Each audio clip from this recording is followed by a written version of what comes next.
has a nice team there, and yeah, maybe we would have liked a few more challenging matches, but our group, the way we have it set up, they played a ton of tennis over the fall and even a lot over the winter break, a lot of pro events. So I do feel we're definitely match tough. Maybe our team in the dual matches isn't quite what we would have preferred, but our girls as a group have played a lot of tennis over the last 6 months. Yeah, again, these last 5 years at this point of the year, usually you come in and it's 15-0. Head coach Mark Weaver, however many matches you guys run up the first month. Again, a credit to how you schedule. And again, given that it has been a lighter schedule, how would you grade your assessment for the first month of this dual match season for this group? What have you seen from them thus far? Yeah, I'm very happy with the level that we're at.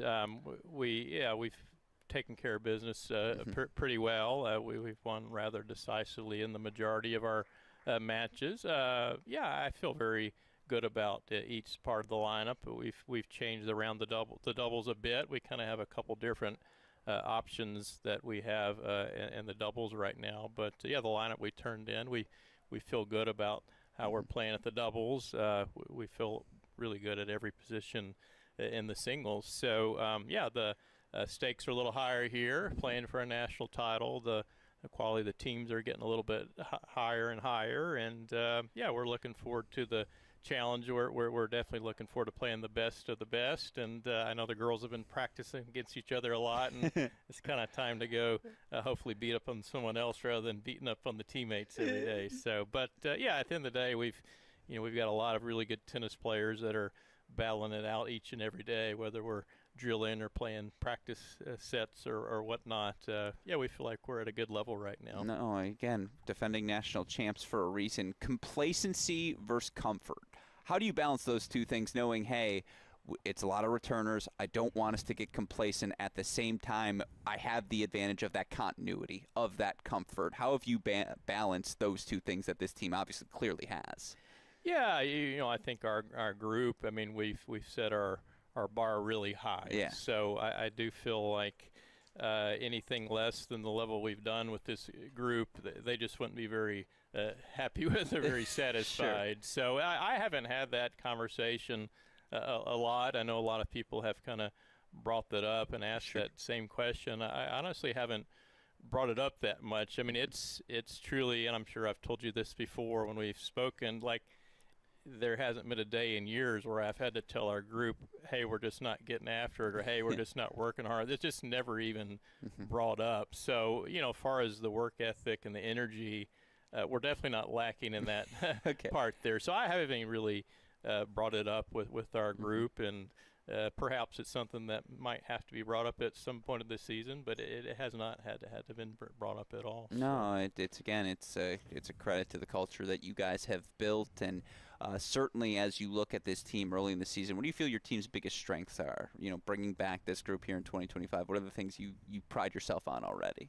Well, we're just a very experienced group, yeah, sure. and we've played some big matches over the years, and going back to the Georgia match at the SEC finals at Georgia, the finals against Georgia at the NCAA championships.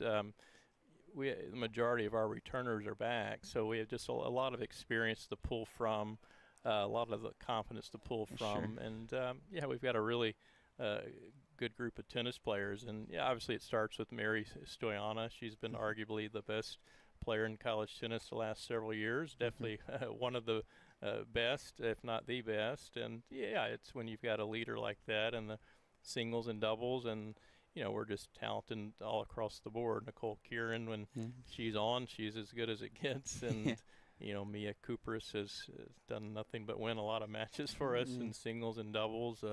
Luciana Perez is a winner, and Daria Smetanokoff she had a bit of a down year last season, but no one's improved more than Daria this season, and she loves playing the indoor tennis. And Lexington Reed's kind of our only new face there, and she's at number 6 right now in our singles, and she's got a lot of potential, and she's already playing at a very high level. So we feel very good at each position. No, as you should. Speaking of just being back indoors, again, 2022, Tatiana's knee holds up. there's a world where you guys win that national championships. Is there any sort of, I mean, again, you made a final here in 2013 as well. Do you start to feel those things as a coach coming back to a site like this? Does that flash through the mind immediately? Yeah, it definitely flashes through my head. And, yeah, we were actually talking about that on the drive to the practice.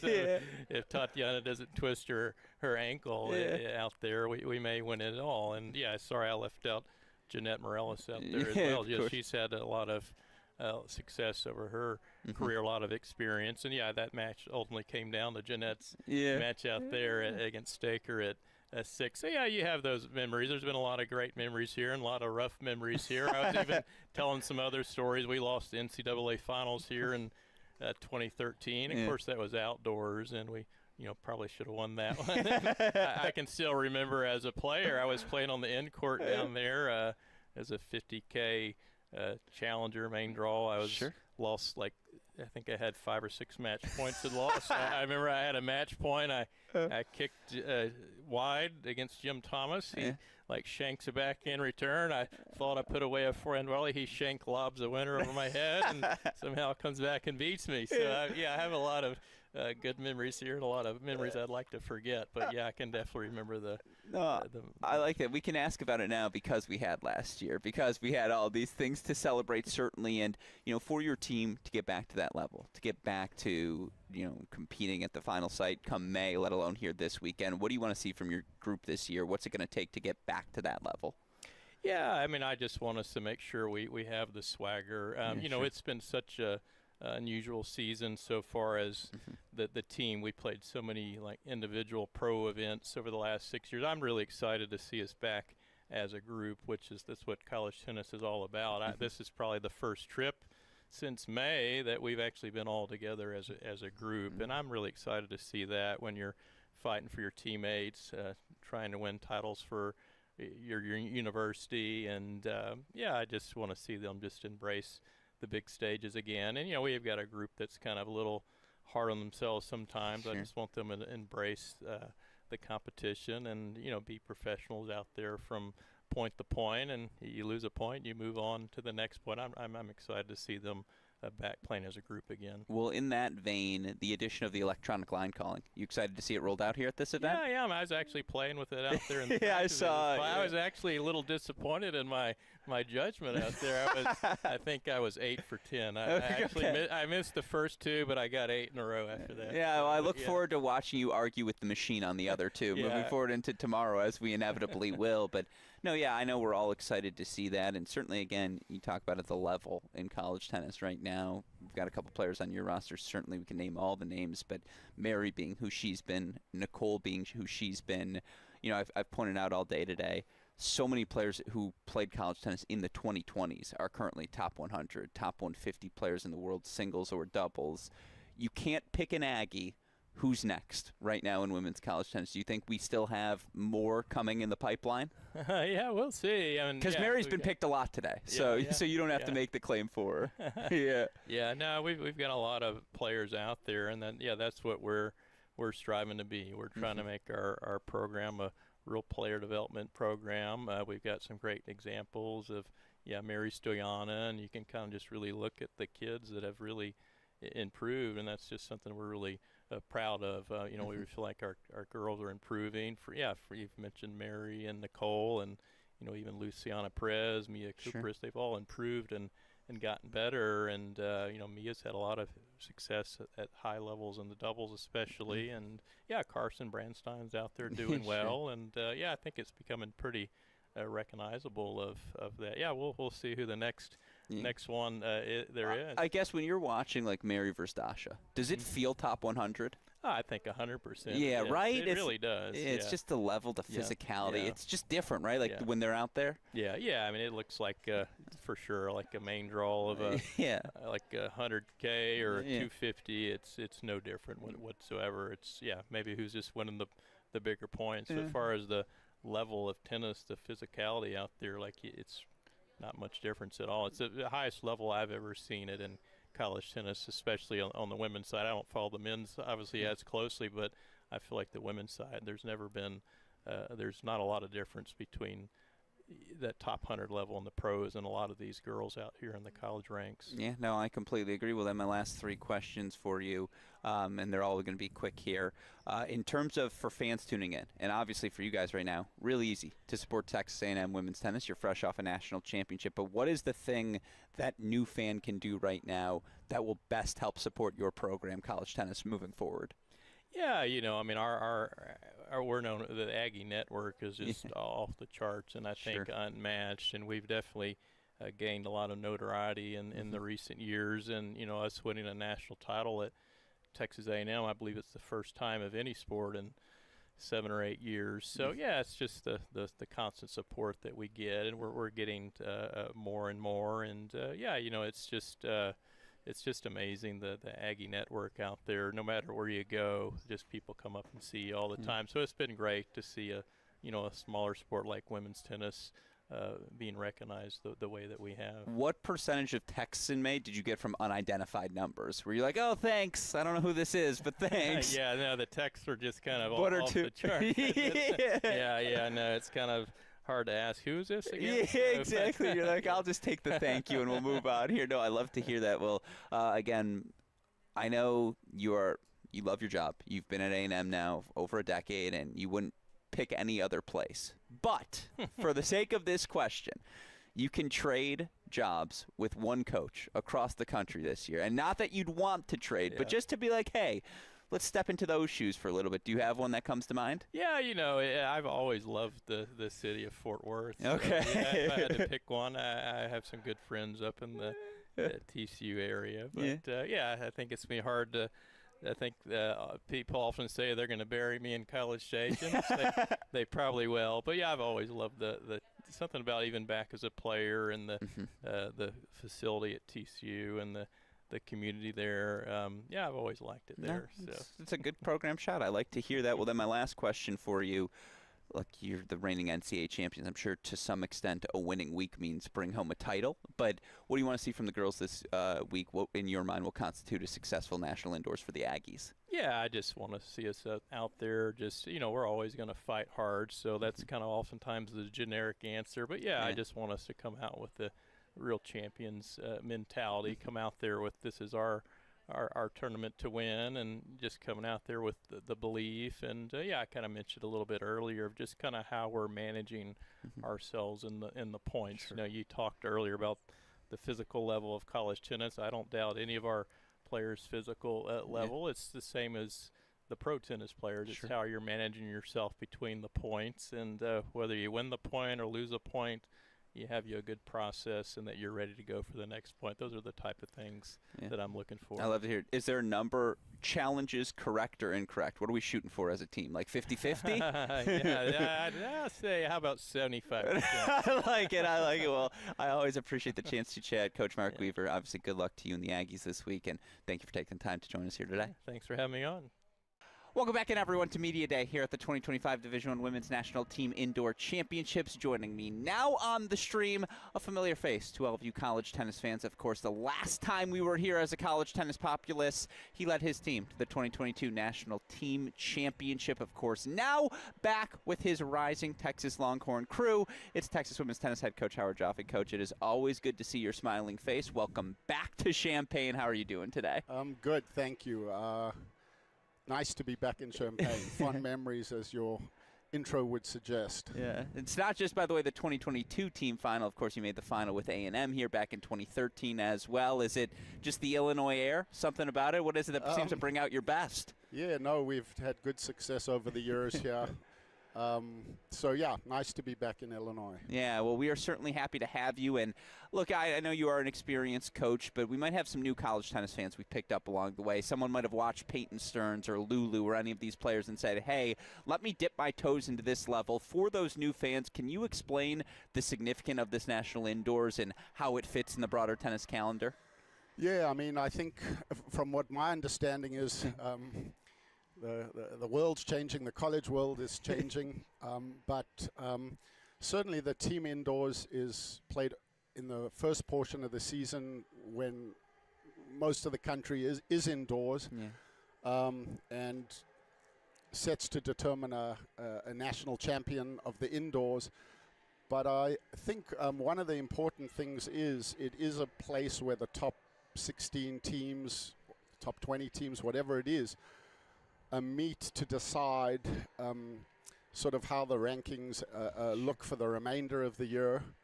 And so in that respect, I think it's sort of important. The teams that do very well here as they go into conference play, playing against those teams are good wins, whereas if you don't do so well here, it's a steeper challenge to get to the NC2A tournament. Yeah, no, absolutely. And obviously your teams have had plenty of success here over the years. And yet, I think back to two distinct experiences. One, there were three groups that got to be at that national team indoor finals in 21. You guys, North Carolina, and me. I got to be the only one there watching it. And 22 obviously was there as well. I remember coming off of the 21 indoor final thinking, yeah, this is a potential finals rematch. These are probably the two best teams in the country. I remember leaving 2022 thinking, yeah, I don't know what's going on with Texas. Like, this was a weird event for your team. In that spirit, how do you hope to use this 2025 event to help build, or just as a litmus test for where your team is at right now? I think every year, your setup was that I'm experienced, which is a code word for an old and ready to be put out to pasture. But it is the case that every year, no matter how you coach, which players you have, each year is a different puzzle. Yeah. For us, this year, we have a very, very young team. I think we've got like 6 out of 9 are freshmen. Mm-hmm. And so it's the case that the energy on this team is very, very good. A little like the team 4 years ago, which was so young. But it's definitely going to be the case that as the year goes, we're going to need to grow as people if we want to do very well. Mm-hmm. And so this, to me, is just a wonderful opportunity to see where we're at the moment relative to the top teams. And of course, it's a coaching cliche, but to blood some of the freshmen in this kind of tension and pressure and so forth. You got to callous up. Certainly, that's the start of this season. And obviously, you've had the chance to do that to some extent. 4-3 against Baylor, 4-3 against USC, 4-3 against NC State. One, that you have any hair on the top of your head. Shout out to you, because that's just one season of stress, 1 month of stress. And yet, give me a report card. How would you assess your team's performance so far? Relative to what I could have expected, knowing what I knew, we've also, other than being young, just had some really difficult injuries. Sure. So I think our kids have performed well. We're nowhere near where we're going to be. Mm-hmm. But to this point, it's always better to win the close matches than lose them. Yeah. Learn after a win versus a loss. So that's been good, But it's a team that, in my mind, can be there right at the end of the season. Mm-hmm. We've got lots of work to do in terms of tennis, but also in terms of growing up to get there. Yeah. I do think we can get there, though. Well, to that point, you have a very young group this year. Obviously, all these freshmen who we're going to talk about in a second.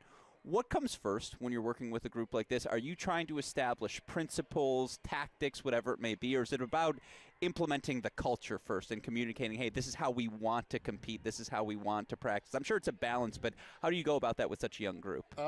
It's always the case, whether you get a young player or for me, you want to improve their skills, and then, of course, improve the way they apply the skills. Sure. So part of it is your skill set, your abilities, and then, of course, who is operating those skills, right? Sure. And so the part around who is operating those skills is really the critical thing if you want to win. And so we have a young team, and while they're experienced tennis players, inexperienced at doing the college matches, but either way,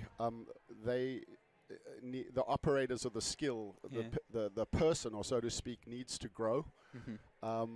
The skills are doing quite well. Yeah. So watching your team, and I got the chance to call some of kickoff weekend.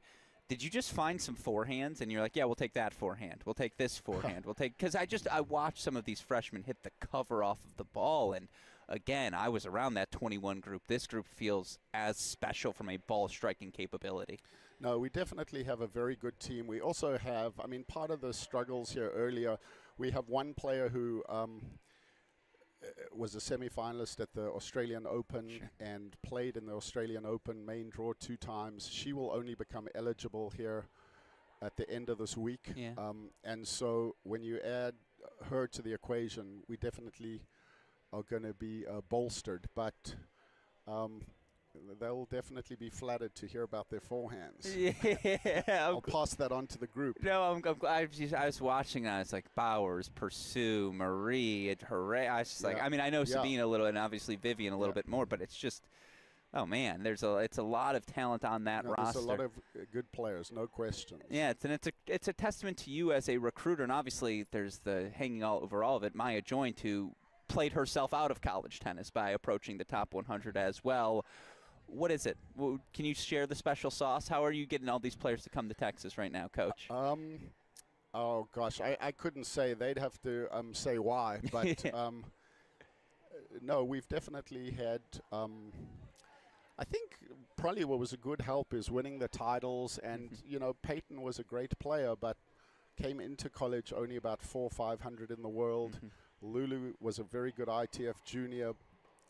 But both those players very quickly after college got into the top 100. So I think some of that has to do with the program at Texas. Some of it has to do with themselves, in spite of the program at Texas. But I think we have a good program. I'd like to think of it as a pot of gold. So anyone that's interested in being a champion, I would think they would consider us. Yeah. It feels pretty intuitive. Having 2 top 50 players, I don't know if Lulu's still top 50, but it has to be real close to it. How helpful is that for you on the recruiting trail? And just, again, what does that say about those 2 specifically? They've gone on to do that. I'm so pleased for both of them. Yeah. But I really couldn't say how much it helps us or not. I mean, I try to flaunt it where I can, but, I'm not sure, why people make the decisions they make. Yeah.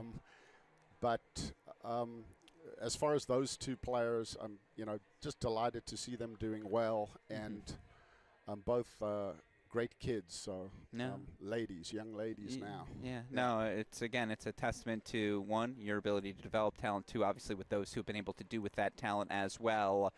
Give me a report card for this group. 1 month into the season, what grade might you offer them? Relative to what they can produce, we're at a C+ at the moment. Relative to the effort, I give them an A for sure. But we have ended the fall with some significant injuries, so we've had lots of time off, and, everyone's got a hard luck story. So we still got a long way to go, and I am curious to see how we perform this week, because in a month now of school, we've started to come up some, for sure. What's the thing this team has to do to be that best version of themselves come May? Just each kid has a different story, sure. And so it's to figure out where their champion energy is, right? We all have our better parts and our worst parts, and the whole trick for them to being great is to show up as a killer and a champion, and for everyone it's different, but we're working with every one of them to find that. Yeah, no, and again, certainly have enjoyed watching them to date. It's going to be that much more fun when they have 5 months under their belts come May. For fans tuning in who obviously want to support your team however possible, maybe they're just new to the sport, what is the best thing a fan can do to support Texas women's tennis? Just send cash to the coach. Unmarked envelope. Good answer. I mean, I think for fans to turn out to our matches is great. Follow our social media. They can keep up with the players, and just support the ladies. Yeah. Do you prefer euros, francs? Like, do you want to go old school currency? What are we thinking? Just the almighty dollar. Yeah, okay. I like to hear that as well. Electric line calling, something new we're working in at this national indoor. What are your thoughts on the pilot program? Probably every bit the same as having umpires. Yeah, sure. So, but looking forward to it. I've never seen it, you know, and so I might even make it a late night to bed by seeing the demo tonight at 7 p.m. I like it. No, I think very first point tomorrow, regardless, you should challenge just to like set a tone. Like, hey, this is what it looks like. Okay. This is what we're doing. Moving I'm forward. not even sure. So that's why I'll go to that demo tonight just to see the technology and what have you. No, I like it. Well, then my last two for you. Obviously, again, your program of Lade Payton, Lulu, all these different players who have gone on to have success, and you can point to other programs as well. You can't pick a current Texas Longhorn. Do you think who's next? Who's the next of the top 100 crew going into of the current team? Yeah, of the current crew. Non-Texas, by the way. Oh, not Texas. Yeah, not Texas. Give me anyone else in the country. In college? Yeah. I don't know if I pay enough attention to anyone but our kids. Good answer. Clearly, the girl out of Georgia, Vidmanova. Yeah. I noticed her producing some excellent results in the, the USTA Pro Circuit this fall. Mary Stoyana, I got to see her play a top 100 Russian player in Lansville, PA this year, and she won that match. Probably one of those two at this moment, but apologies to everyone else. Those were just the two that have hit my purview. No, totally fair. Knowing I know you are Texas-centric, so I'll adjust this next question. I was going to ask if you could trade jobs with anyone just for one season, just because, hey, I'm going to trade jobs with you this year. Who would you pick and why? I may adjust that to say, seeing your former assistant Taylor here with LSU, what does that say about the job he's done? What are your thoughts? I think they've fallen on good times in the last, 10 minutes. They've had, some really excellent players just land on their team. So that's great. If I got to change jobs with anyone, is this in the college coaching landscape? Men's, no, I'll take anything for you. Yeah, it would probably be a D3 school. That's probably what I'd go for. Yeah. The lower the stress, the better. But if the question hints at which team is super good, I'd say Bruce Burke. Yeah, good answer. The Texas men are just a juggernaut. Yeah. So it's been really fun to. I haven't got to see them compete too much, but I've got to see them practice, and they are. Wow. Yeah. Real strong. No, it's we'll get to see him next week in Texas. I saw Spiz in Cleveland last week as he made the final, and I was like, so what's life without Bruce? He's like, I have too much free time. He's like, Bruce had it down. He had me scheduled to the minute, and I appreciated it. And so, no, I appreciate that. My last question for you, what's a successful weekend look like this weekend for the Longhorns? I think at the end of the day, it's there's two tracks, right? The object of the exercise is win, so I'd like to see us win. Okay. But definitely I'd like to see some progress made with some of our kids that have been injured a bit, some of the kids that, are, on the precipice of taking off. So I'd like to see that. That's what I'm hoping for. Yeah, well, certainly, again, given the talent you have brought in and given what you guys have been able to accomplish throughout your tenure, I think a lot of people are looking forward to seeing that success. So, Coach Howard Joffe, thank you, as always, for taking the time to chat. Alex. Always good to see you, my friend. Thanks for having me. I got to get those socks. Welcome back in, everyone, to Media Day here at the 2025 Division I Women's National Team Indoor Championships. Joining me, someone we, of course, all know best as head coach of the UCLA women's tennis program, is Stella Sampras-Webster. Joining us once again. Coach, it is always good to see your smiling face. Welcome back to the indoors. How are you and the Bruins doing here today? We're doing great. You know, it's been a few years since we've gotten into the indoors, getting through the kickoff weekend. It's just so competitive these days. So we're grateful to be here, excited to be at this great facility in Illinois, and excited to compete against the best in the country. Yeah, we are certainly happy to have you back. And for those new college tennis fans tuning in, can you give them your take on the significance of the National Indoors, how this event fits into the rest of your schedule, your calendar year?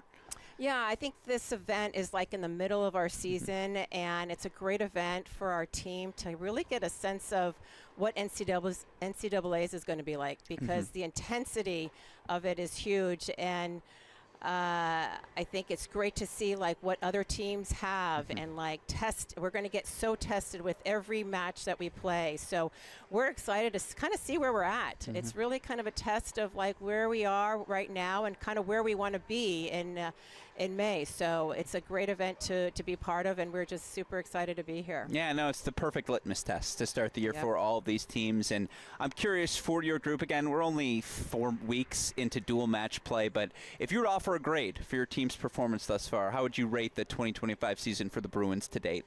So far, I think we're feeling good. You know, we've battled some great matches so far. It's really early, though. I think we're excited to get some more competition, and I think that's where we're going to kind of know how good we are. Like you said, it is early, and you know, we're just excited to see, you know, get tested. You know, this is where we want to find out, you know, what kind of team we have and what we need to improve on and get better at. So. Yeah, it'll be a fun event. Yeah, for your team to look as good as they did, I think it was last week, and all the dates blend together at this point, but Kimmy out, obviously, with an illness. For your team to get a victory in that moment, to beat a Cal team that obviously you know the depth, you know what they're capable of. What did you learn about your group in that win? I was super happy with the way they dealt with the adversity. We really didn't know who was going to be playing. We've had a few sick players, and you know, a couple of them got healthy enough to play, not 100%, but it just showed how kind of mature and our team is and the leadership that we have. You know, they really made sure that the team was ready and we were going to control what we could control, and they did a good job just going out and, you know, competing against Cal is never easy, and we're able to pull out that win, and so it just kind of showed me that you know, they're tough. They've got some mental toughness in there, and they can play under adversity. And even though we have, you know, 2 young freshmen in our lineup, they did a great job of just, you know, going out there and competing and learning how, you know, what this is all about. This is all new for them. So I think they've got really great leadership, and I think that's what I'm finding in this team. You've had some exceptional freshmen over the years, and, you know, I'm old enough to remember 2020 when a freshman by the name of Abby Forbes came in and helped lead this group to the National Indoor Final. And just, again, we can pick all the names out of a hat. For Olivia and Kate to make the NCAA doubles final, I mean, they had been as highly touted of a junior team as almost you can be from an accomplishment standpoint. But did you see that coming? And what was that fall experience like, getting to coach them and how they've hit the ground running? To be honest, I mean, they have had so much experience playing together. Yeah. They've been playing since they were like 11 years old. Yeah. So the way they play doubles is a very experienced team, and they have such great tools, you know, even from the juniors going into college. I mean, and, you know, when you get to the finals or win a national championship, you've got to have a little luck. And I think they did have a little luck in that they had match points against them at a couple matches. And you know, I think what's their strength is just how much they just love playing with each other. They have each other's back. When things were tough, the other one got the other one back up. And I just feel like their chemistry is the best in the country. Yeah. They're such good friends and love playing with each other, and they've got great double skills. So it was a lot of fun coaching them. You know, their first time, they were so excited.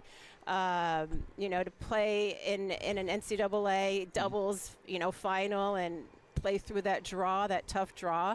So it was just a lot of fun just seeing them enjoy it. Obviously, disappointed they lost. They're such competitors. They really wanted to finish that last match, but obviously, you know, everyone's so good, and I think they got a lot of experience playing in college, and so I'm excited for them to be here in a team event. It's a whole different ball game here now. So I'm excited to see how they handle this atmosphere. No, Kimmy and Elisa, who are experienced as any college team in the country, they look at them and they're like, wow, we're young in our relationship compared to these two, who, again, to your point, have been doing it for over half a decade. And you know, it presents it obviously an interesting opportunity given how experienced they were together. But when you're working with freshmen and newcomers and just trying to establish a tempo with the team, are you more focused on the technical aspect, the strategy aspect, or the culture aspect? Like, what's the more important thing to build right away? For us, it's the culture. Yeah. You know, we wanted to make sure, even though our freshmen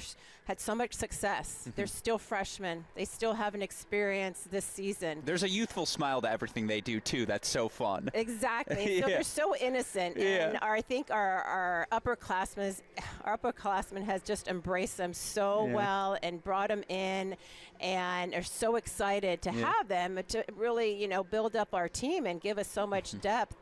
That I think we've done a good job with the culture and making sure everyone now, where it's a team event, team season, and I think the two, the freshmen are just embracing everything. They're absorbing everything and learning so much from every player on our team. So it's been a great, season so far as our, building our culture and our chemistry. They really enjoy training together, doing a lot of things together, a lot of family atmosphere with the team. So, I think that's the most important thing for us. And they're already such great tennis players. You don't have to change too much with what, they're bringing. So we're definitely wanting them to develop and keep growing and challenge them, because they are going to be uncomfortable here. And so we're excited to see that process and their experience through this. No, I think we are all as well excited for that. And obviously when you look at this group, you've mentioned the camaraderie amongst them, but, Kimmy and Elisa and Luke Meyer and just, again, Amani and Bianca.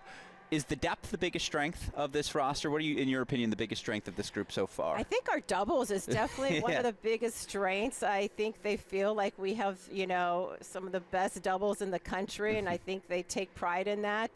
They love it. They love their partners, and a lot of them have been already established. All three of them are established. So they feel really strongly with doubles. And I think I think our depth, and I think just the way our team, they all care about each other. They all are have high expectations, high standards. They come and want to make sure that they're doing the right things to get better and try to win a national championship. They really are, wanting to, I know the returners from last year's NCAAs want to get back there and get even further. So, I'm just really excited for this team. It's been, I think the coaching staff and we're just it's just a lot of fun. Yeah. They're a really great group. I'm really fortunate that this team is very people that can, work hard and work well together, but also be very competitive. Yeah, no, I think we're all looking forward to watching them compete, and in that spirit, what does this team have to keep doing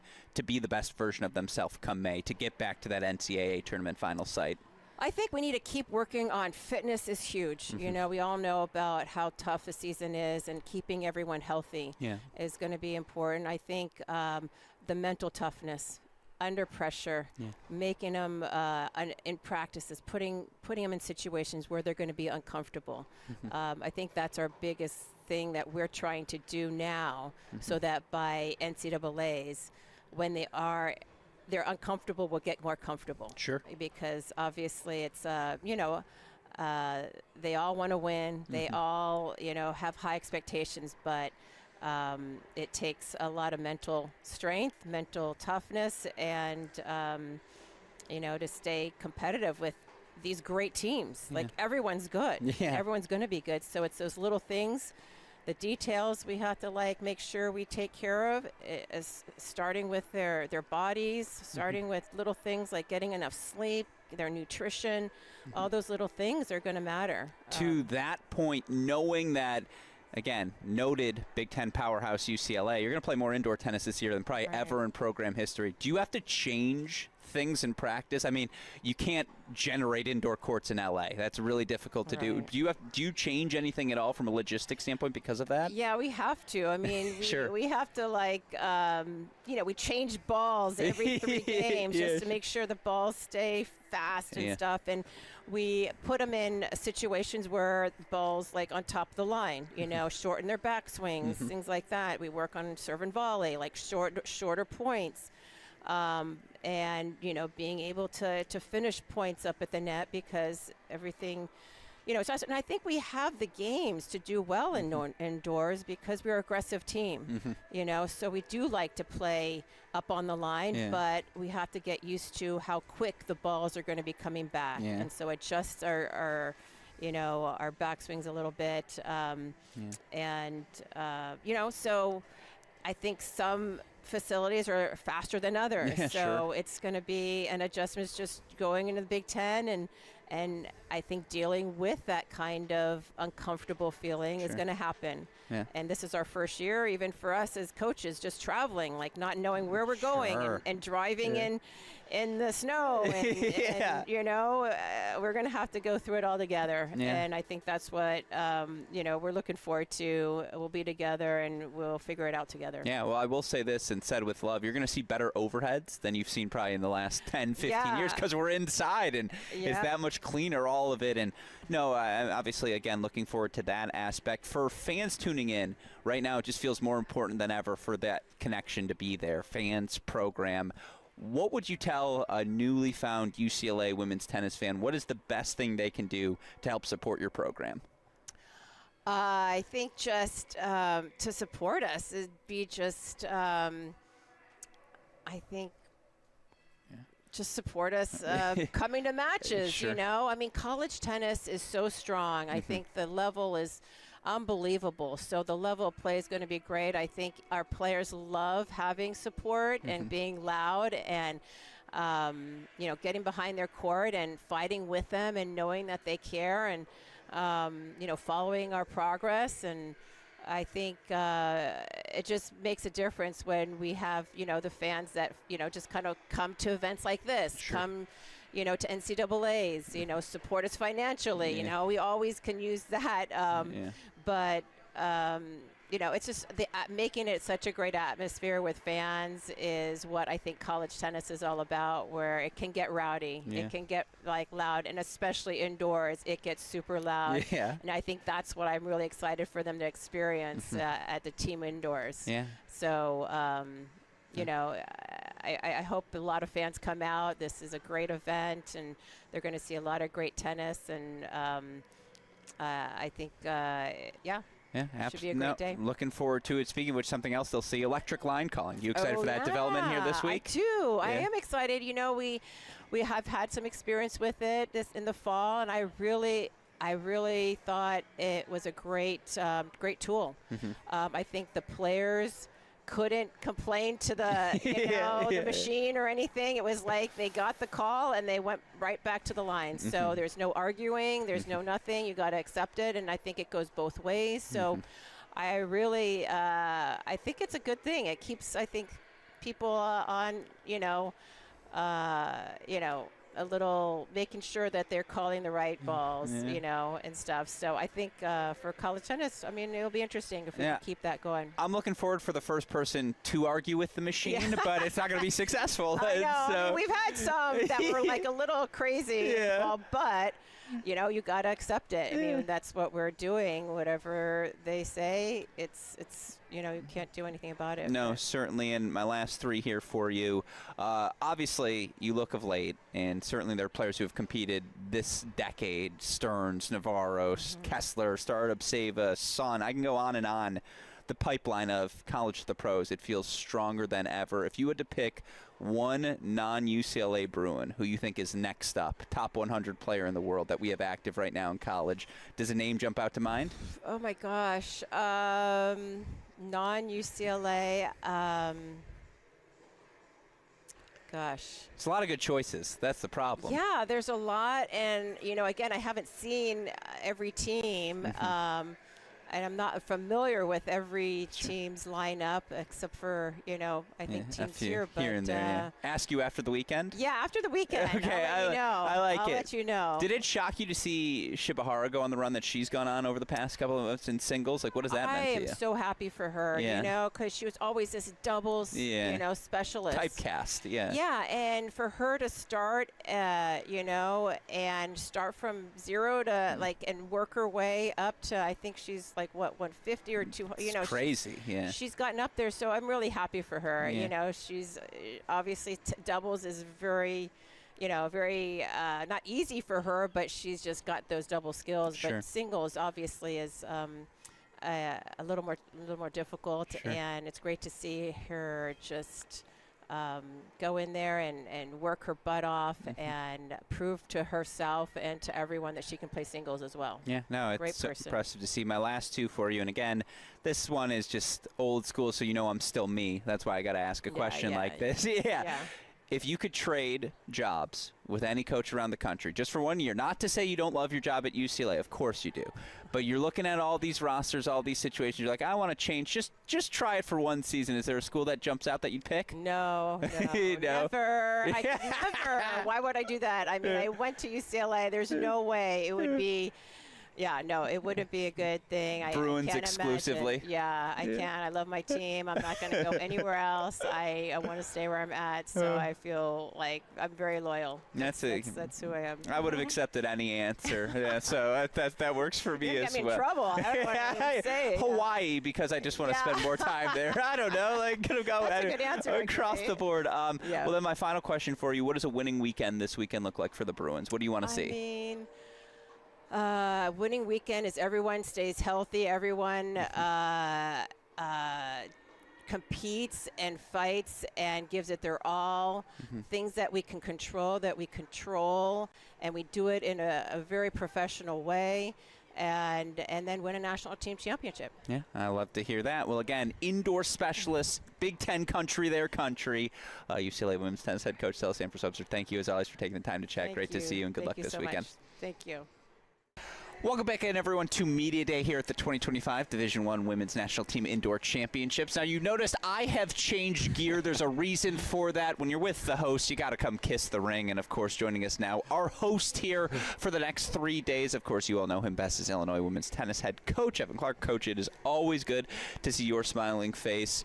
Are you as happy to have us here as we are to be here? Absolutely. We always love having you here. Thanks for all you do for college tennis, and the jacket looks really, really good on you. Thank you. Well, again, I got to show respect, of course, and I know I wouldn't do today if you and Brad and just this Illinois program hadn't embraced us as you guys did so early. But to bring an event like this, obviously you guys have hosted in the past, whether it be in Midtown or whatever, Chicago venue. To be able to actually bring this event to campus, what does that mean to you? Why was this the right decision for your team? Yeah, we're just really fortunate. I'd like to thank our administration for giving us the opportunity, the ability to do it, giving us the resources to do it. Not a lot of administrations would do that, but they obviously support us in a great way. And you know, yeah, like you said, we hosted in Chicago a few years ago, and I think I spoke to you about this before, but it didn't really quite feel like a home court advantage, a neutral site. And when Claire and Dave at ITA came to us with the pilot program, we can't pass this up. To get 3 huge matches on our home courts and our own facility is a really, really cool dynamic for us and our program. And yeah, we couldn't pass it up, so we were thrilled to be able to host. Yeah, and again, I think it's great for college tennis to be here as well. We were here for the NCAA tournament back in 2022. Just Champaign's a home for college tennis. So again, I appreciate you welcoming us to it. For those fans, though, that may be new to this sport, how does the National Indoors factor into the college tennis calendar? Can you talk me through the significance of this event in particular for your team here this year? Absolutely. I think it's probably the best event we have, to be honest. I just think the 16 teams and the indoors and having the qualified, I think the kickoff weekend is one of the best things we do as well. Just to have a tournament and you're really playing for something early in the year. I think our sport needs more of that tournament style. And because we do this and we don't really get that again until Big Ten tournament or NCAA tournament. So, and for our team, it's just an unbelievable opportunity. We're a little bit obviously on the outside of the top 25, and so we get 3 good looks at top 15 teams on our home courts. And so I think you know, it's pretty daunting at one point, but it's an unbelievable opportunity. The pressure's off on us, and we're going to go out and have fun and make the most of it. No, and I know we're looking forward to that battle against the reigning NCAA champs, Texas A&M, tomorrow night. Obviously, before we get there, though, talk me through 1 month into the season. I know it's still very early, but if you were to grade your team's performance to date, I mean, it's always good to beat the rival, as you did over Northwestern. Absolutely. What have you thought about the Illini's 2025 so far? Yeah, we're off to a good start. I've been impressed with what we've done. I think the most important thing is we played a pretty tough schedule to start. We played Notre Dame, Northwestern, Georgia Tech, and Colorado, and that was the biggest thing I wanted to accomplish with our schedule, knowing that we were going to host this event. And so what I told the girls after we played Colorado, we're prepared to play the best in the country, and so I was really, really happy with how we've handled ourselves, and we've been tough, and I think we're only going to get better with each match we play, so which is going to be really, really exciting. Yeah, to follow up on that, what's the biggest strength of this group right now? I think just the togetherness. Really? We're a family. We got a lot of parity on our team. I think you'll notice, like up and down the line, like there's not a whole lot of difference. And but our team is close. We fight really, really hard. We're loud and we kind of fight and claw and scrap. And it won't be pretty at times, but we're going to try to find a way each and every time. And welcome everyone to the Cracked Racquets Cross Court coverage of these ITA national team indoors. 16 teams, only one national champion. We're going to bring you the 2 quarterfinal matches here from Evanston, Illinois at the Northwestern Combe Tennis Center. I'm going to start you with our lineup intros, starting with the Virginia Cavaliers. Sara Zudato, graduate student, Trieste, Italy. Go Who's. Blanca Picot, second year, Spain. Go Who's. Maggie Navarro, third year, Charleston, South Carolina. Go Who's. Isabel Lacey, first year, London, England. Go Who's. Martina Janice Salas, Barcelona, Spain, first year. Go Who's. Elaine Travinsky, Baltimore, Maryland, fourth year. Here we go, Who's. Nicole Kiefer, Mexico, fourth year. Go Who's. Melody Collard, fourth year, Gatineau, Canada. Go Virginia! Annabelle Shu, third year, Montreal, Canada. Go Who's. Karolina Kozakova, first year, Woodsville, Switzerland. Wahoo! Gina Suarez Malaguti, associate head coach, University of Virginia. Sarah O'Leary, head coach, University of Virginia. Next up, we're going to bring you your UNC Tar Heel intros. Alana Boyce, Huntsville, Alabama, freshman. Go Heels. Claire Hill, Cary, North Carolina, freshman. Go Heels. Lindsay Zink, Lancaster, Pennsylvania, senior. Go Heels. Alanis Hamilton, Dallas, Texas, freshman. Go Heels. Tatum Evans, McLean, Virginia, sophomore. Go Heels. Eudora Radman, Long Island, New York, sophomore. Go Heels. Mary Grace Renard, freshman, Asheville, North Carolina. Go Heels. Carson Tangillig, Alpharetta, Georgia, senior. Go Heels. Reese Brantmeyer, Whitewater, Wisconsin, junior. Go Heels. Susanna Malpe, Chicago, Illinois, freshman. Go Heels. Haley Carter, assistant coach, North Carolina. Tyler Thompson, associate head coach, University of North Carolina. And we are so excited to bring you all of the action here today. UNC taking on Virginia, a rematch of a January 20th match. Virginia pulling out that match 4-3. The UNC looking so impressive since then, upsetting Georgia just a week ago. We're going to take you through all of these doubles matchups. We got a couple different doubles matchups than we had in the previous one, particularly Maltby and Tangillig playing at line 2, whereas they previously played at line 1 for UNC. Should be a great match. Excited to bring you this quarterfinal action here today.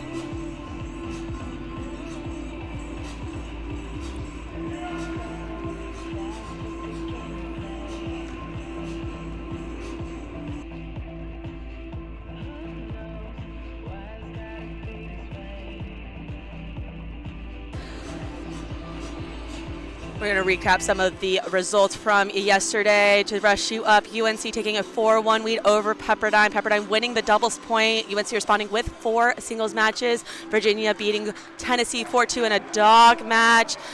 Or 2, very close, able to pull it out with that doubles point victory. Auburn beating Stanford 4-1. Georgia, solid shutout 4-0. And the Illinois side having a couple upsets. Texas A&M winning 4-0. Texas taking a 4-0 upset over defending national team indoor champions Oklahoma State. Oklahoma upsetting UCLA 4-2. And Michigan taking a 4-love win over LSU. A very exciting day of tennis we had yesterday and excited for more. Particularly really excited for this rematch. Here on court 1, Melody Collard, one half of the #1 doubles team in the country, reigning NCAA doubles champion from the fall, partnered with Karolina Kozakova. We did not see her partner with Elaine Travinsky, the other half of that #1 duo today. We're not seeing her again here today. Collard and Kozakova very good yesterday, taking on Brantmeyer and Hamilton. Brantmeyer and Hamilton have looked awesome this entire spring season. Hamilton spring admit freshmen this year, and they have looked dominant in their performances. They won in their last matchup against UVA. They had taken on Annabelle Shu and Martina Gonzalez at 2. They won 6-4 in that matchup, so now up 2-1 in the UNC lineup. Should be a really interesting close match here on court 1. Carolina Kozakova for UVA to serve on the far court.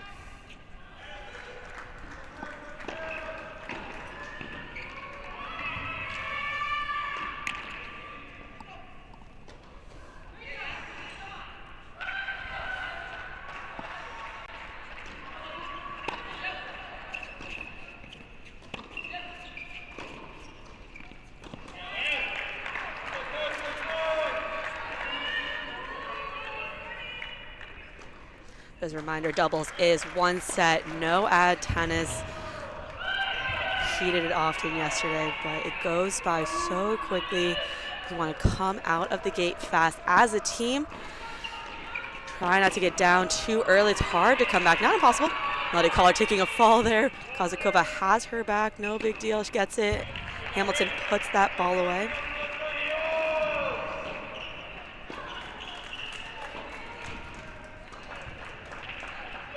Melody Collard, such a good doubles player, will be active at the net. Both Braitmeyer and Hamilton are comfortable at the net, looking to move forward often as well.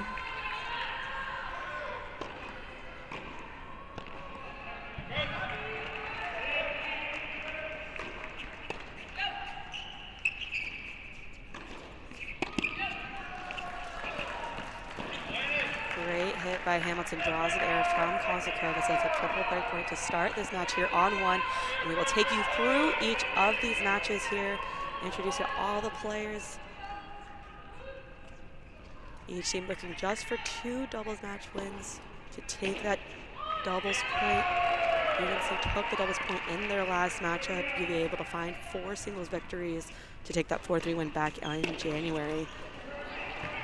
Braemar playing just fine. Another breakpoint chance coming up here.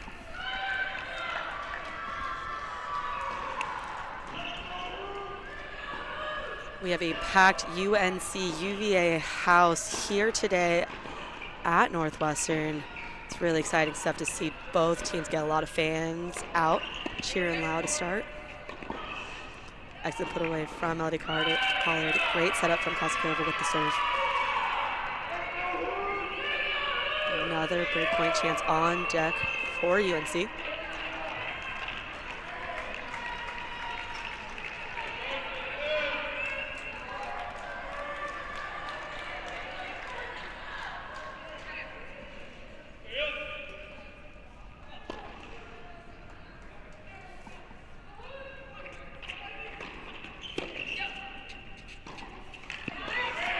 Great return from Braitmeyer. Draws air, gets the break for UNC to start here. Let's take over 2 number 2 doubles. UVA getting a break there to start their game. I'll take you over to 3 real quick. While they're on their changeover, we'll bring you back to 2 in just a moment to do all of the intros. We have UVA on our near side. Sarah Ziodato of UVA to serve, partnered with Maggie Navarro.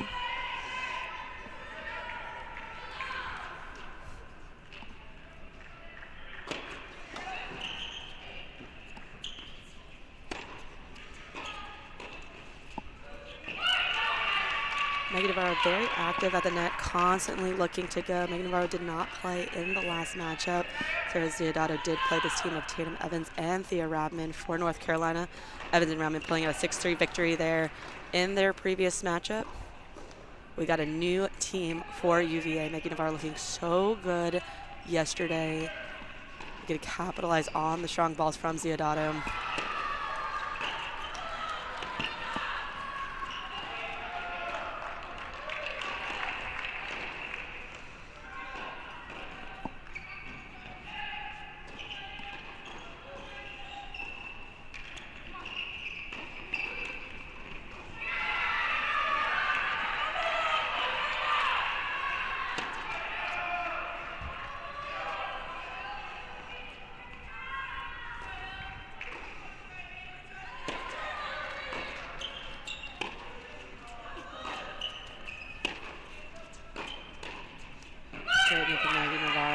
that volley away. When you have two great baseliners back, you want to utilize as many angles, look to stay active at the net. Be really tempting to stay in place. Navarro doing an excellent job putting that volley away.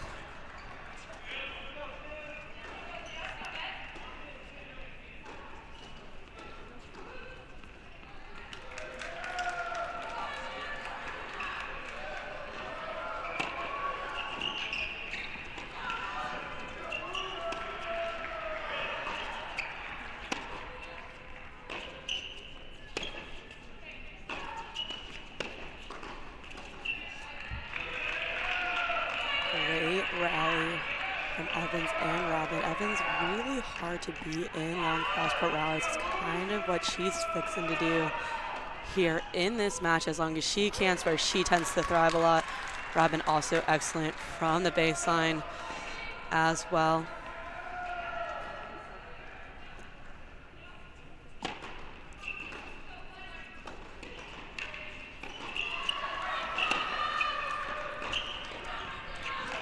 Good movement from Navarro over, hits that wide volley. Sets up breakpoint chances for UNC.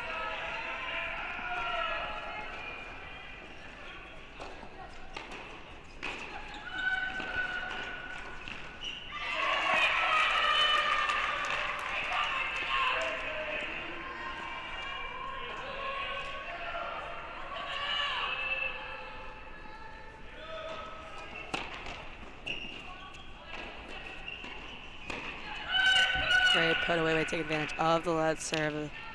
If you are new to college tennis, let serves are played out here. Navarro putting away that overhead. Got a deciding point here on 3. Evans going to take the return.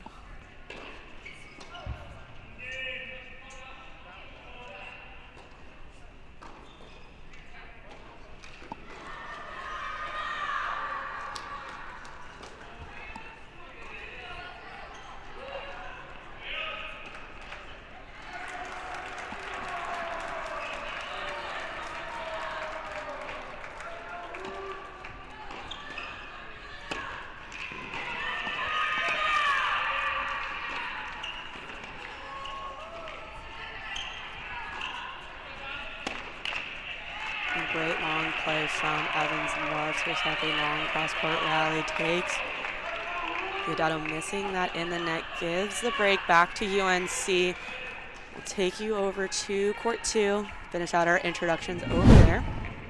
UVA with a 2-0 lead here now.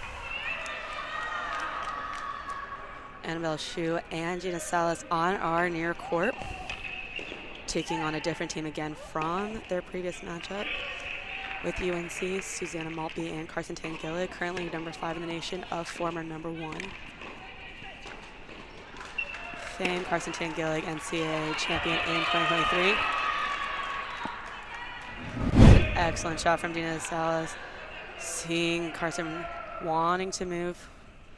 Turns that ball beautifully, tons of margin. And a great way to keep Tangillig honest. We know Tangillig is looking to move. She is such a great doubles player. The more they can keep her honest, the better they're going to feel as a duo.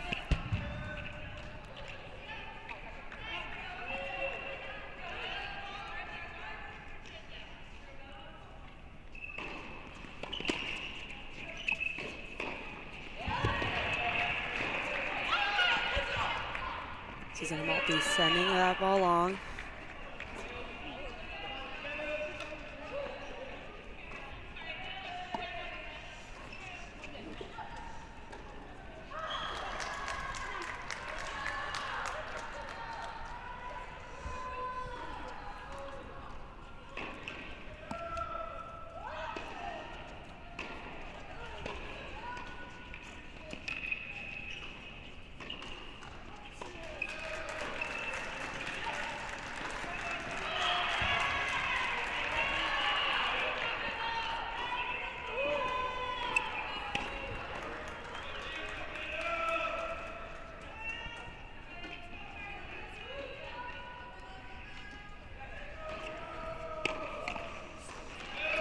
just missed. UNC will happily take that there.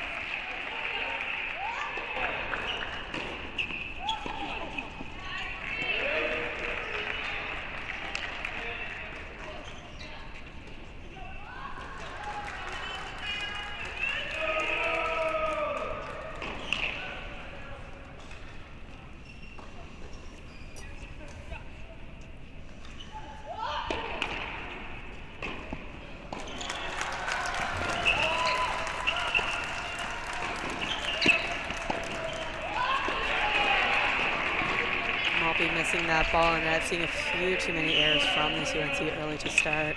Again, it's just one sub, so those errors add up really quickly. Breakpoint chances now for UVA to take a 3-0 lead in this match.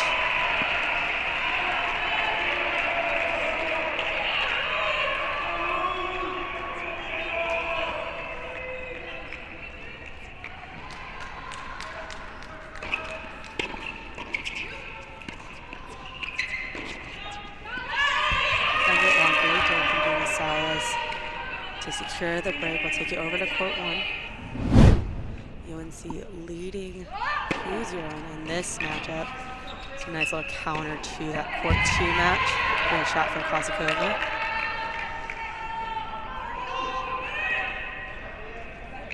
Again, normally the number 1 pairing you would see for UVA is Melody Collard paired with Lane Chervinsky. Lane Chervinsky out in doubles, was out yesterday in doubles and singles.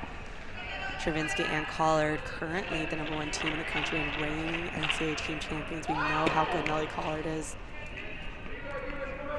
Great hands at net. Will look to move forward. Loves to utilize the slice.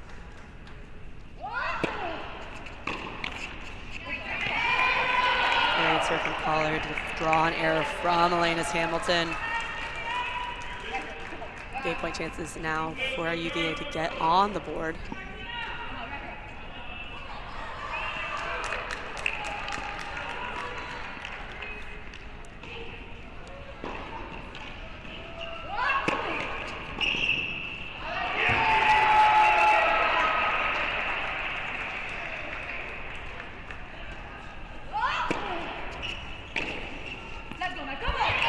Overcooking the return, trying to go at Kozakova, force an error of the volley. It's 2-1 lead for UNC. We'll take you over to the court 3 now. UNC up 2-1 in this matchup here.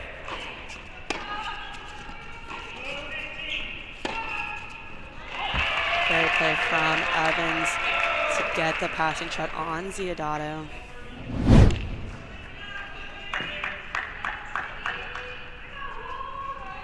Ziodato letting it go, probably thinking it was going to go long. Not quite. Evan Robin suffered a tough loss yesterday, but looking much better today from the get-go. Great turnaround for them so far in this match.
Set up from Thea Rodman. Really like the way that Evans closed and took that ball out of the middle. Not to let the point reset again. Great effort from Ziodato. Break point chances to extend their lead to 3-1.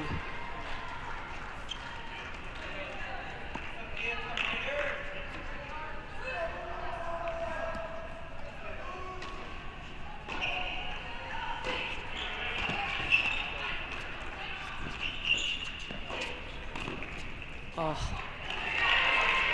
Tough volley. Great out from Navarro. I love the bump lob from Thea Rodman. I love the way Evans and Rodman flooded in. Great defense from Navarro to get it down and force a really hard inside-out backhand volley from Rodman. Draws an error. Breakpoint chance number 2 coming up.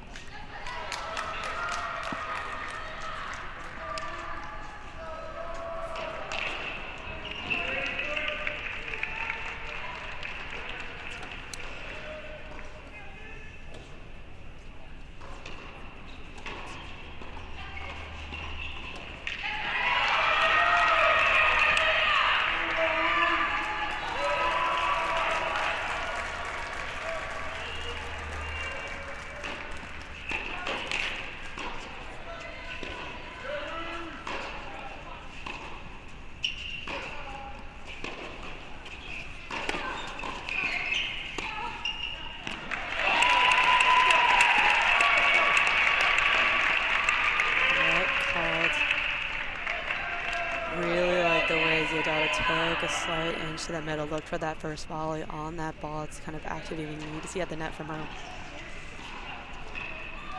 Especially when you have 2 baseliners back, you have to stay active at the net.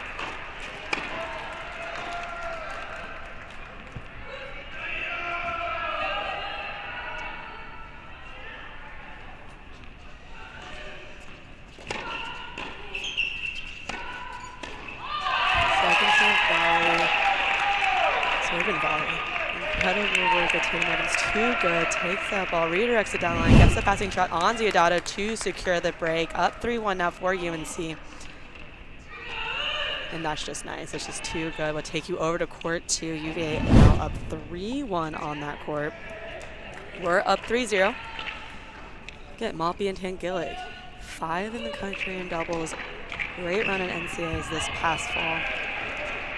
Ranked as high as number 1 in the country. We know how good they can be. Had a bit of a rocky start to their spring season. Played some good tennis yesterday.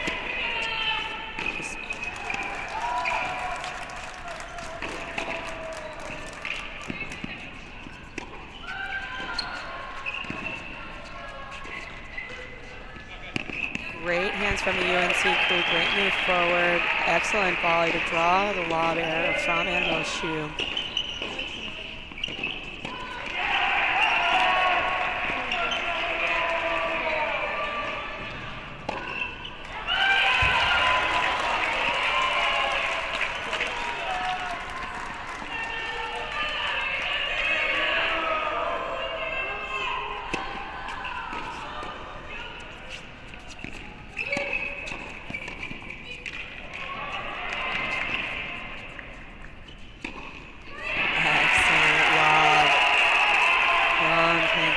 Put away from Maltby. You can hear the crowd. And I say it is a full house. It is a full house. Both UNC and UVA fans here in attendance. We'd love to see good fan attendance from at a neutral site. It's exciting. Keeps the energy in these college matches. Teams really feed off of it. Game point chances to cut the deficit to 3-2 for UNC.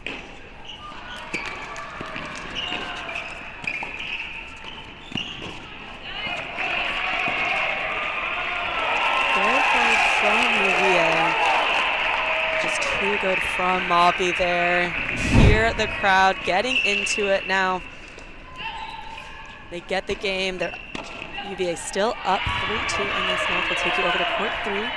UNC up 3-1, looking to extend their lead to a 4-1 lead. Oh. What a pickup from Megan Navarro. That was absolutely insane.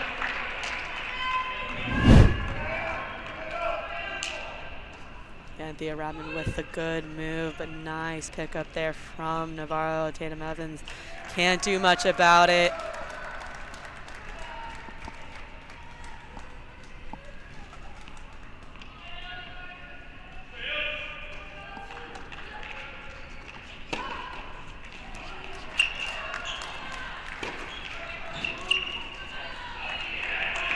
Great shot by Evans right up the gut there. Sets up game point chances to extend their lead to 4-1 on court 3. And great turnaround from Evans and Radman. Had a tough match yesterday. Really coming out, playing some good, solid tennis to start out here.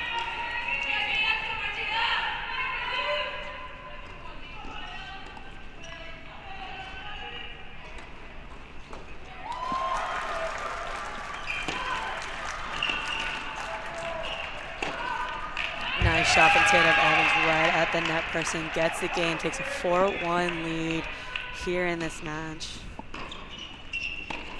We go over to point 2. Again, UVA was up 3-love in this match. Great play away, so they're both ready for that volley. Good idea from Annabelle Shu. Whenever you have someone so tight to the net, sometimes going right at them, see what they can do. Maul be ready for the volley, puts it away.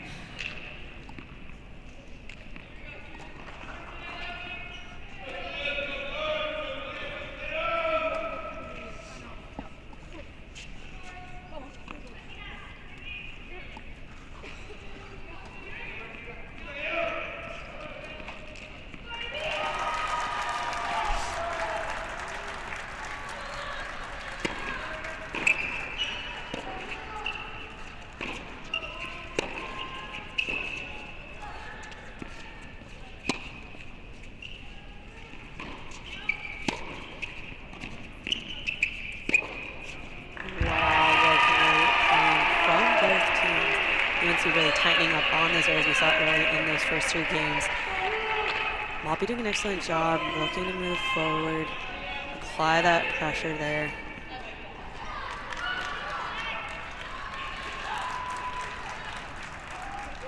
UVA wanting to stay active if they can. But a real shift in momentum here on court 2.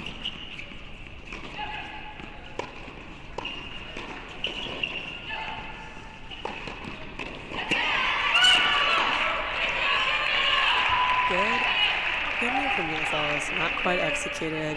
Needs to hold that volley a little bit better. Sets a triple break point to tie it up here at 3-all. Again, momentum going all UNC's way here.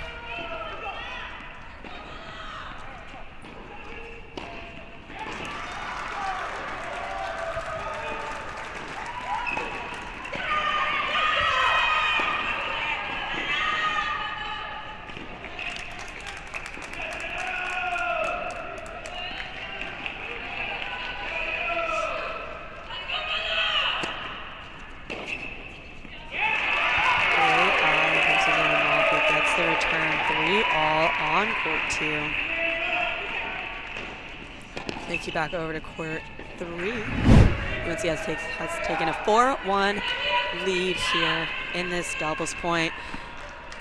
Momentum kind of across all 3 courts, going a little bit more UNC's way here. Again, doubles points are quick. It's just that 1-6 with no ad.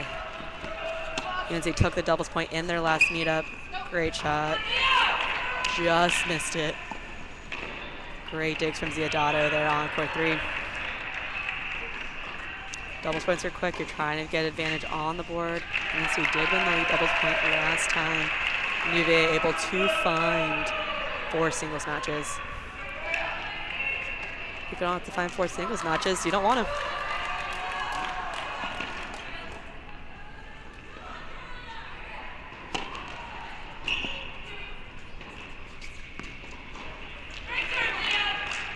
Good serve there from Ziodato. Sets up game point chances to cut the deficit from 4-1.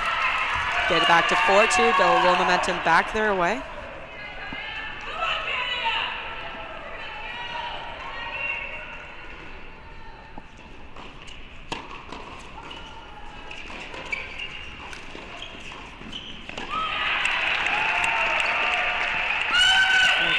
Ziodato and Navarro put that ball away, secure the game, cut that deficit down, turn a low momentum back their way.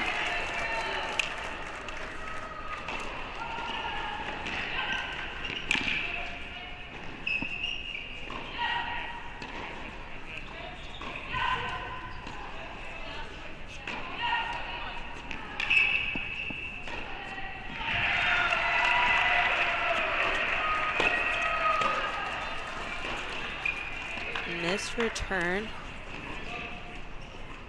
And Navarro looking to get in as soon as possible. Does an excellent job getting into the net and applying the pressure. Just overhits that return.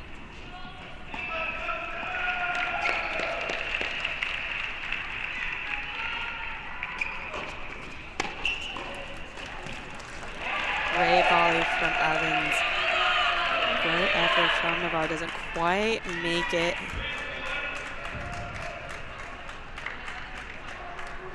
And UVA has the right idea, just not quite making some of these balls the way they would hope to. It's the kind of energy and intensity you want to keep up. Don't want to start backing off on it.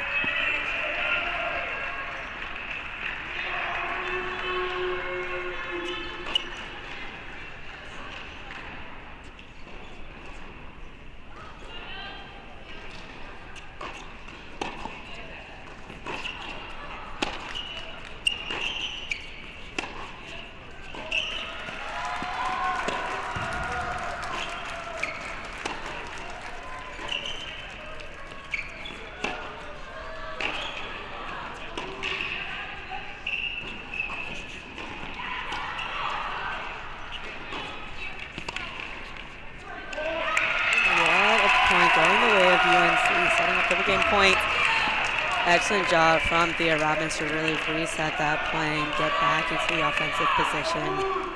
Excellent approach shot right through the middle. Really hard to defend, especially now when you have two people at net. Game point chances to extend the lead to 5-2 on court 3.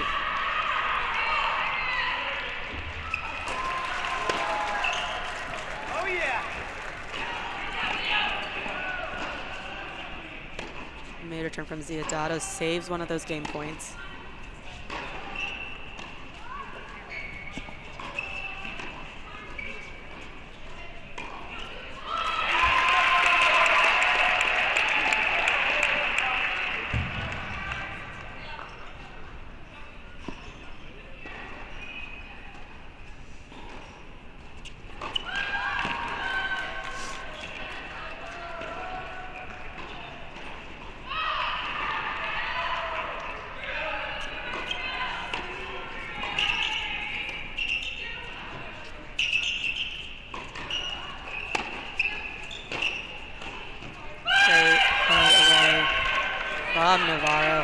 Excellent job from Ziadato to neutralize that point. Navarro gets the ball, sets up, takes another game point.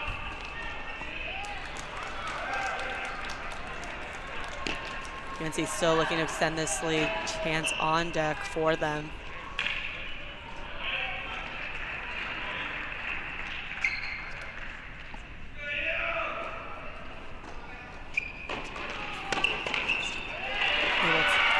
That missed return, 5-2 lead for UNC now. Over to court 1, UNC with a 4-2 lead here. UVA looking to cut that. Melody Collard on your near side serving.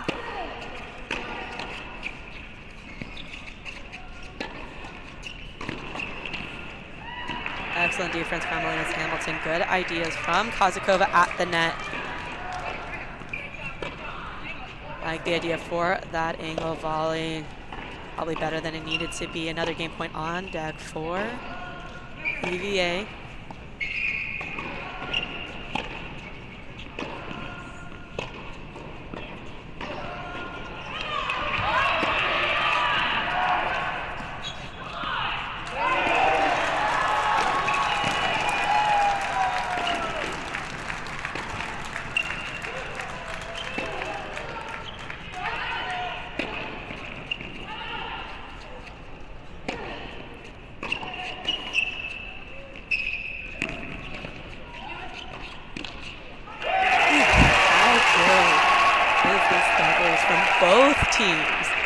UNC gets that point with some excellent defense from the racket of Linus Hamilton. Sets up a deciding point, a chance for UNC to extend their lead.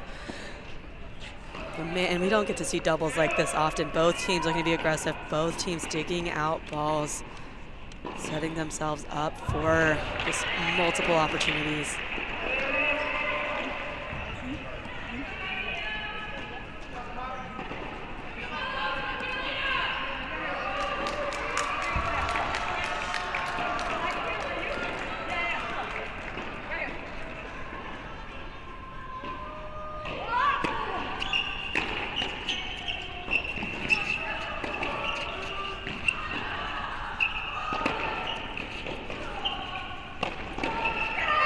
Again, great defense from UNC. Melody Collard able to put that overhead away. Secures the hold, stays within a break. UNC up 4-3. Court 2 real quick, Evie. UNC up 4-3. A deuce point on deck to either extend their lead to 5-3 or for UVA to stop a bit of the bleeding. They were up 3-11 this set. Have lost 4 straight games.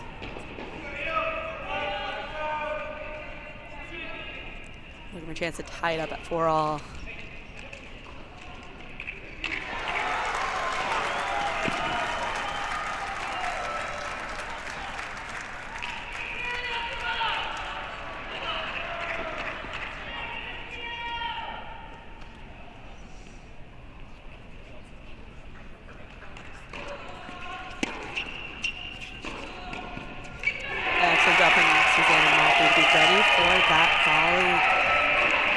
Gets the game, takes a 5-3 lead.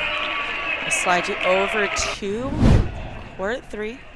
UNC with a 5-2 lead, looking to close this match out, secure 1 of 2 doubles matches for that doubles point. We'll also keep an eye on court 2, where they're also serving to close out their respective match.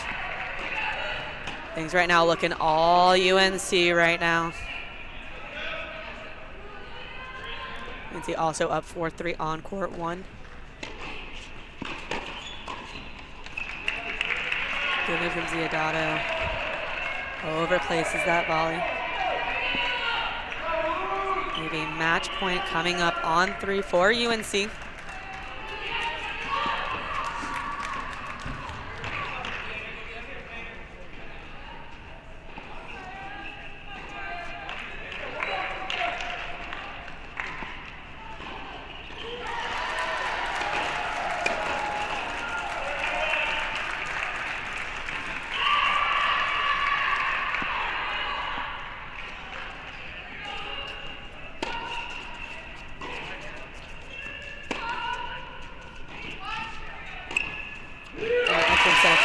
Put away by Rodman. Match court 3 goes away of UNC 6-2. Take it over to court 2, where UNC is looking to finish off this doubles point. They have a 5-3 lead. 2 points away from the match. Double fault lets UVA in this game a little bit, gives them a little space to breathe. Still 2 points away.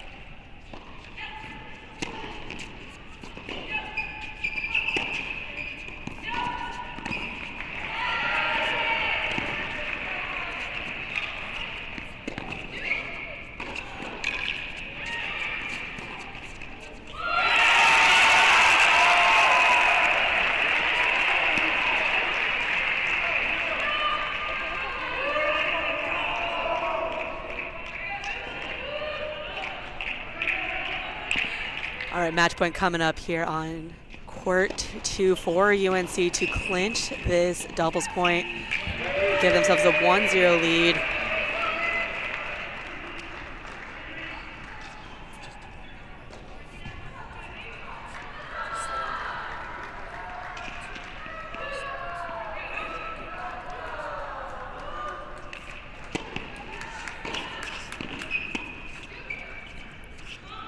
Slice going long.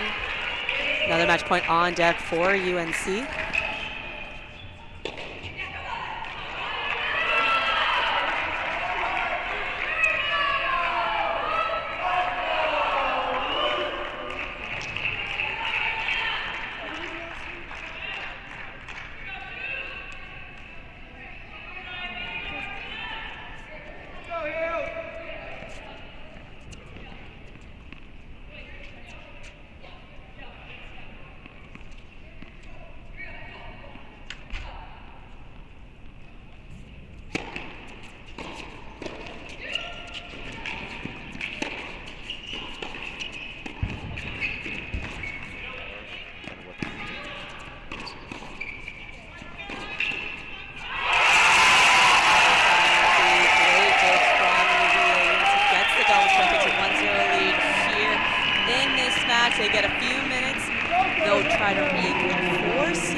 all that action in just one moment. See you in a few.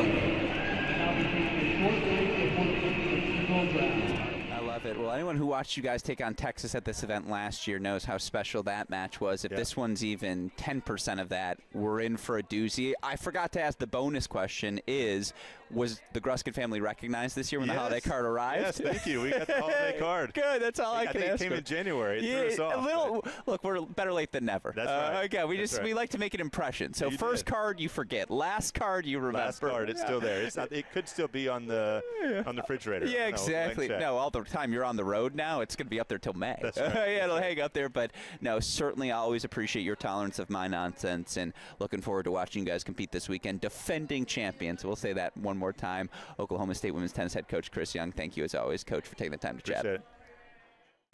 Welcome back in, everyone, to Media Day here at the 2025 Division I Women's National Team Indoor Championships. Joining me now in our booth, someone who obviously has some pretty fond memories, as the last time she and her team were here in Champaign, they reached the NCAA team final back in 2022. Of course, back into the final 16 here at the National Indoors. It's Oklahoma women's tennis head coach Audra Cohen. Audra, it is always good to see you. Welcome back. First of all, congratulations, obviously, on the baby, but congratulations on getting here as well. Probably, I was going to ask you to weigh the two. I think I know which one's more important, but for those fans tuning in who aren't familiar with these National Indoor Championships, can you talk about the importance of this event and where it fits into the broader college tennis season? Yeah, so I think most important about this event is that it's kind of like 3 freebies against top 16 teams. In terms of our dates and number of matches that we're able to play in a season. And so to be able to play at this level, it's a guarantee of 3 matches. So that's really important when it comes to making the NCAA tournament, and also the exposure that National Indoors has over the years has become so great because of you and because of honestly the amount of media. Hold that thought, sir. I think we missed something. No, we didn't. Okay, perfect. I thought we had a text. Something I got a text. We're good. Yeah. Sorry, carry on. Yeah. So just I think the prestige of the event has improved so much over the last 20 years. You know, I remember playing this as a player, and it didn't feel like an NCAA championship, almost like that big national championship feeling. And now you feel it, and I think that's a testament to our sport and to things like yourself that are increasing the media and the attention and the notoriety that we have.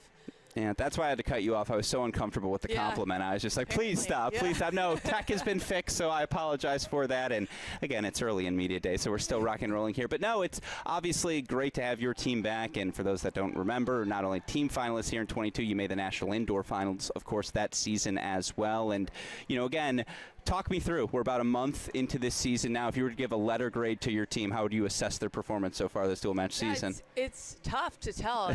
We have a lot of new faces, but also some transfers that are in their second year now at Oklahoma that have really they're past that almost freshman year of being at OU, and so. I feel like we're still pretty unknown. I wouldn't give us a grade right now because I don't want to say that we've reached a cap at all of what our potential is. I think we've competed well and we're coming together really well, and I'm proud of that. But I would say the future for this team is pretty big, and we're kind of under the radar a little bit. I feel like we don't necessarily have some big headline names, you know, like some former pros like some of the teams have right now, and so I'm proud of our kind of humble, hardworking. We're a great college team. Yeah. And I'm proud of that. No, and obviously the results speak for themselves thus far. And for your team, for those that don't remember, to have the chance to go to Cal and kickoff weekend, get a little revenge after they came to Norman last year. Talk me through what you learned about your team that weekend and what that win meant to this group. Yeah, I think we learned that especially our freshmen can level up. You know, I think the freshmen coming to Oklahoma and getting to the standard that we have in terms of our competitiveness and our energy and what our product is on match day, and getting our freshmen to that standard, it took all fall and a lot of work to get them there, and to be able to see them showcase that at Cal in a revenge match that's not even their revenge because they're new, right? So to see them buy into that revenge almost and really just be hungry to get here. And be unbelievable team players. I think the freshmen they stepped up the most there. And then our returners have done a great job of leadership. We did a lot of leadership training over the summer and over the fall to really help them guide the freshmen so that we have the opportunity to compete here. Yeah. And we don't have that bitter feeling that we had at playing against Cal at home in 2024. To that point, you've kind of mentioned it. There are some familiar faces, right? Staker, Right. when she was last year on court 6, she was doing magical things. Yeah. So she's been here before, and Alina and Julia, they've been around. But you talk about the freshmen. I'm curious from your perspective, does this team feel more new, more veteran-filled? Like, what has been the approach for you guys from the coaching side? It feels more new to me. Okay. I think maybe also we have new face in Edson, Sure. our assistant coach.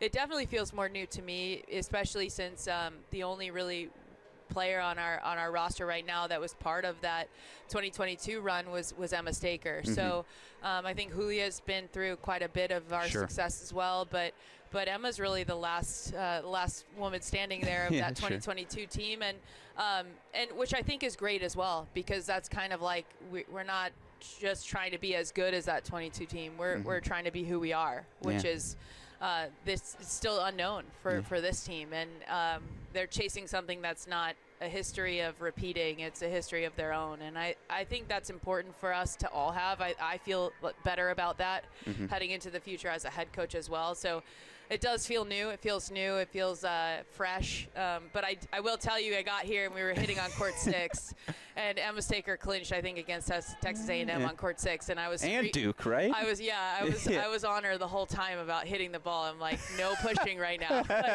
And I looked at her today, and I'm like, I'm not saying any bad words at you on court 6 this year, and I'm happy about that. You've grown a lot. Yeah. So it's good to see her growth and her really step into that leadership role as well. Yeah, no, and obviously I think everyone's excited to see your team here compete this weekend. For those who are watching for the first time, what's the biggest strength of this group right now? And welcome back to the cross-court coverage here. UNC taking a 1-0 lead, winning the doubles point on courts 2 and 3. Excellent play from UNC. To start out this match, we'll take you through all of these matches. To hang out here a little bit with this rematch from January. Reese Brantmeyer taking on Annabelle Shu. Annabelle Shu winning that last matchup 6-3, 6-3. Since then, we've seen Reese Brantmeyer in really good form. She takes down Dasha Vigmanova against Georgia, plays some really good tennis yesterday. Annabelle Shu suffered a 6-1 loss to Elza Tomasa yesterday from Tennessee. Still seeing some really good moments from her in this match.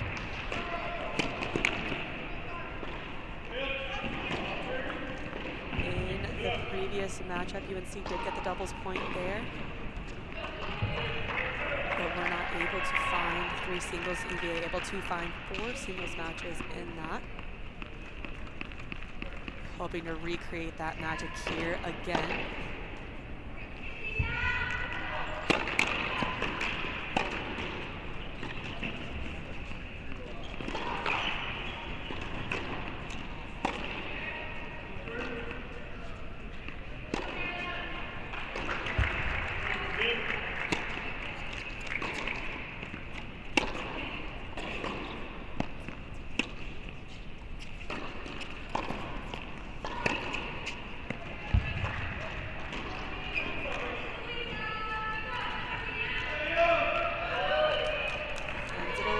Sets up triple break-point chances for EVA to start out this match. We know how good Annabelle Shu can be taking the matchup. Last time these two met just a few weeks ago. Great passing shot. What a way to start out this match. Really set the tone here.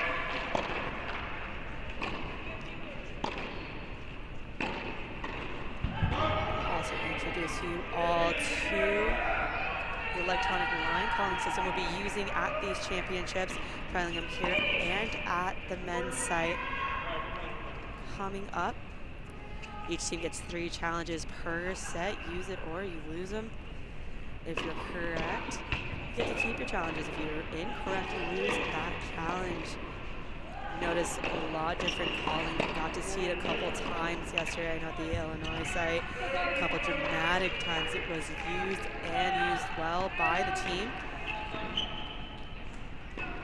But I, for one, have definitely noticed a difference in which balls are called. A couple times I've noticed some balls that looked out being played by teams. Far less drama around the line calls.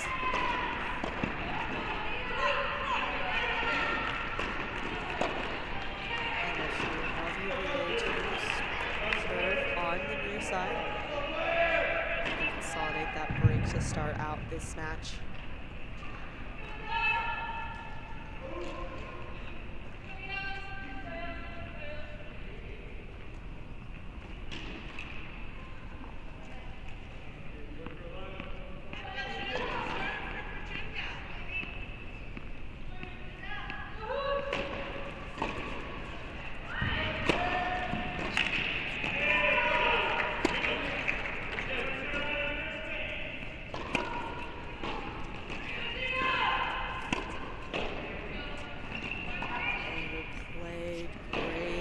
Of the slice from Brantmeyer to draw the air from English.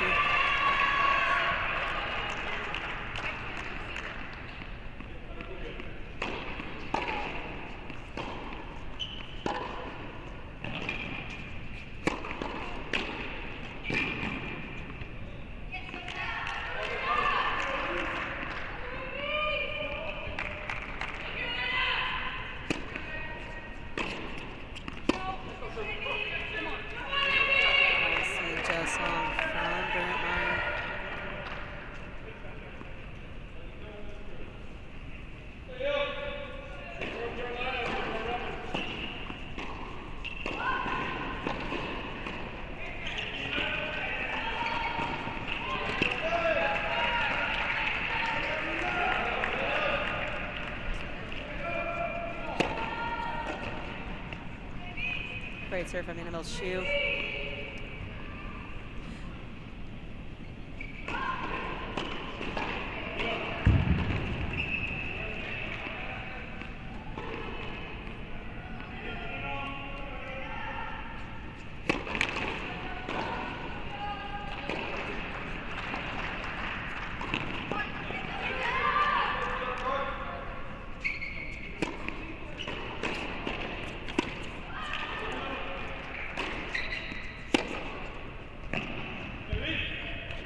Misses that ball wide.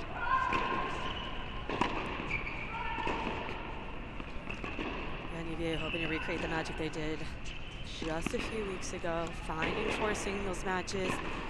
UNC impressive in their singles yesterday. They dropped the doubles point.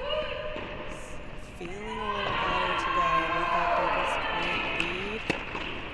We're able to find 4 singles. Capped off from the racket of Claire Hill, able to clinch that match for them. Great play from Reese Brantmeyer, setting up break point chances in this match.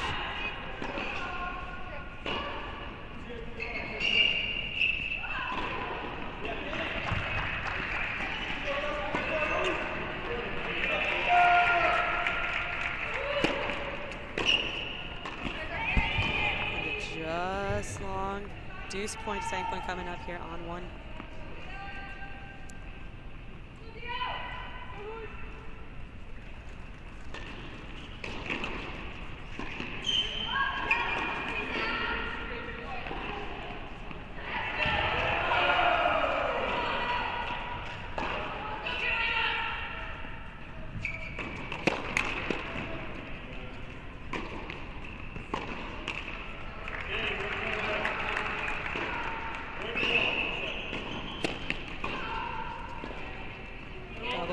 Gives Brantmeyer the break there on court 1. We're going to take it over to court 2. We'll slowly work our way around all of these matches. Introduce you to all of the players. Thea Radman taking on Sarah Ziodato. Lane Trevitsky out in singles. Sarah out in doubles. We did not get to see her yesterday. Out again here in UVA. UVA able to pull off the win over Tennessee. A pretty Tennessee team. Tennessee playing a 4-3 victory over Pepperdine earlier today, right before this match. Very impressive stuff from UVA to be able to take that match. Sans, Chervinsky, Ziodato having looked so good this spring. Continuing her dominance. Was 5-all in the third yesterday.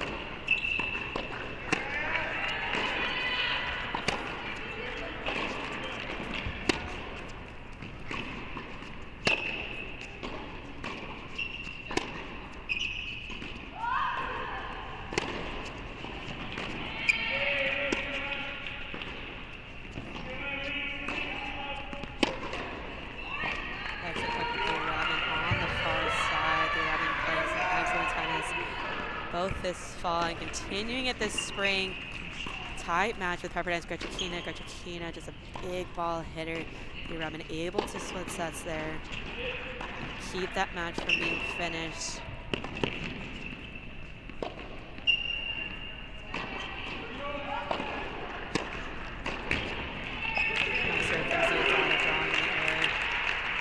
Off the Robin racket.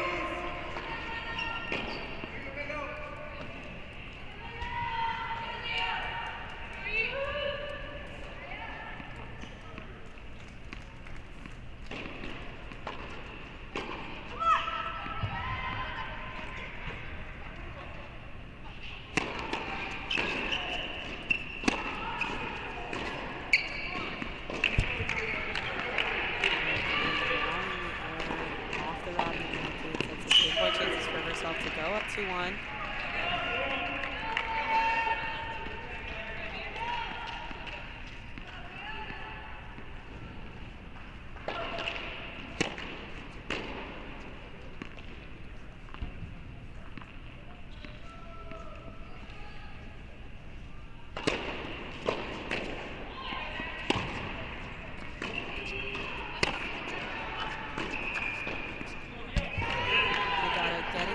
Taking a 2-1 lead. Side court 3.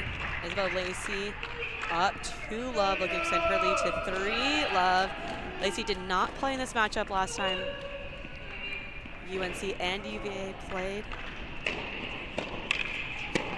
It's a whole new matchup. Carson Dinkerlink having been submitted at 4, played 4 yesterday. A little switcheroo with Louise Hamilton. Isabel Lacey gets the game. Takes a 3 love lead.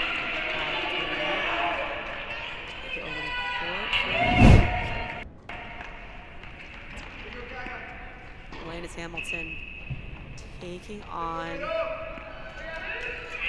Karolina Kozakova. Landis Hamilton has really built upon her spring. She's a spring admit. We did not get to see her in the fall and has played some really good tennis. We saw her play yesterday. Excellent performance out of her, defeating tough Vivian Yang from Pepperdine. And Kozakova, we did not see yesterday, as we did see her in the doubles. Curious to see her play today. Has had a bit of a struggle after her spring season. Missing that return race and putting the pressure to get the game. Take a 3 love lead there. Send you over to 5. Tatum Evans taking on Gina Salas of UVA. 1-all here.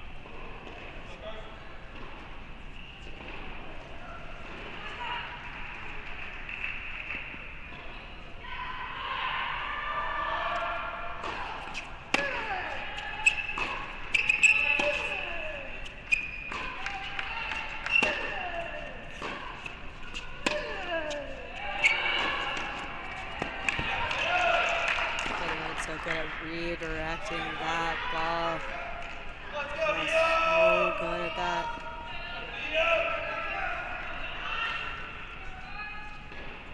Tatum Evans and Martina Gina Salas did play each other last time. Evans winning that matchup 6-3, 6-1. And somebody to recreate that magic. Gina Salas hoping to prevent that.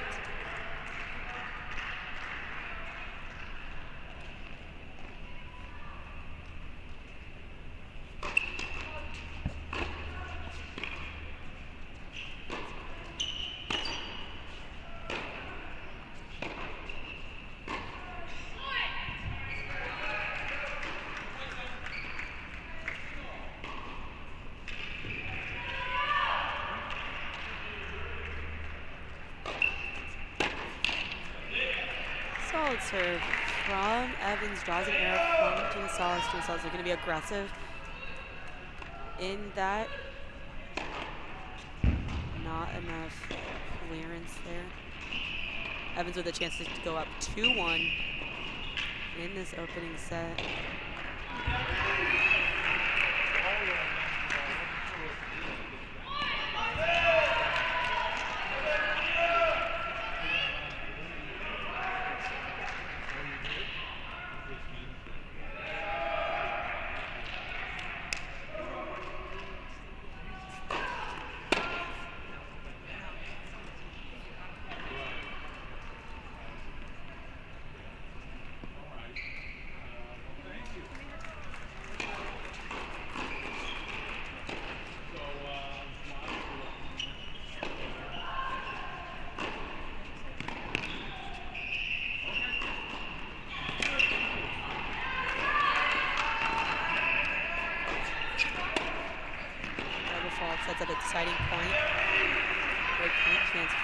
Gonzalez in that.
Now with another rematch from the previous UNC UVA battle. Melody Collard, senior on the far side serving. Picking up Claire Hill on the near side.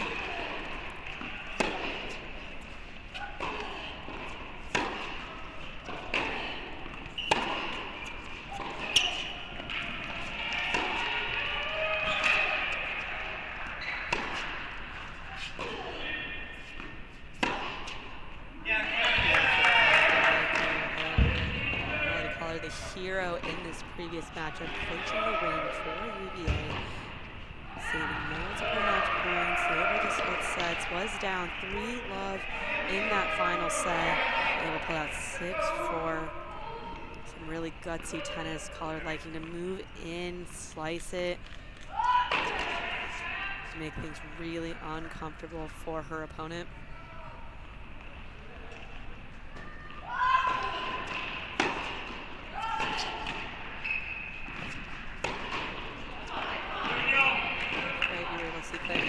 Clinch the match yesterday for the Cardinals.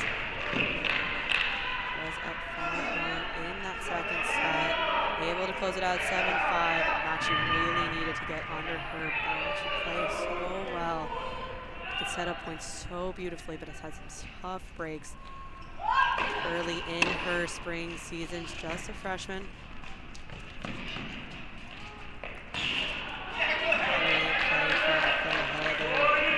Seeking some for revenge and definitely looking to piggyback off the success she had yesterday. Melody Collard also able to win her match yesterday over Vanessa Suarez of Tennessee.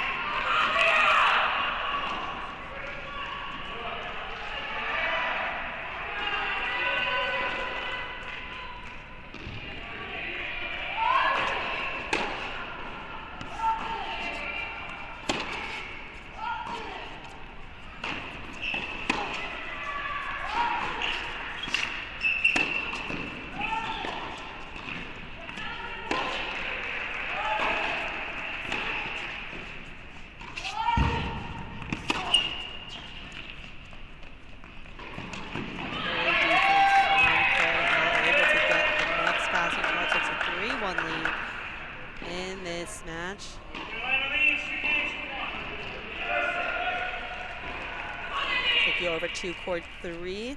Lacey up 3-1 over Carson Tangillig.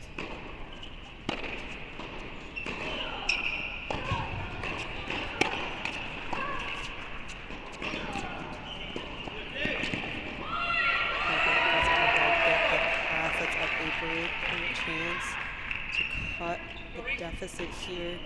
Lacey was up 3-love in the set to start. Carson Tangillig, a member of that 2023 National Championship team, winning her match in that battle, showing how she is so tough to beat.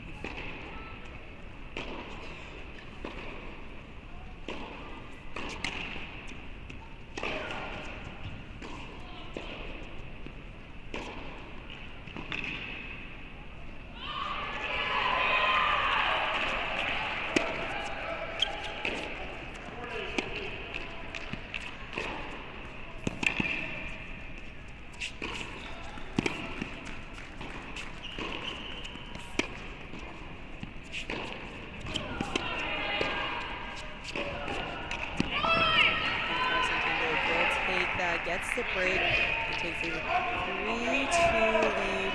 Go over to court 4. Ladies Hamilton taking on Carolina Kozakova. Hamilton up 3-1 to start this match. Hamilton and Carson Tangeli switching spots and utilizing their one switch they get in the tournament.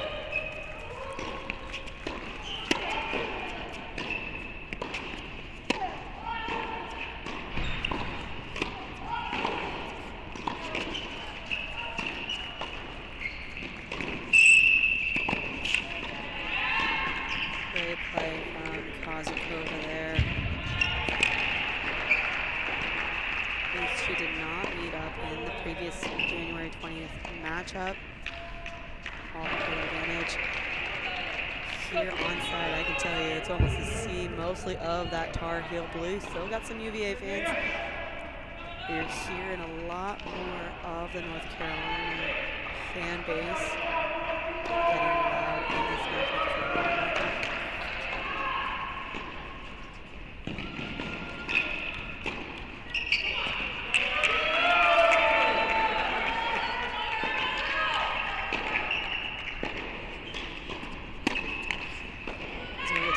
Take that there. Cuts the deficit down to 3-2 there. We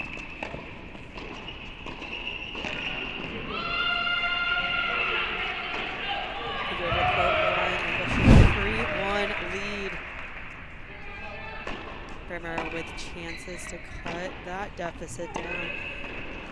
Last time these two met up during this match, Annabelle Shu was able to put a 6-3, 6-3 victory over Reese Brantmeyer.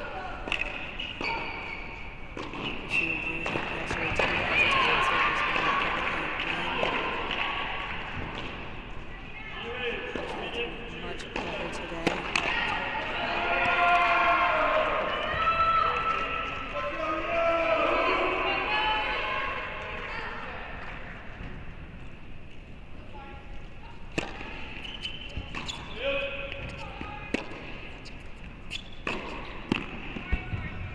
Great play from Annabelle Shu. Excellent aggression. Annabelle Shu does an excellent job working to take advantage of the point early. Saves one game point, another game point on deck for UNC.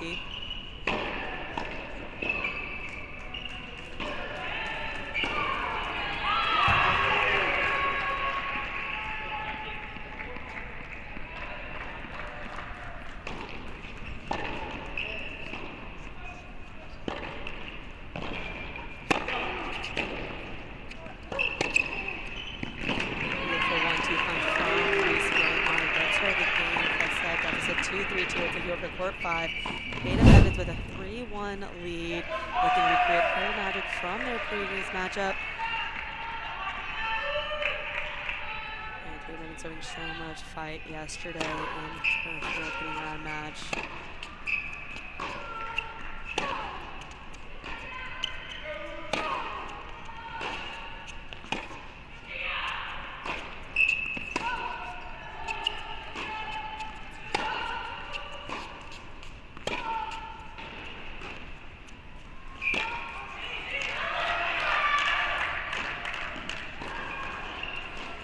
Salas with the great consistency drawing the slice error out of Evans. Salas took a tough matchup against Layla Bertez-Riso of Tennessee. Tough matchup for really anyone at this point. Bertez-Riso playing some good tennis, looking to rebound from yesterday. Points like that will definitely help her.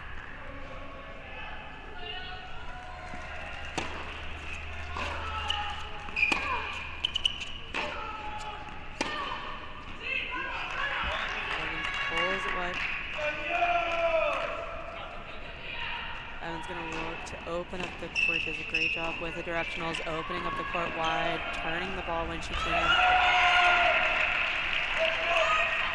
Overhits that last one.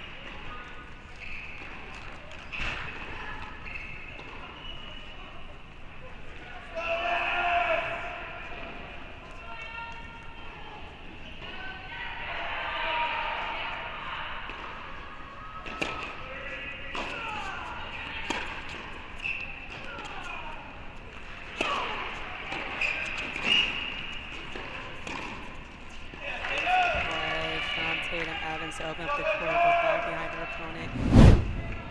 Gets her within 2 to take a 4-1 lead. Good job.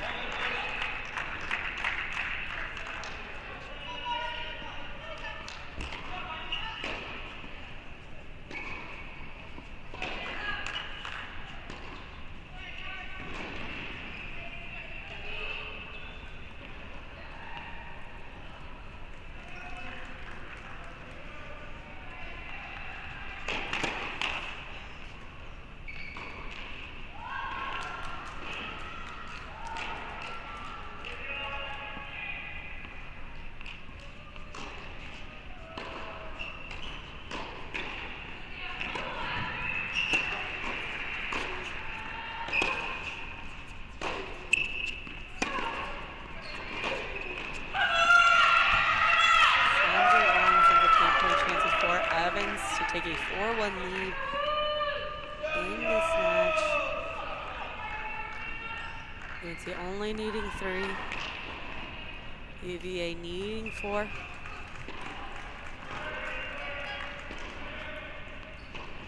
Both teams looking to book their spot into the national team indoor semifinals on Monday.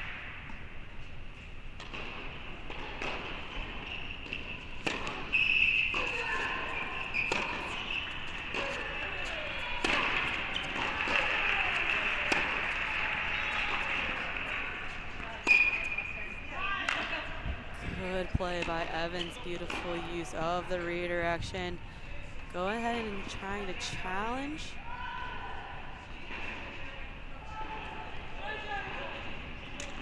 Looks like it might have been a little late.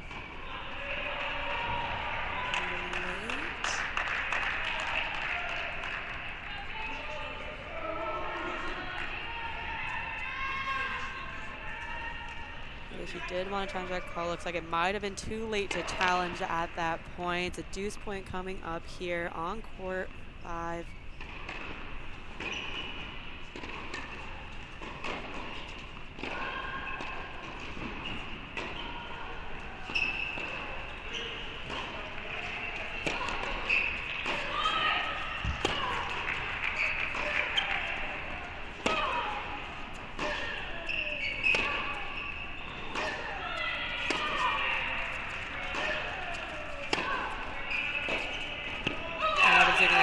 Pulling that ball across court. It's a hard ball to turn on. Takes a 4-1 lead. We'll take you over to court 6.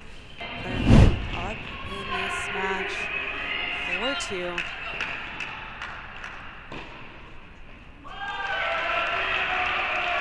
Another rematch from that January 20th match. Melody Collard able to save match points and secure the win for UVA, the hero for UVA in that team. Excellent dunk from Melody Collard.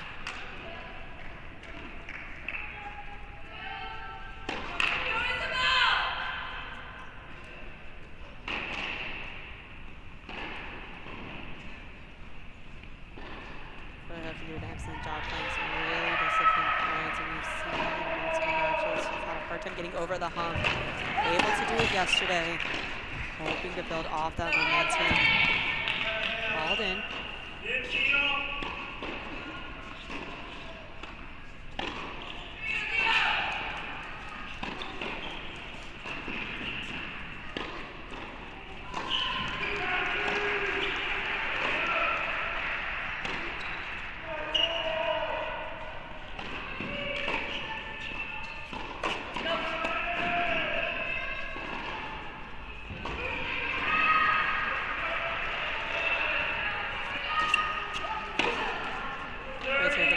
Drawing an error off the forehand of Melody Collard.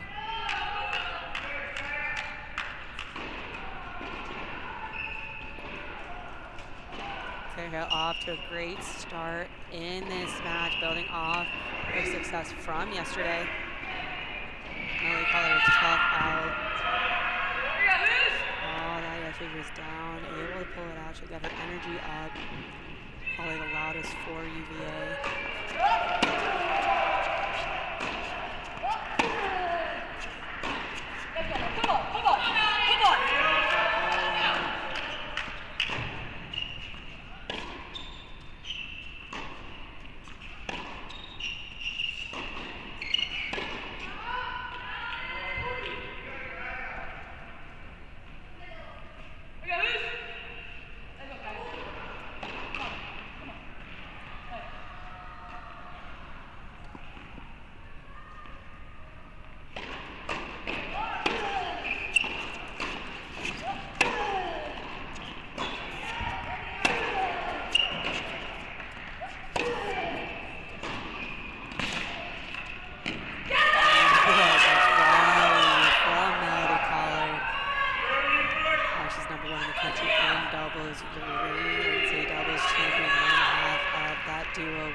Stravinsky. Makes her so good on the doubles court, so good on the singles court. A great pass from Claire Hill, just an even better pickup from Collard. Sets up breakpoint chances here on court 6.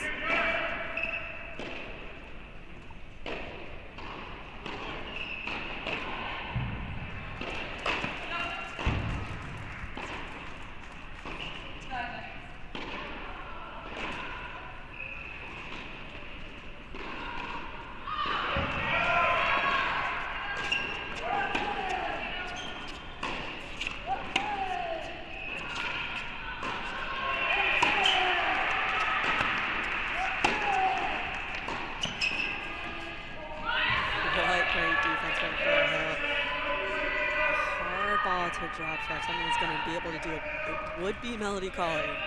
Not able to do it there, sets up a deuce point. On court 6, a chance for Claire Hill to extend her lead in this first set to 5-2. Also with a breakpoint chance on deck in this deciding point.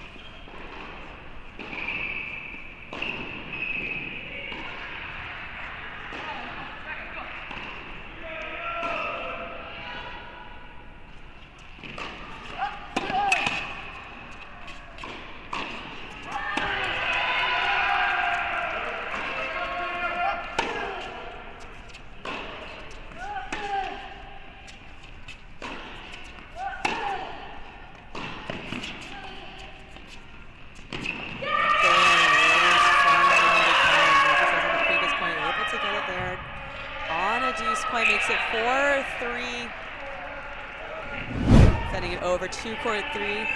But Lacey looking to close out this and get one first set on the board for UVA. Has set points on deck.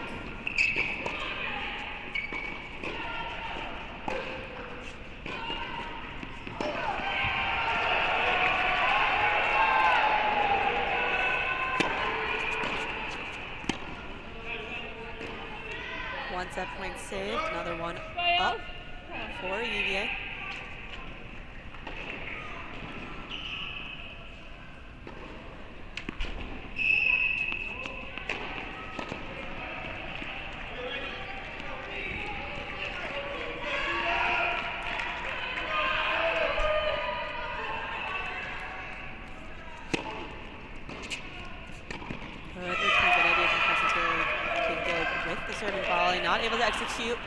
On that first set, 2 UVA will take you over to court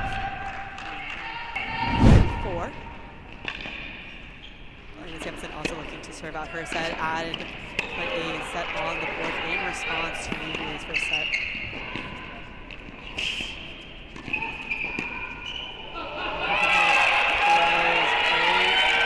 Slice from Elena Sampson, better play from Kozako over there.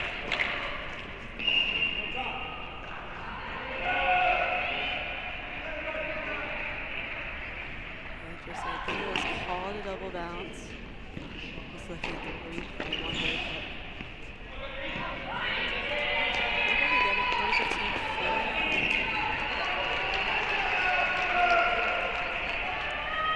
looks like there was an argument.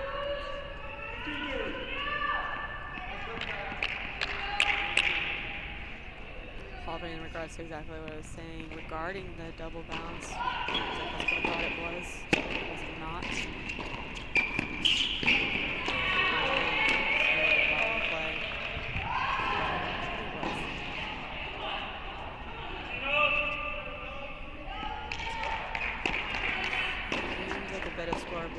Looks like they just beat a 30-all, so it was called a double bounce. To clarify, are at 30-all. Great serve and volley play from Elena Hamilton. 2 points away from a first set for UNC.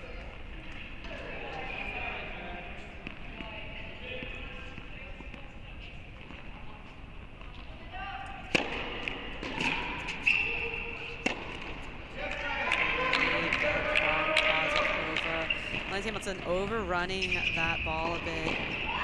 Hitting almost behind her. Breakpoint chances for Kozakova.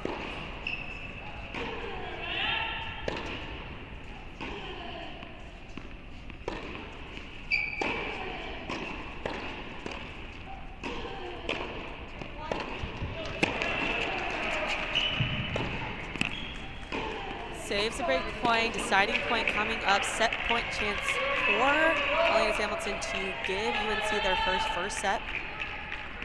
They already with one first set from court 3.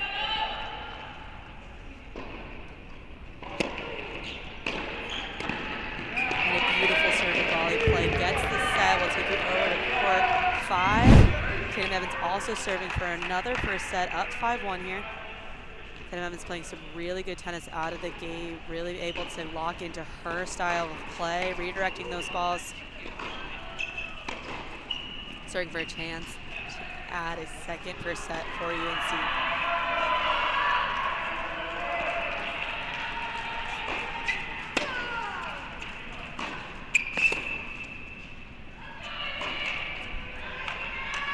Good for Gina Salas. Tatum Evans not able to execute there.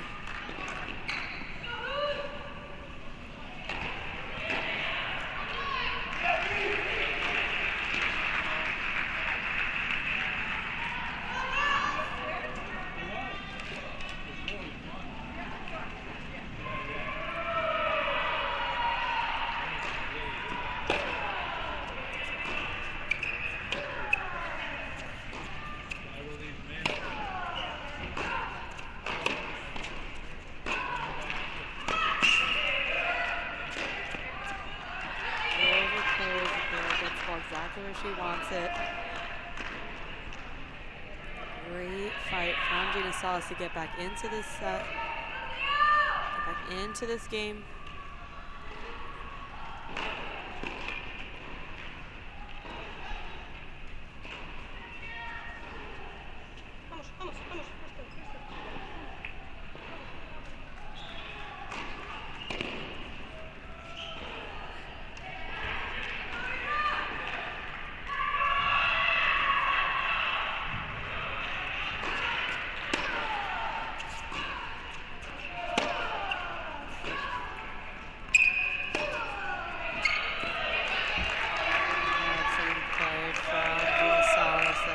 With a breakpoint chance. Got that deficit down, prevent another first set on the board for UNC.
Going the way of Evans, one break point saved.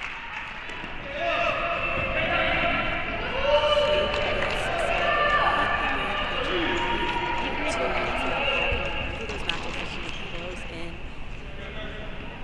at their first set in both of those matches.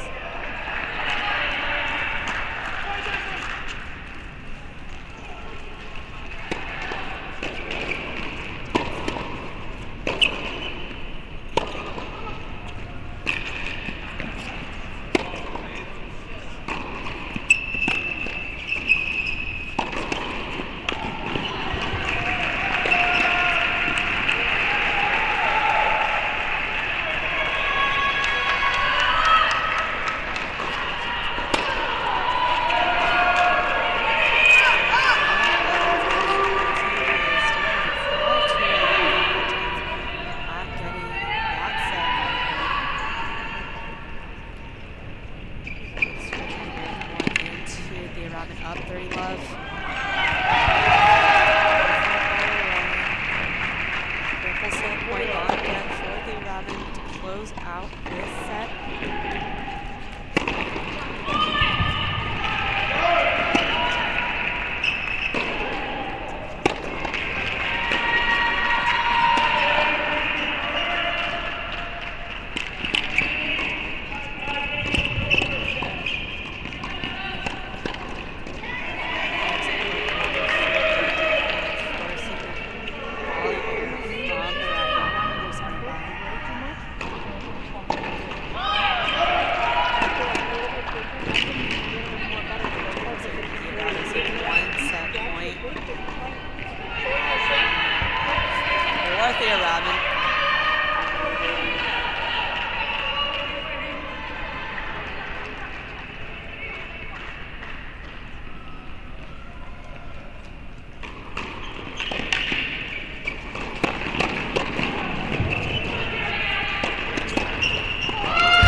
With triple break point chances to tie it up 5-all.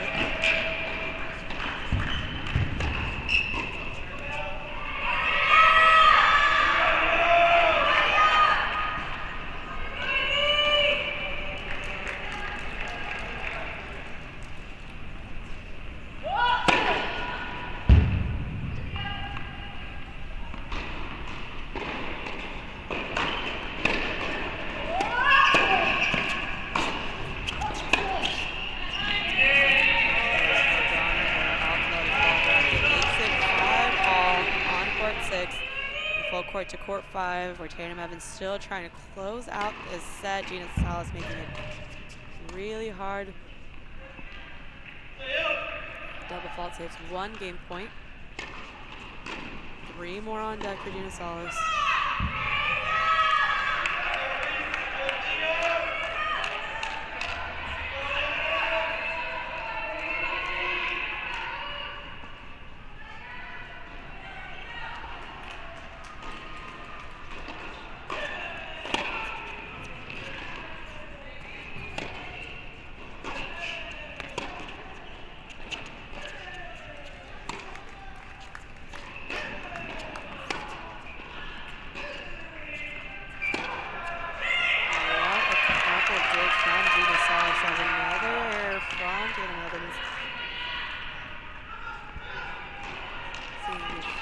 those types of errors from Evans.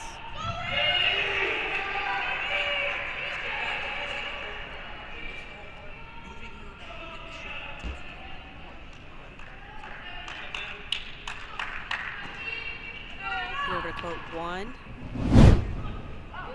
Shu looking to take a 6-5 lead. She was down 5-4. Pulls comfortably. Great serve from Reese Brantmeyer to save a break point, deciding point on court 1.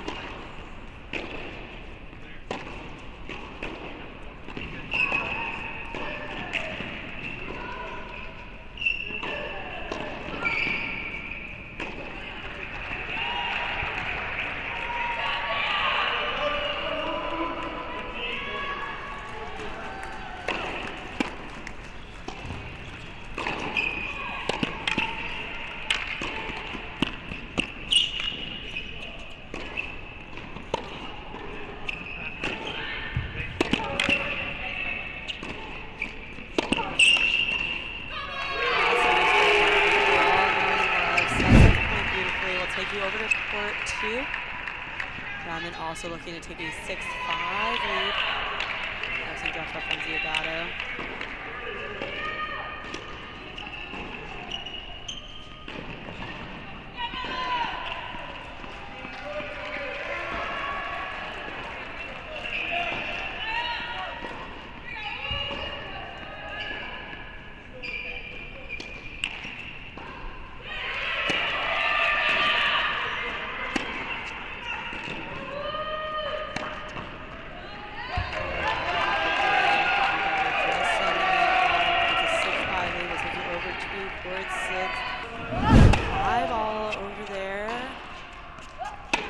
Looking to go back up 6-5.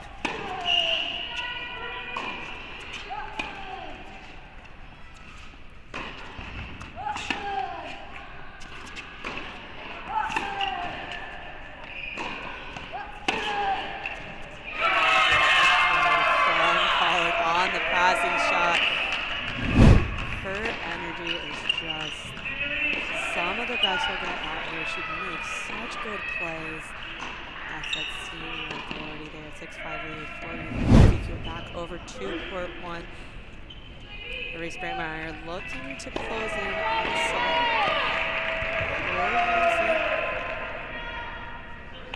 Reminder, UNC has one first set from Elena Hamilton. UVA has another first set from Isabel Lacey on 3. Great serve from English. Start this game.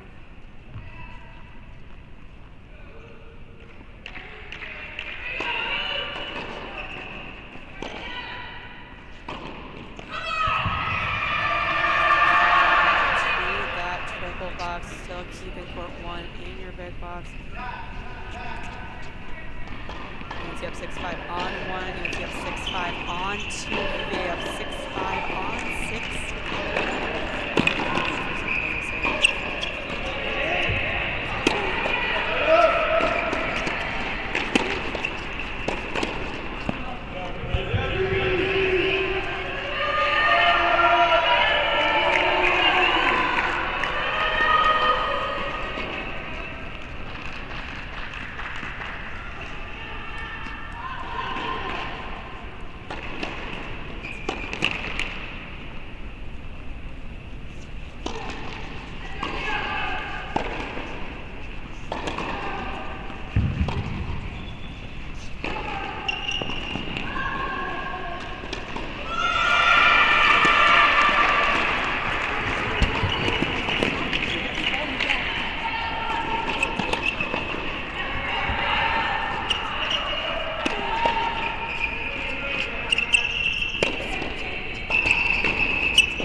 third first set for UNC.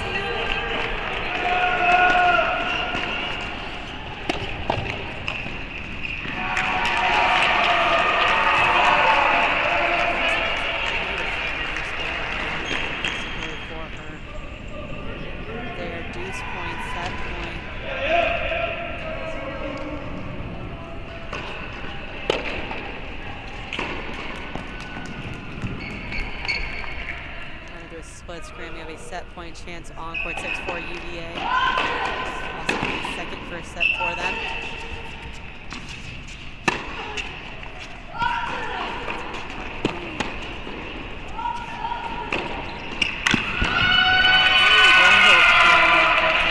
She saves 2 set points, making it 6 games all there.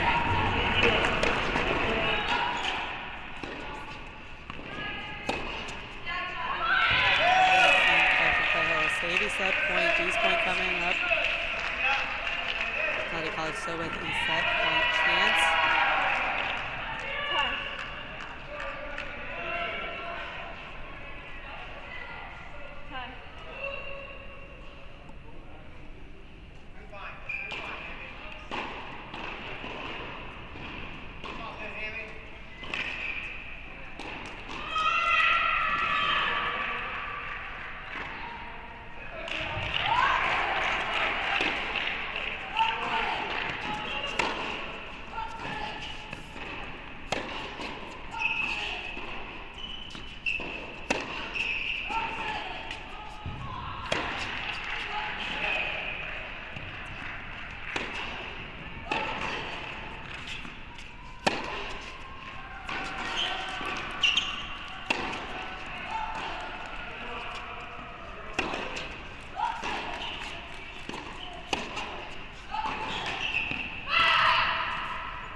To get it back, Claire not to do enough with that. It was a beautiful down the line backhand from Melody College. Takes it for a set 7-5 on court 6. That's 2 first sets for UVA, 2 first sets for UNC. 2 tiebreakers.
Beautiful volley from Ziodato. Great move forward there.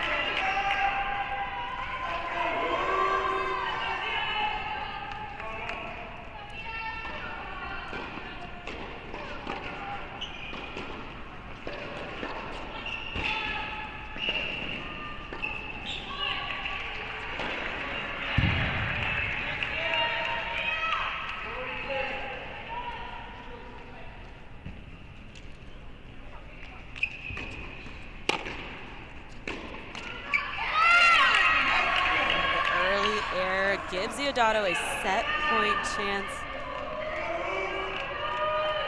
Opportunity to make it 3 first sets for UVA. Thea Rodman had set points earlier, not able to capitalize on them.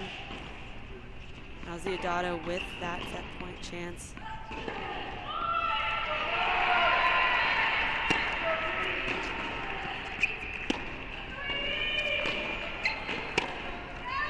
Excellent response from Thea Rodman to tie it up and save a set point there. I'll bring you back to the Annabelle Shu, Risa Brantmeyer tiebreaker.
These last 2 points, at least get a set point on her racket.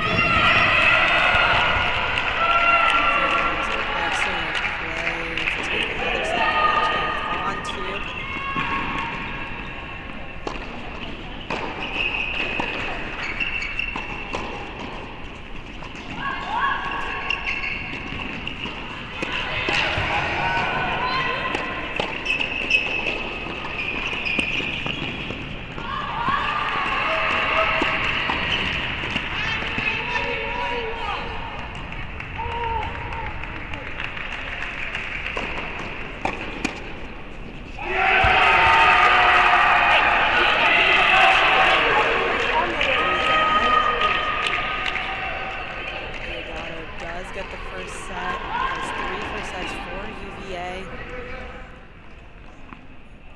For a fourth. We'll shoot up 5-4 in this tiebreaker, 2 away. Has played some really good aggressive tennis in this tiebreaker. Saves some set points at 6-5. Has started off really strong in this tiebreaker.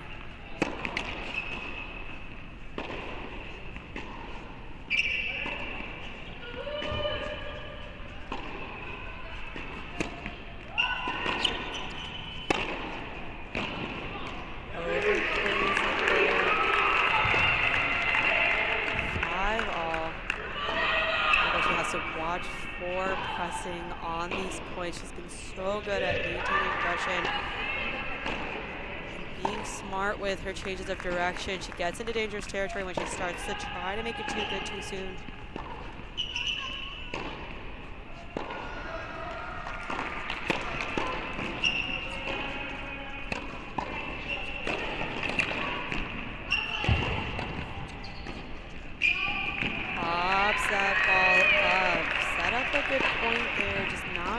With that next volley. Excellent passing shot from Brandmeier, giving her a set point to make it 3 first sets for UNC. UVA already has 3 sets in their pocket.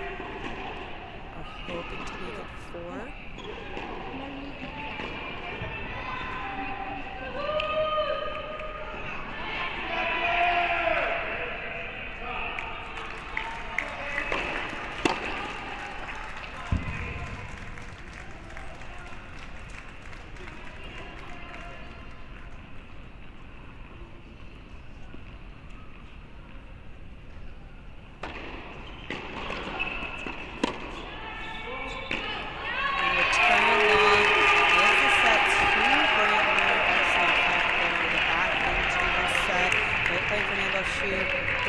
Sets for UNC, 3 first sets for UVA. We're going to take you, though, over to number 3 singles, where Isabel Lacey is looking for a chance to close out and add a match to the board. Court 1 only just finishing a first set. Court 3 closing and on a match. Carson Tangilling looking to serve to stay in this match. Prevent some scoreboard pressure from UVA.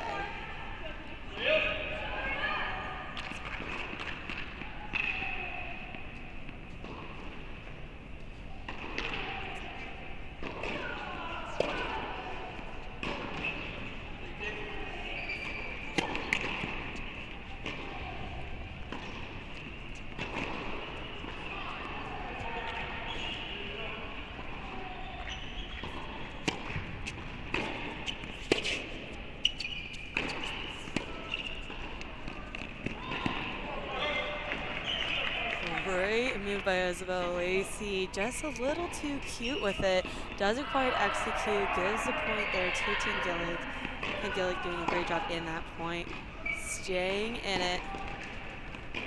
Sometimes when things are just not firing your way, you want to stay in these points, stay in this game as long as possible. See if Lacey can come up with 4 points there to close it out.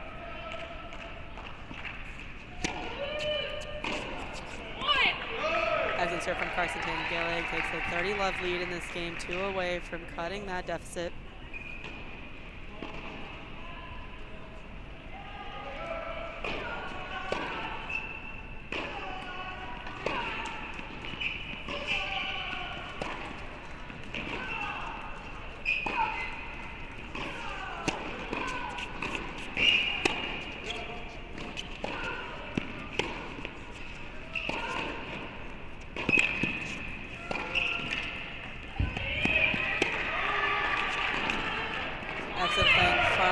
Tangilling to keep just one more ball back in play.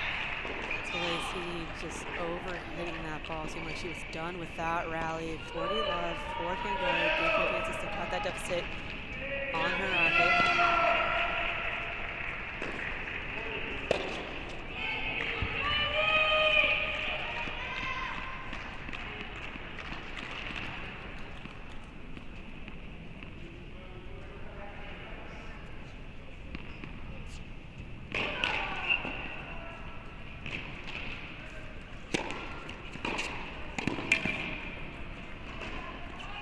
Return from Lacey, saves 1 game point.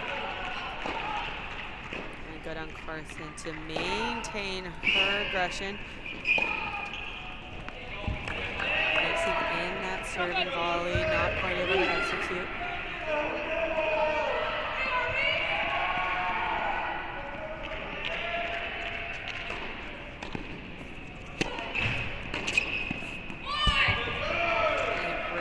Carson gets the game, cuts the deficit to 5-3, sends it back to Lacey to serve for the match.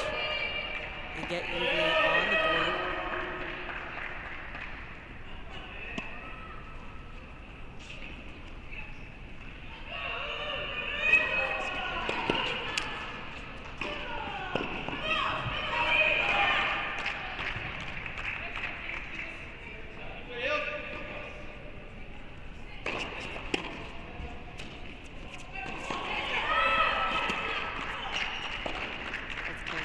With the challenge.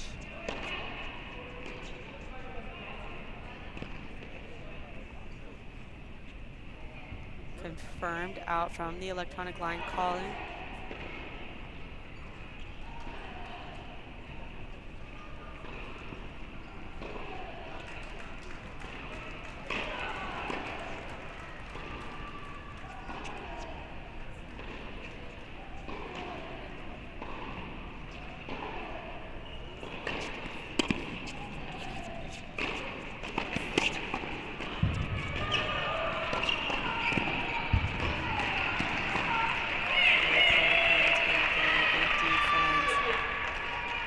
Draw an error from Lacey attempting that passing shot.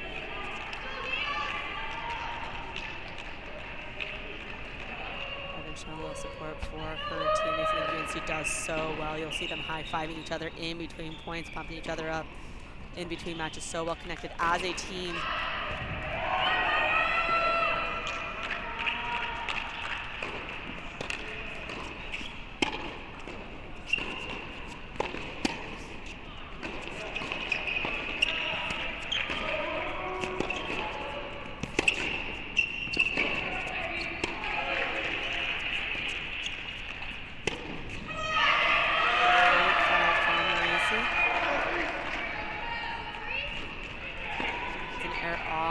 The tin going forehand.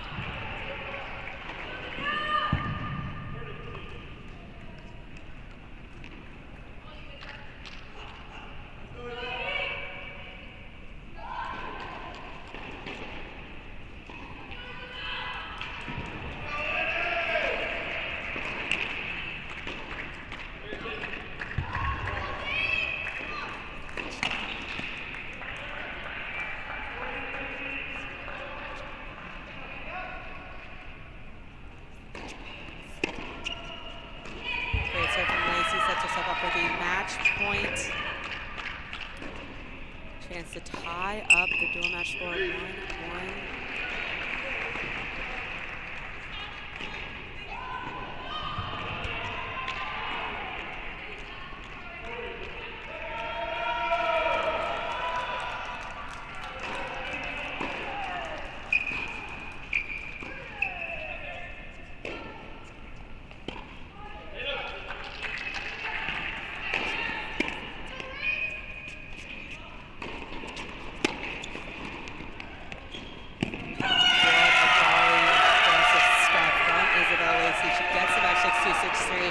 Overall, it's tied up 2-1 all. Over to court for Hamilton having taken the first set down 4-3 here. Kozakova making a push in this second set.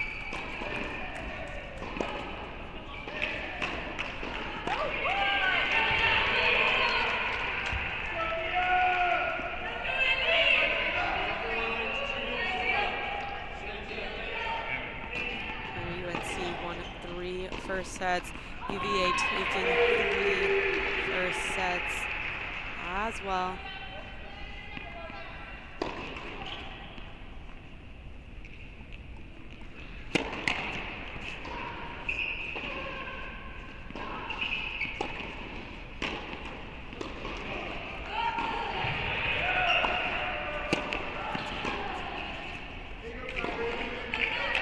Double fault will give a breakpoint chance for Kozakova to take a 5-3 lead.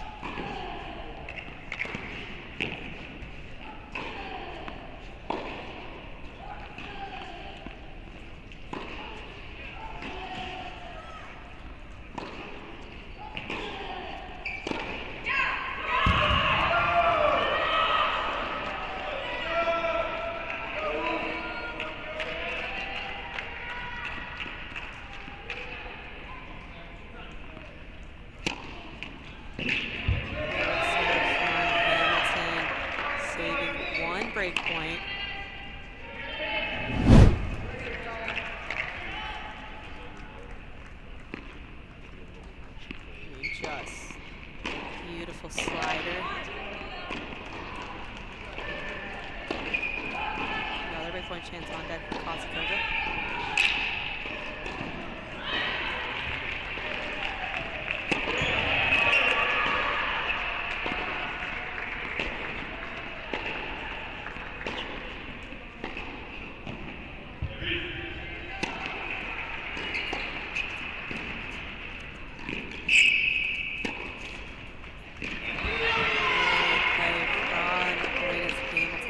Another break point, deuce point for a chance to make it 4-all. Still a break point chance for Kozakova to extend her lead to 5-3.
Puts her foot on the bottle, doesn't let go in that point. Is Hamilton just barely getting some of those balls over. It's a 5-3 lead for Kozakova. Over to court 2. Yeah, Robin winning this first set. I'm sorry, losing this first set, I apologize. But I think we have 3-love lead in the second. Great response from her. Robin with a couple set point chances in that first set, not able to convert. Ziodato playing well, takes about 3 set points to close it out. Robin coming up with the goods to start this second set.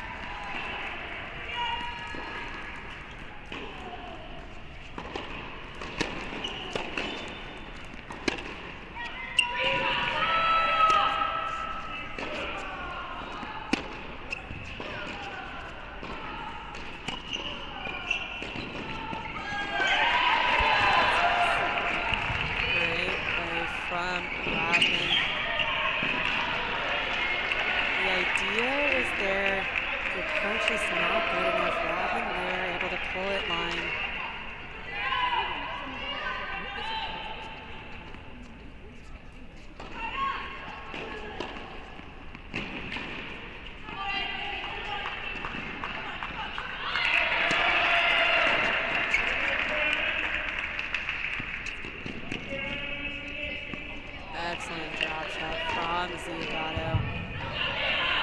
Robin not able to do much with it. Attempts the lob, misses it.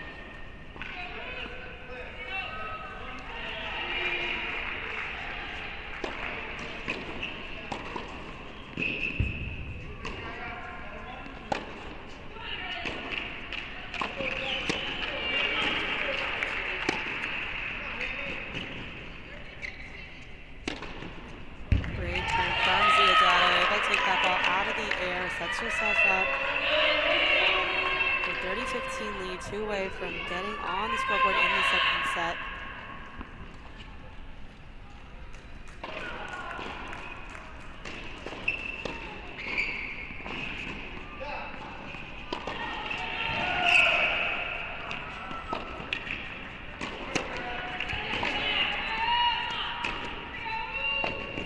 And another drop shot.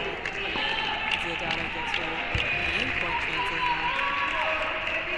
Drop shot working so well for Ziodato in this game.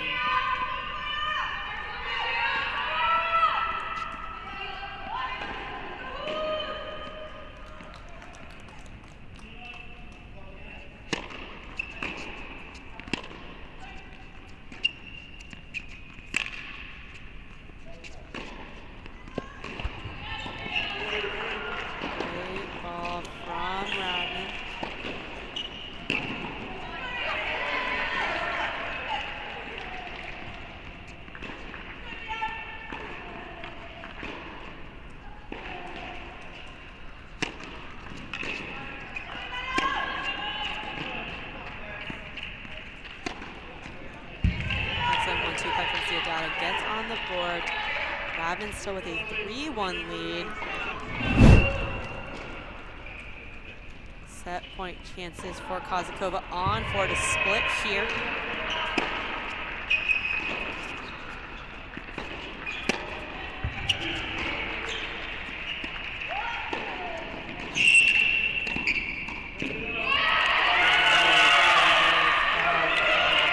Takes the second set for UVA on court 4. Over to court 6. Bearhill with a 3-2 lead in the second set. College able to win. First set there. Great play from College with the drop shot. Put away is the next ball.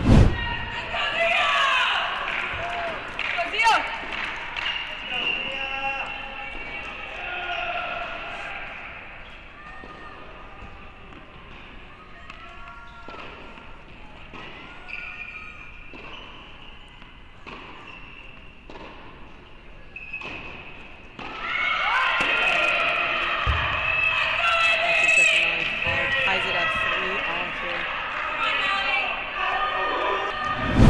Core 5. Baseball's up 3-1. Deuce point chances coming up.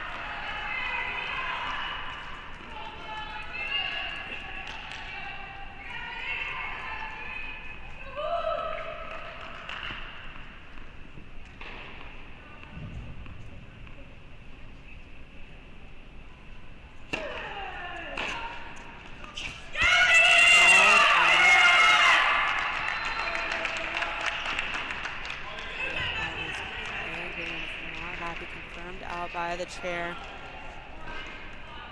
Take you to court 2. Milwaukee takes under lead to a 4-1 lead.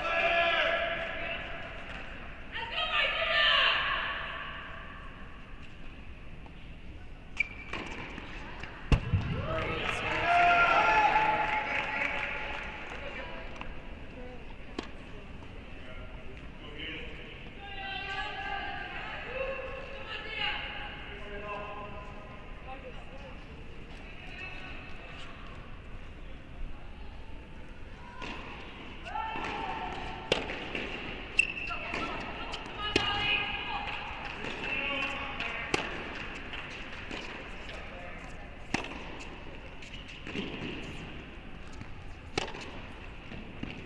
Beautiful point from Theodore.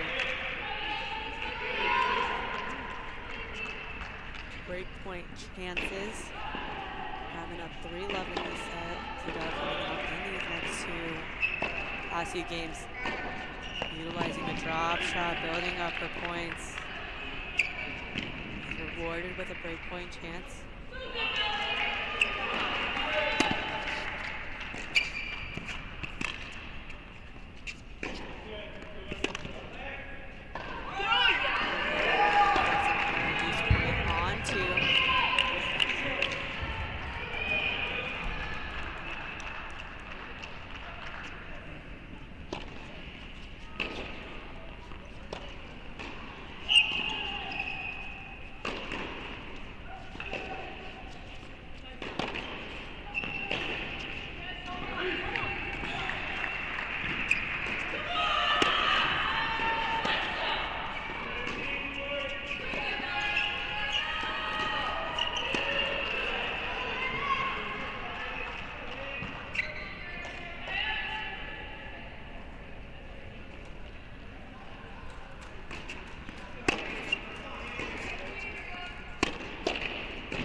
Forehand to open up the court. Cuts the deficit to 3-2. Will take you back over to court 5. Doing size with a 3-1 lead in the second set. Looking to also split sets here. You'll be able to split sets on court 4.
is mainly going to be on the racket of Evans if she's on, firing on cylinders.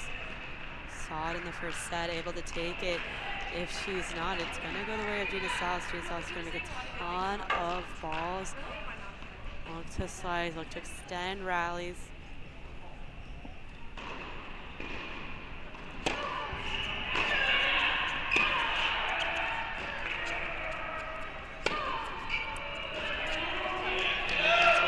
Gladly take that ball. Game point chances to cut that deficit.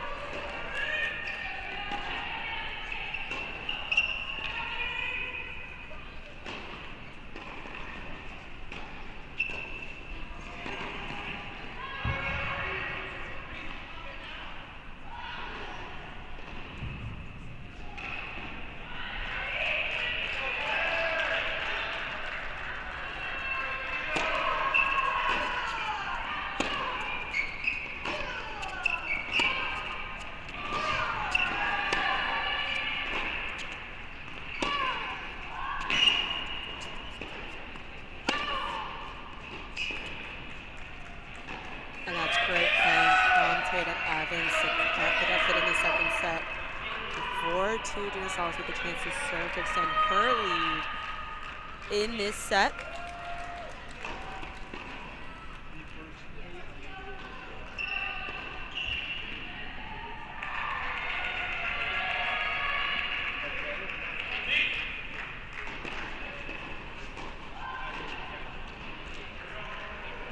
In here for a little bit, see how this next game goes. Keeping our pulse in all the other matches. Has been up a set and 3-1. Tidada winning the first set, but down 3-2 in that second. Split sets on 4, match on 3 going the way of UVA.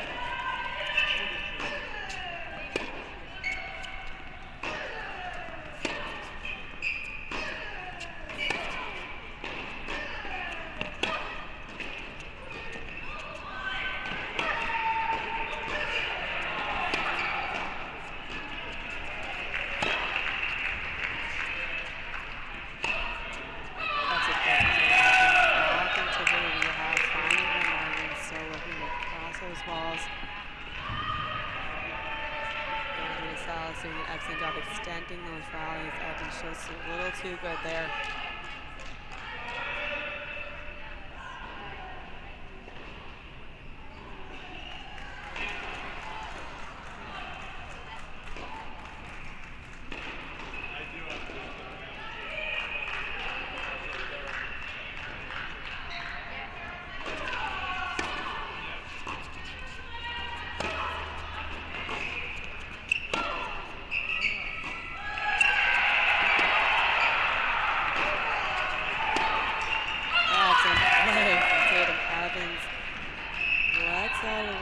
Come on there.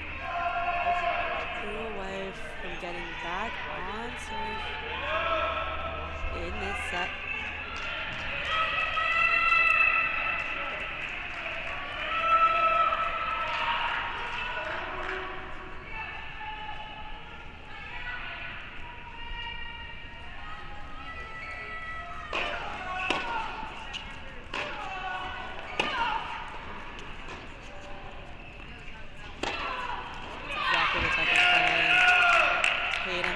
Is looking for maintaining aggression, looking to open up the court, use the diagonals. They set herself up there to turn that ball. Triple break point chances for UNC on 5.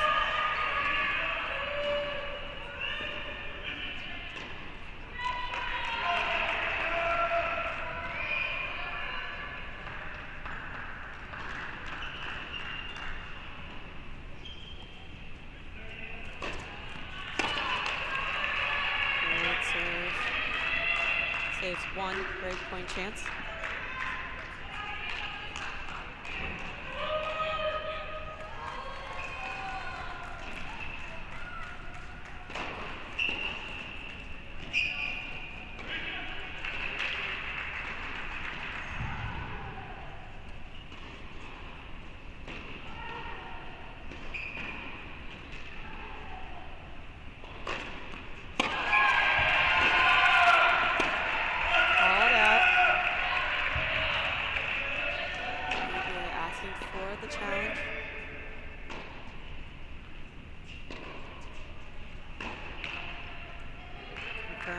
out.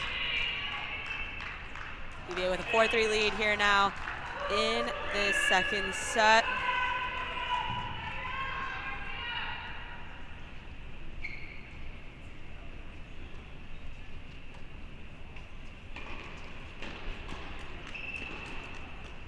Take you over to court 6, where Claire Hill is looking to go up 5-4 in this second set.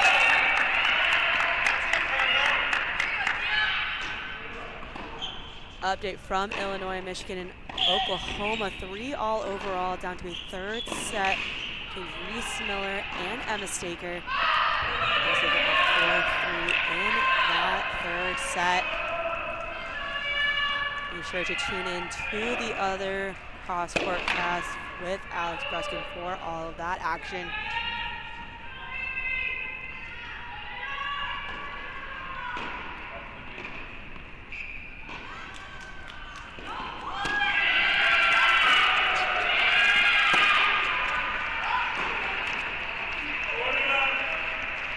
Hill doing such a good job sticking around here. When Claire Hill is at her best, she can play some really disciplined tennis. She needs that. Gens College is going to just make that so hard. Great serve, gets the game, 5-4 lead for Hill.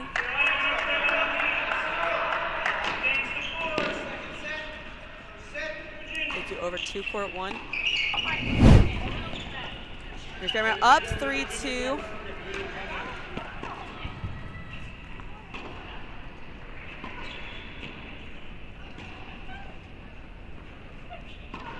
Was up 3-1 in this set.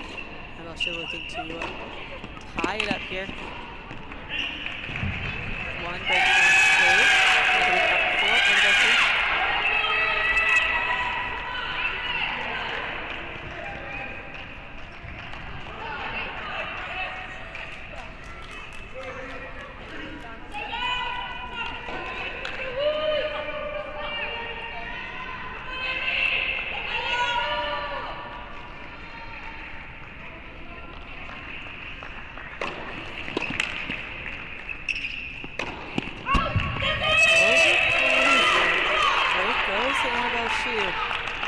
something to be said for just making one more ball back, just getting one more play in. Even someone as good as Reese Brandmeyer can give you that error.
Needing to maintain her attention,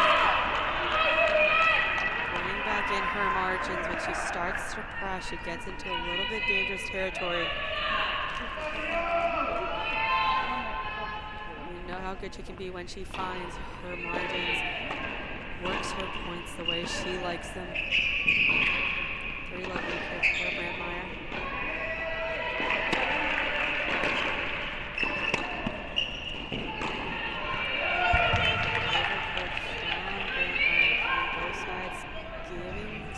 Overly misses in rallies. Not quite where either of them thriving. Both offensive players that need to build their points.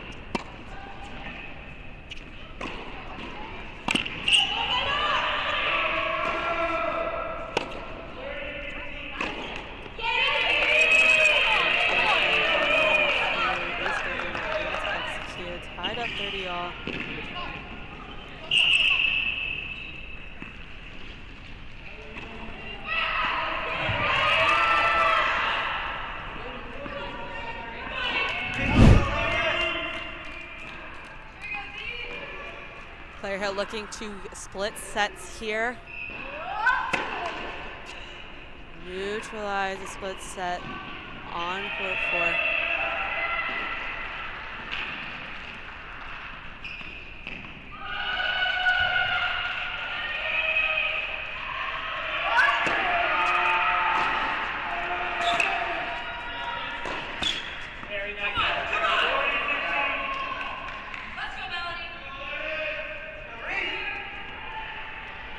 They're up 5-4, down.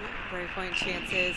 We do have our eye on court 2. We see Thea Rabin is up 5-2. Ziadato taking a medical timeout. As soon as that is over, we can bring you over there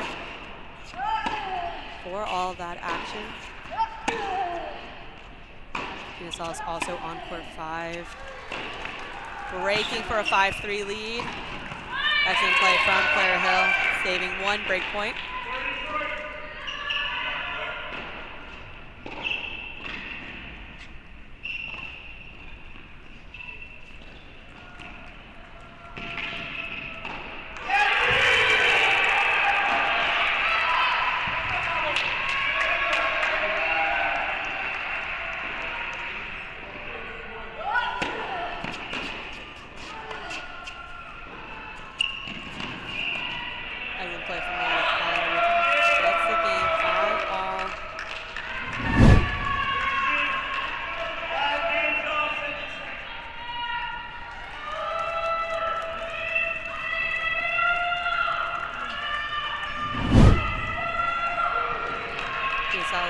Serving to split sets here on 5. Last time these two played, it was a 3-1 win for Evans. And Salas playing some really good consistent tennis in this second set to dig her way back into it. Drawing out a couple more errors from Evans.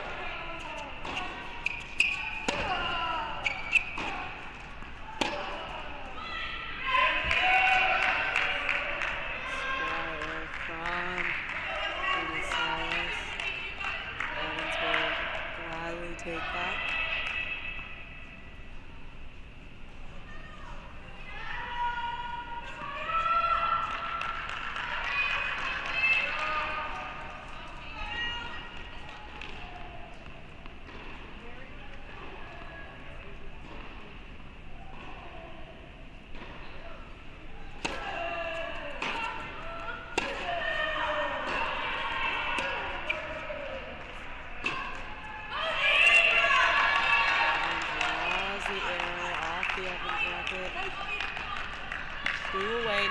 From a split set. UNC won 3 of their first sets. Court 4 did in fact split sets. And court 5 looking to also split sets for UVA.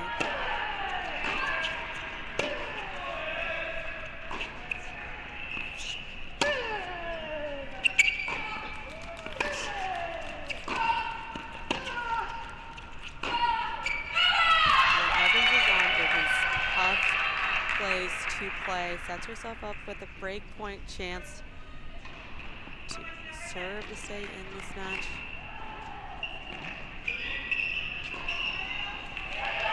Evans being very aggressive even in the tougher moments. She saw looking with a ton of balls.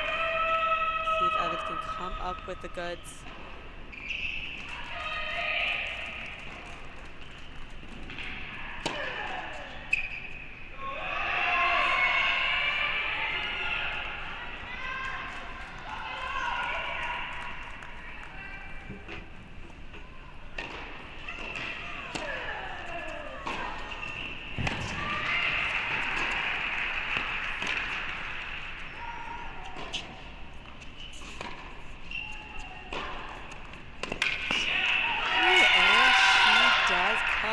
The goods, gets the break. 5-4 lead still for UVA. Evans with the chance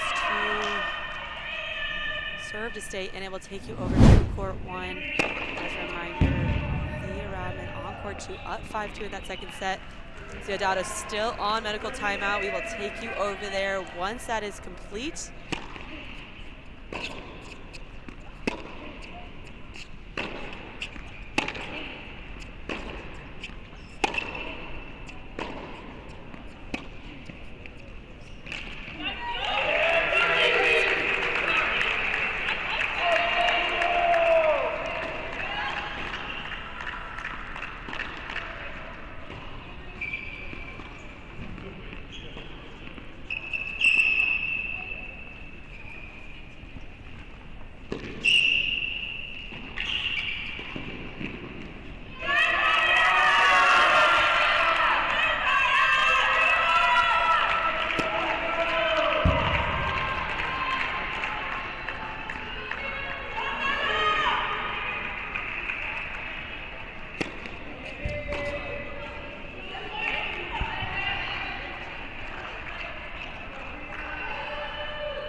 Looking to close her match, making a 2-1 lead for UVA.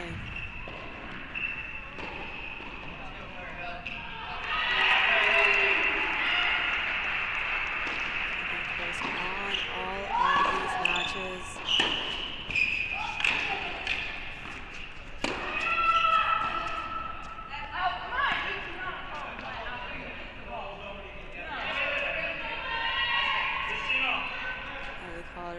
Here to try to call it out, does not actually call it out. It's 15 all.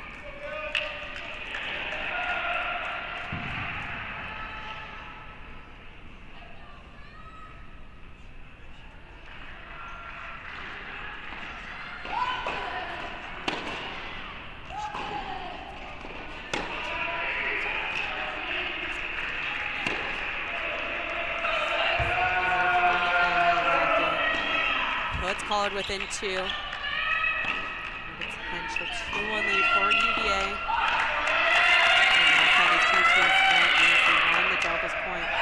UVA able to find 4 singles matches.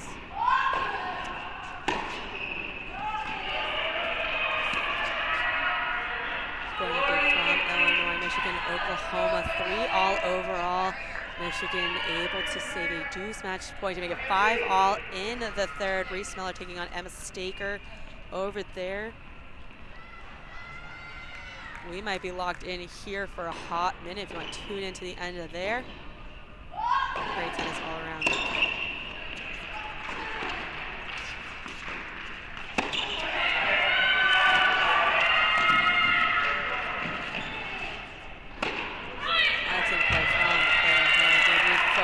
Put away that overhead. Match point number 2.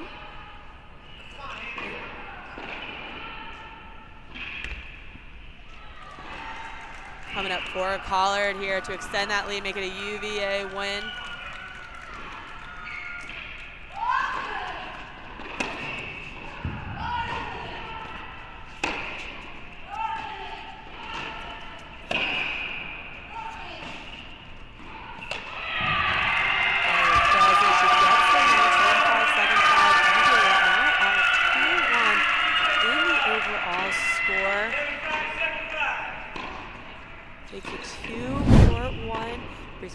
Looking to add to the total of the set in 5-3.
by Shu.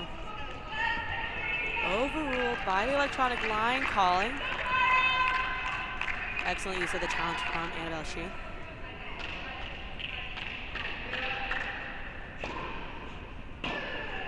Tatum Evans just tying it up on court 5, 5 all in that second set.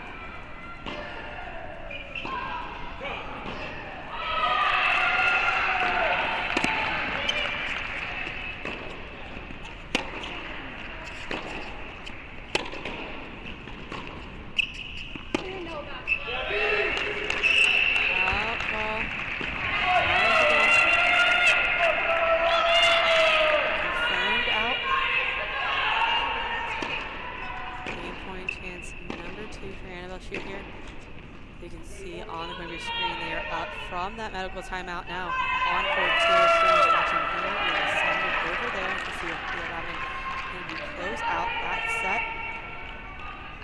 We get a split set over there.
Calvis has some questions for the chair.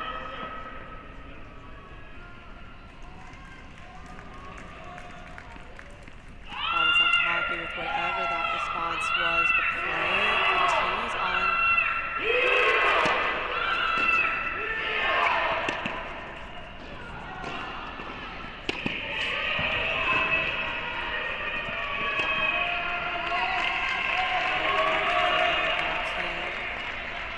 Now for Rodman.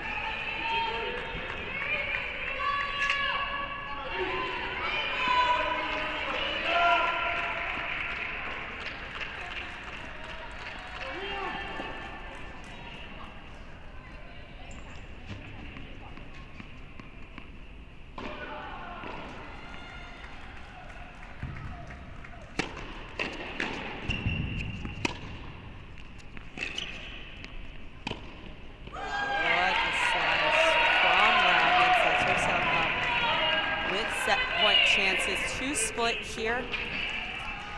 Unsure what was being worked on for Ziodato in that long medical timeout.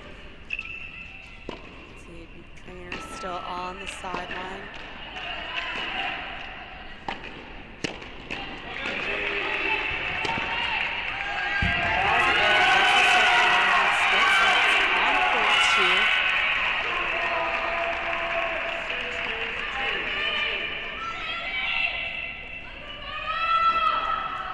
Over to court 1. Brant Meyer looking to serve it out, and added point on the board for UNC.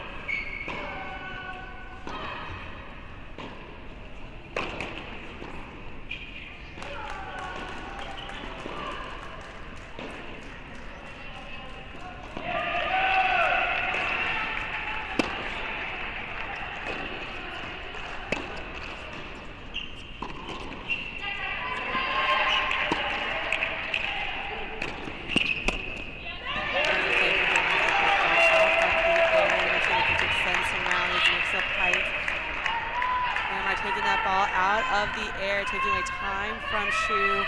Puts yourself within 2 to take this match.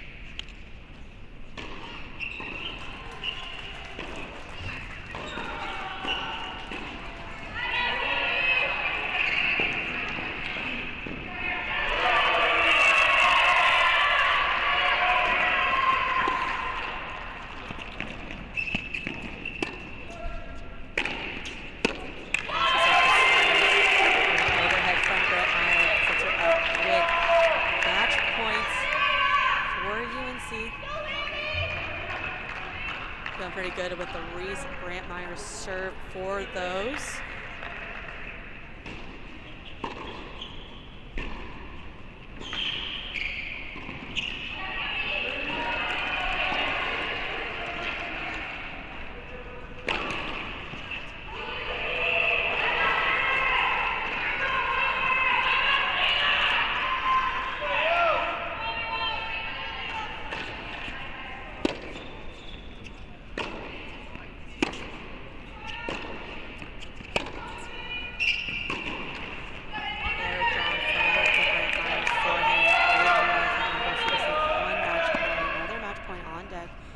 UNC.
Staker taking a 2-0 lead in that tiebreaker.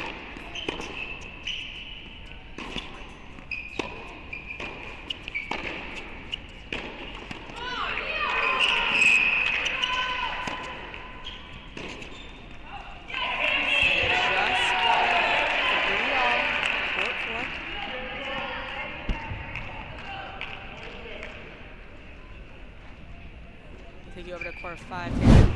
Evans has now taken a 6-5 lead in that second set. She was down 5-3 earlier. She has a lot of fight, a lot of heart, maintains her aggressive style of play. Now with a chance to serve for the match, give UNC a 3-2 lead.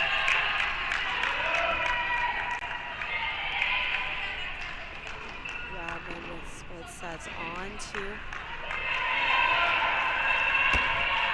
split sets on 3 all on court 4. This court 3 is over. It's a win for UVA.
This match, excellent job from Evans regrouping early in this set, making more errors than we've seen for a minute. But has done an excellent job regrouping in this set to take a set 6-5 30 love lead.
Growley is really forcing Evans to come up with the winner.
Over 2 court 4.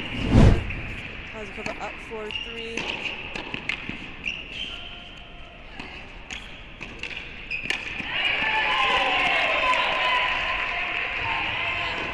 Oklahoma upsetting Michigan.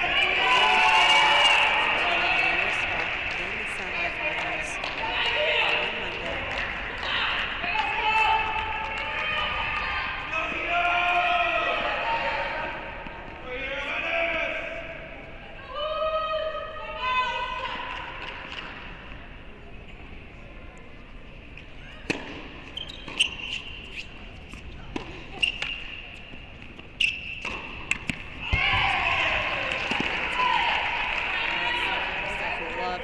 From the freshman, gets the break, makes it 4-all, keeps UNC's chances alive.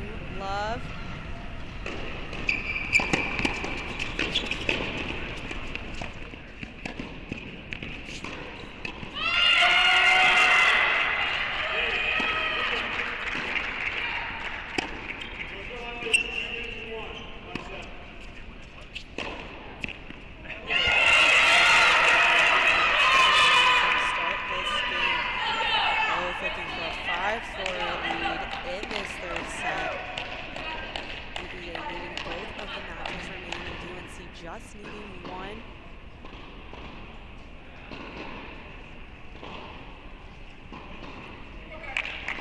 Udata is on the 2-1.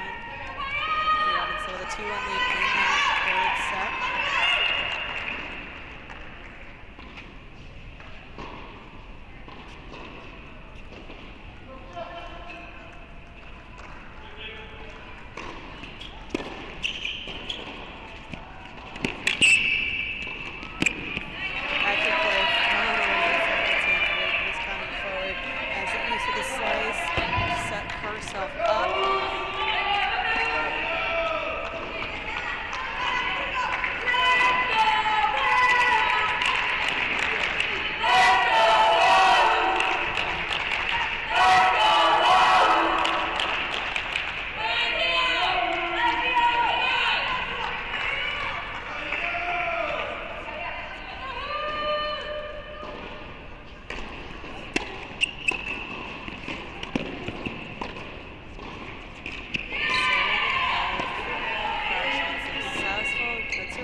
Magic from earlier. It is a deuce point.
From that, gets back in it, gets back on the board.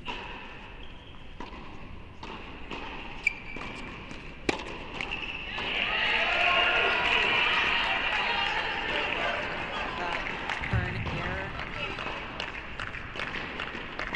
Looking for a 3-2 lead in this third set.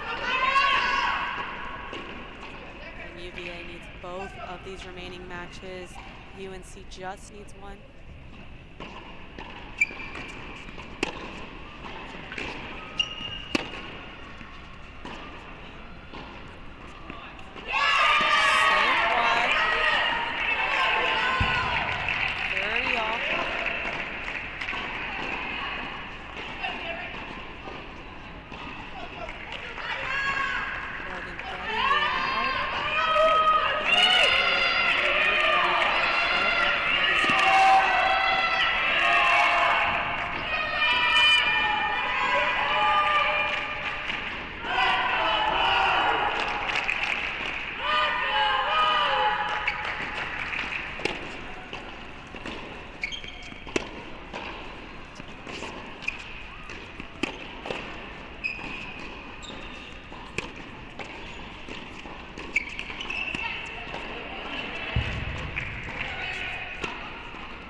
5-4 lead.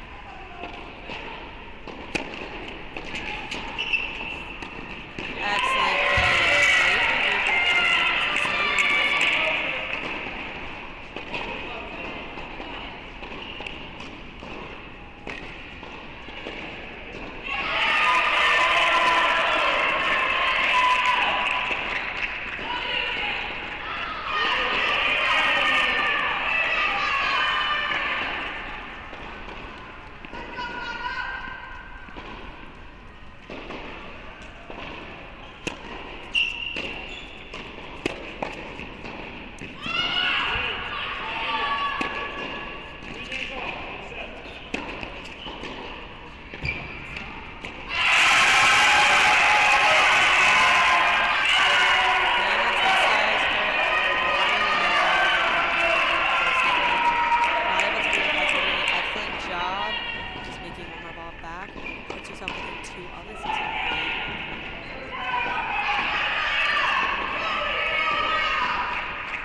Still chances for a 6-5 lead.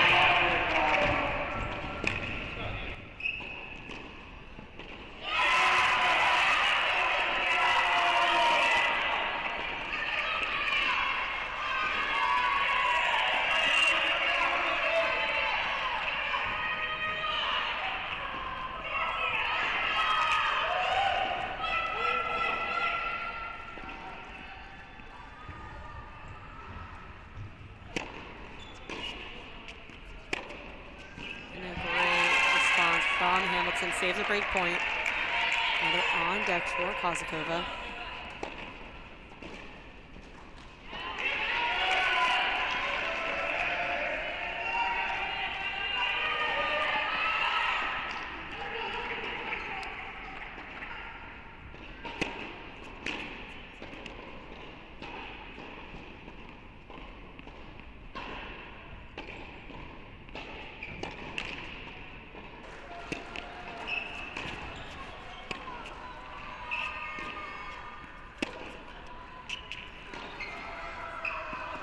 Sends it long.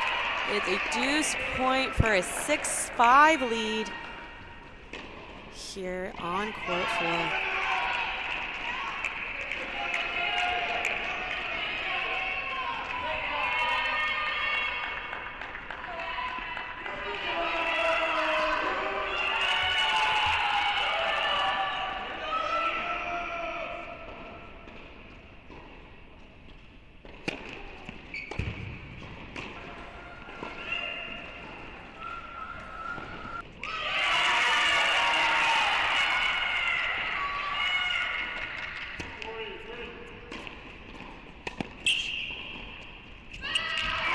What a return from Kozakova. Just great, bold playing. Gets a 6-5 lead. Now with a chance to serve for the match. Was down match point chances. Hamilton unable to convert. Momentum going back in the way of UVA here. Over to court 2 now. Deuce point opportunity for a 4-3 lead.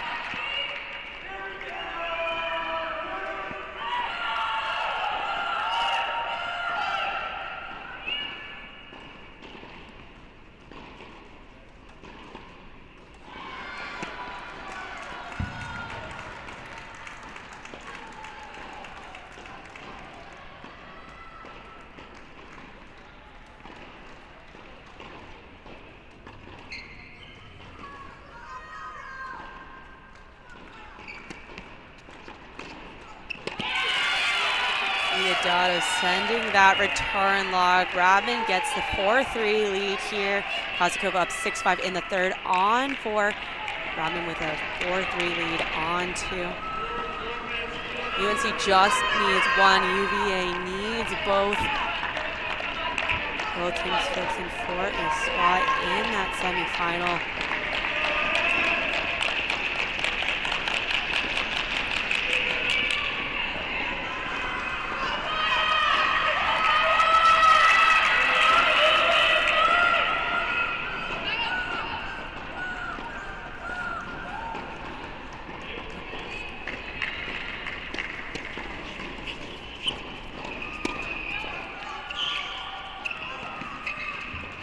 What a play from Kozakova. She saved match points and she's come out a different player on the other end now. 3 away from getting this match.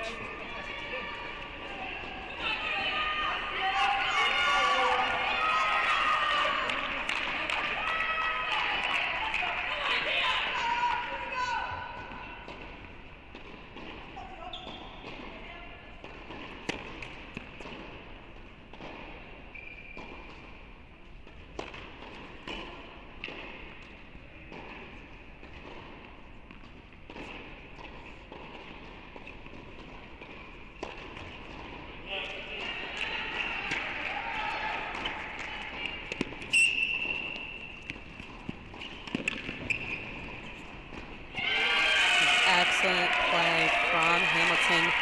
Great return. Good use of the slice forward to draw Kozakova up. 15-all.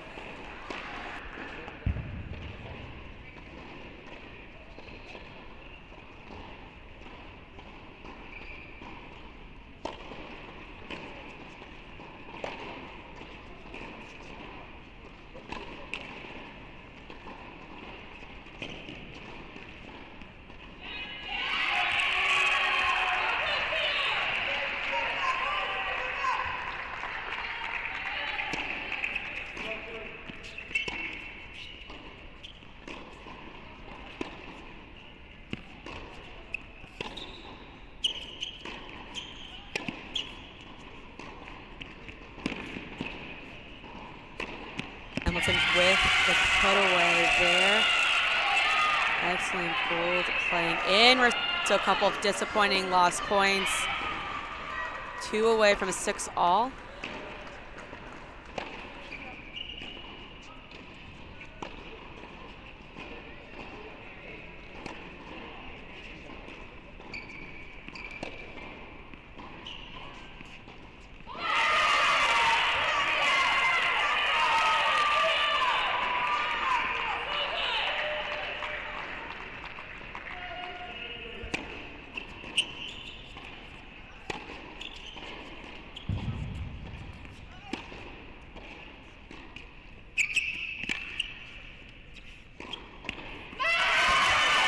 Hamilton sending it long. Kozakova doing such a good job to dig one more ball back in that rally and put herself within 2 of this match. Putting the deal within 1.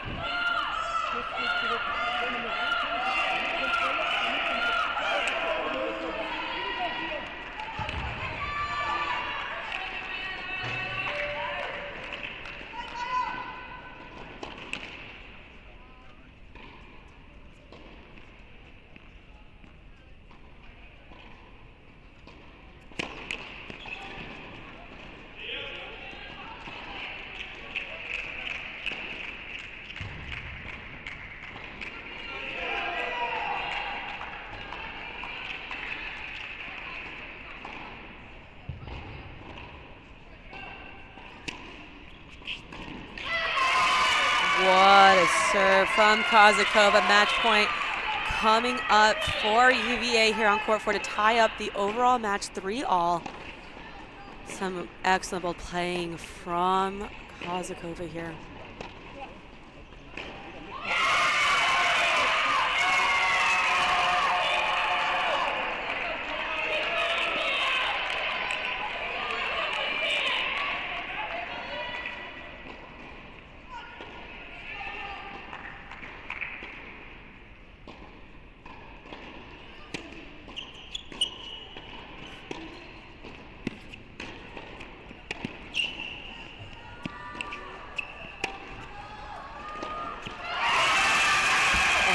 Kozakova does it. Comeback complete for her there. 7-5 in the third. 3-all overall. We're going to send it over to court 2. Rabin up 5-3 now in this third set. Serving to send UNC into the semifinals of this national team indoors.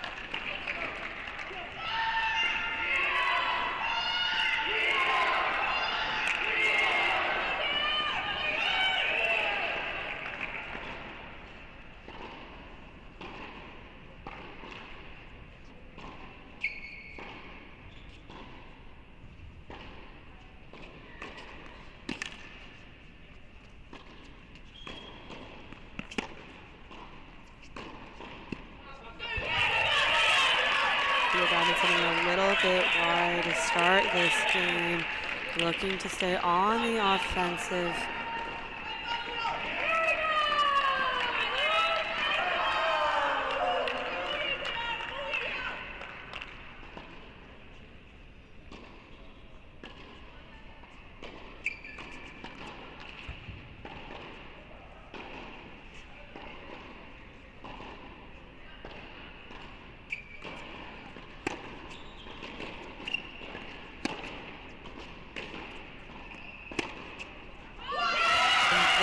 The rebound forehand. She loves that inside out play there and serves her well, puts her within 2 to cut the deficit there.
Data sending that ball long. Great 2 points from Rabin to tie it up, put her within 2 of this match.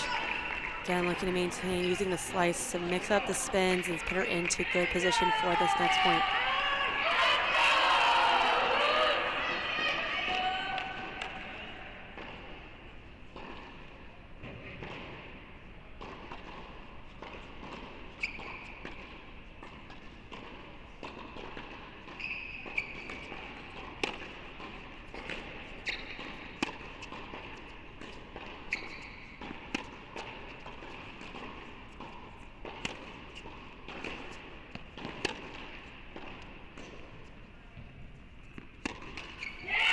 Great long rally route and using some different heights. Drawn air out of Ziodato sets up match point here for UNC.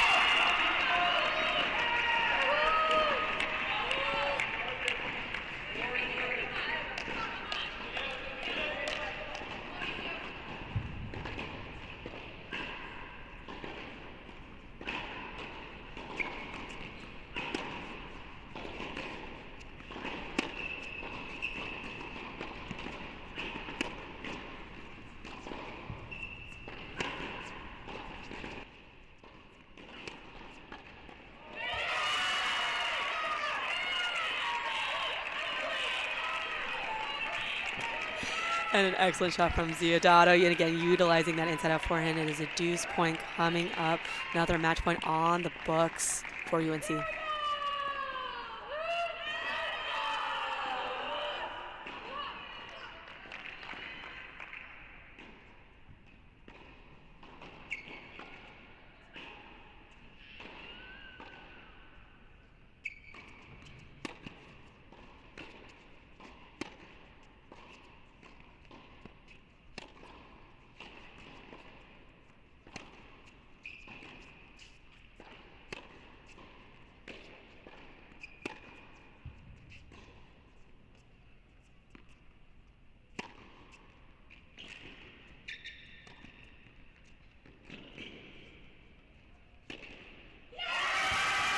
Just incredible gold tennis from Ziodata. Opens up the inside out forehand, moves in, doesn't let that ball take a second, puts away the overhead.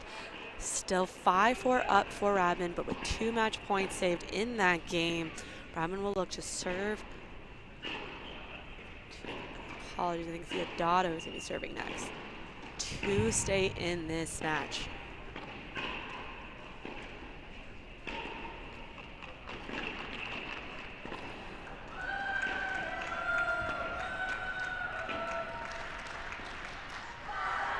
Crowd super into this match. You can hear it on both sides. Both teams have brought in lots of people in this crowd. We could be at the ACC Championships right now for all we know. Incredible energy coming out of the gate if you were tuning in for the Georgia-Auburn match. Got this one still on the docket. Looking for that to finish. Radman up 5-4, looking to close this out and send UNC into the national semifinals here.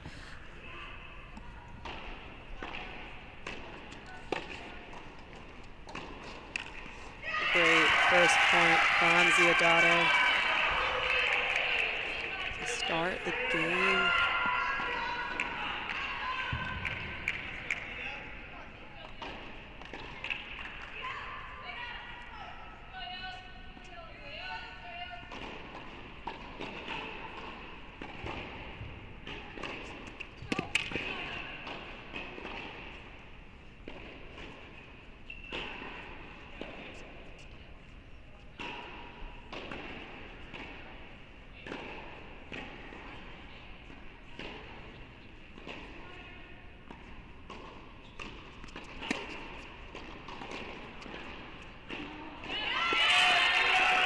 Radman drawing the error there from Ziodata. Takes it to a 15-all, puts Radman within 3 now.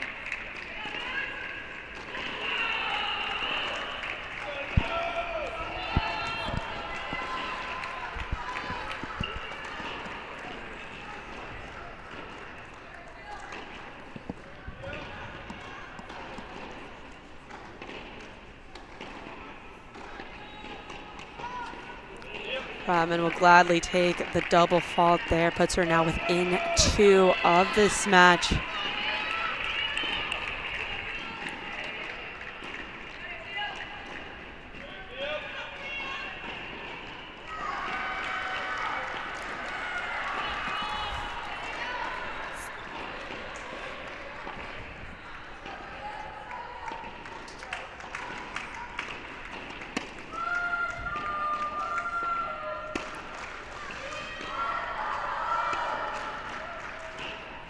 Radman sending it just wide. It is now 30-all here in this match.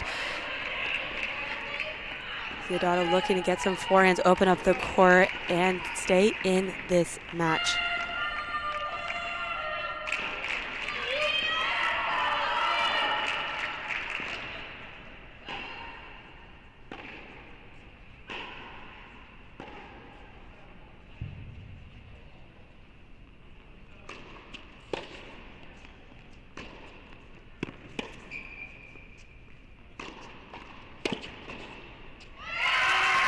And Ziodata does just that, uses that forehand in order to set herself up for success. Game point here to tie it up 5-all in this third.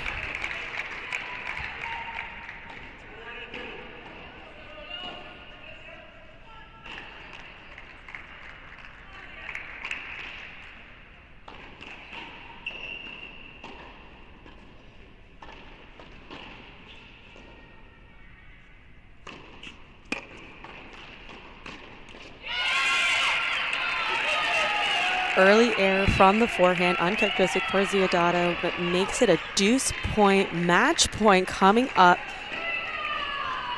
for Radman here.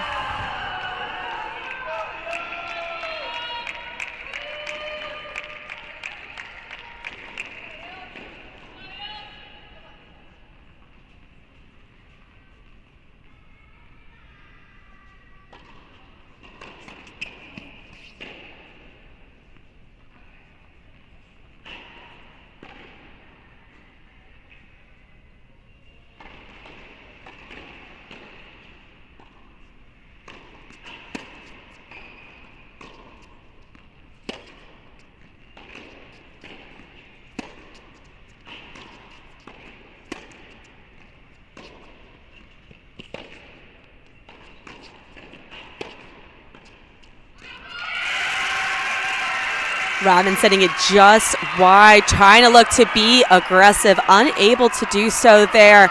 Makes it 5-all overall. 3 match points. I actually think it's been 4 match points saved by Ziodato there. Robin looking to serve to take a 6-5 lead now in this match. It is loud in this building, and we love it.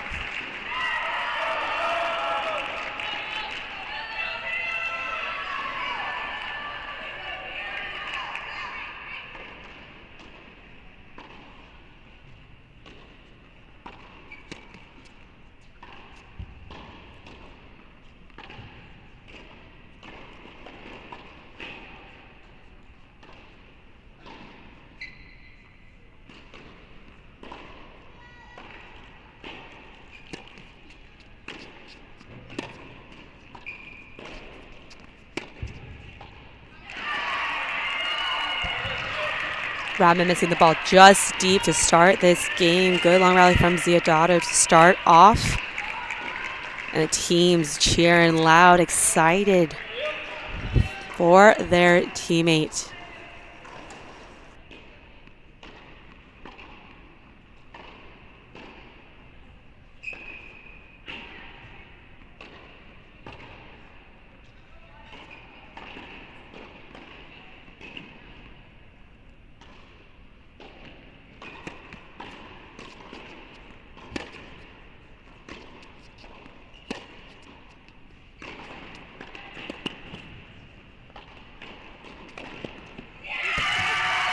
What stuff from Ziodato. Pulls that ball line, taking the ball early within 2 for a 6-5 lead now.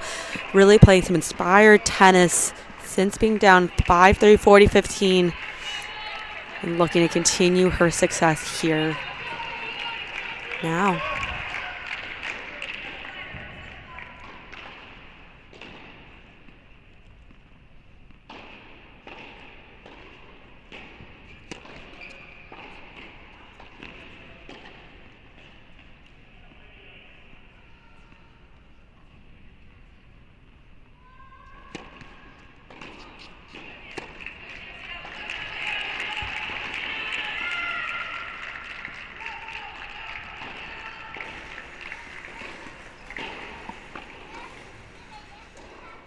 Breakpoint chances coming up. Looks like it was a challenge from Radman.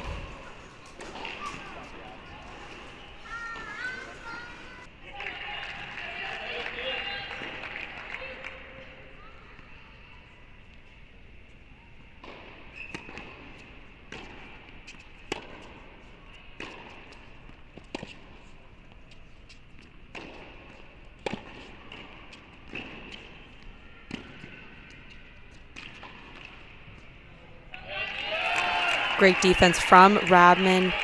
Ziodato just missing that ball wide. UNC Tar Heels getting into it. 1 break point saved, another on deck for Ziodato.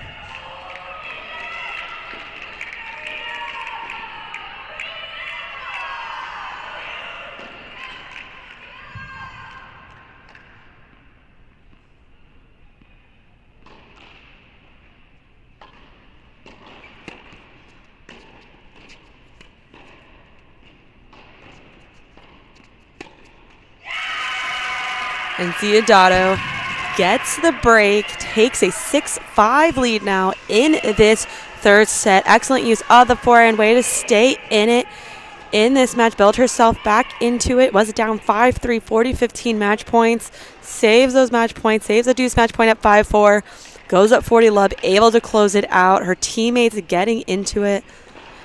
Now within a game to send UVA into the National Indoor Semifinals. These two teams played back in January, on January 20th. UNC winning the doubles point there, but losing overall 4-3 to UVA. UVA looking to recreate that magic here, losing the doubles point here. But so far, fighting 3 singles and looking for that 4th here now. If you could be in the building now, you would think you were at UVA, you would think you were at UNC. Both teams had a good home showing from their fans. And it's just, I mean, they're coming off the changeover in just a few, and you can hear it loud. Assistant Coach Haley Carter giving some words of advice to sophomore Thea Rodman.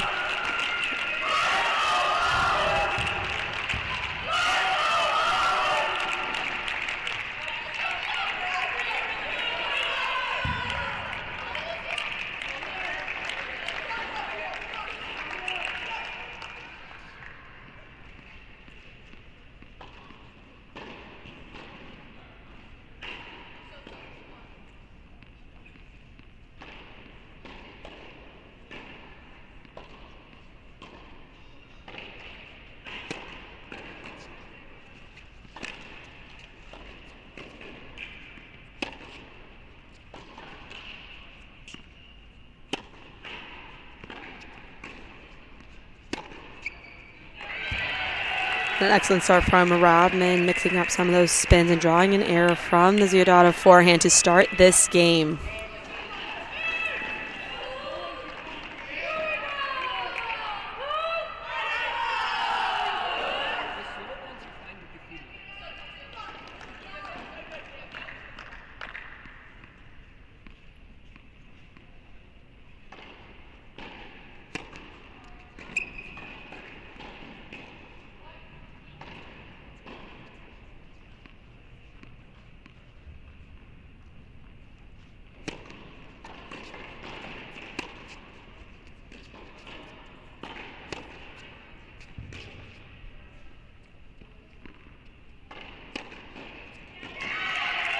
Again, another uncharacteristic miss from the Ziodato forehand. They're drawn out. 30-love lead in this game for Rodman.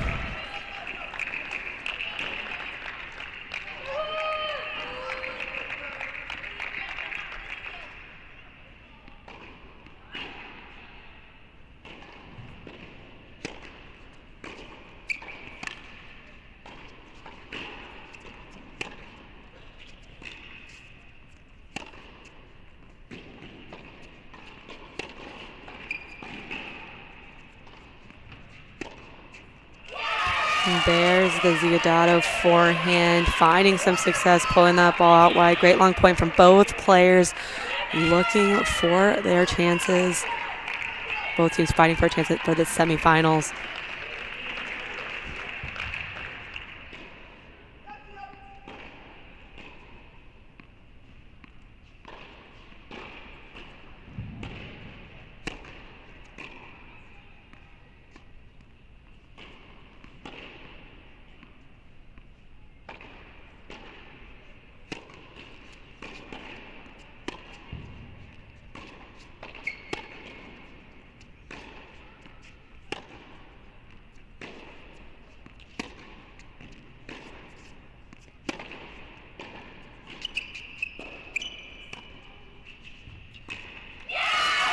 And never say die. Ziodato getting an error off the Rodman slice forehand to put her within 2 of this match and UVA's chance at a national indoor semifinals.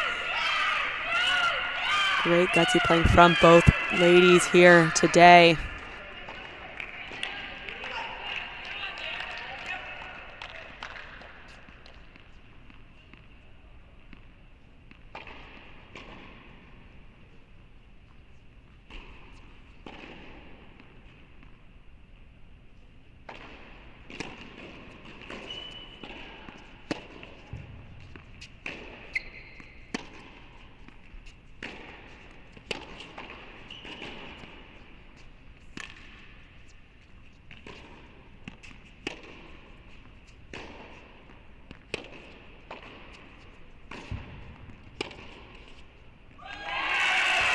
Great long point from Rodman, drawing an error off the Ziodato forehand. The Ziodato forehand can be so good, particularly when she's able to run around it from that backhand side, having some more trouble when she's pulled out to her forehand side there. That's a break point chances for Rodman to tie this up and send this match into a tiebreaker.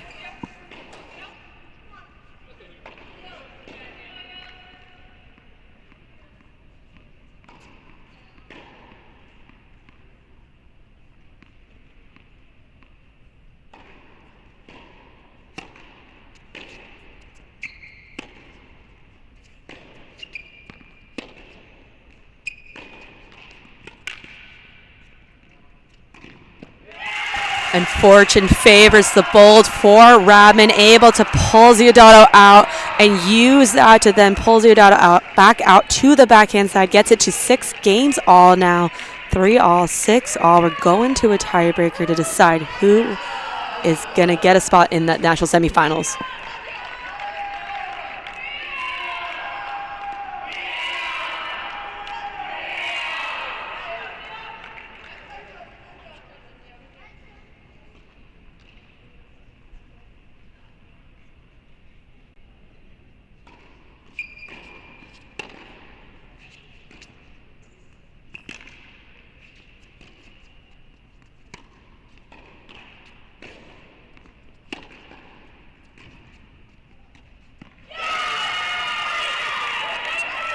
A little luck to help out Ziodato there. That ball not getting over the net, but she takes a 1-0 lead to start this tiebreaker.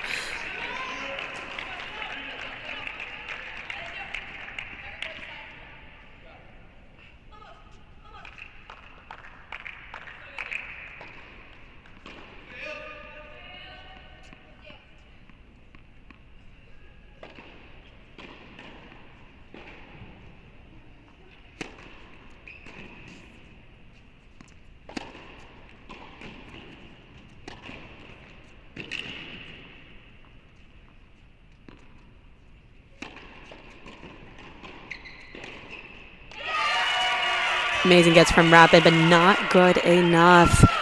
Ziodato with some good aggressive play, puts it away. Lane Travinsky on the sideline into it. 2-0 lead for UVA now in this tiebreaker.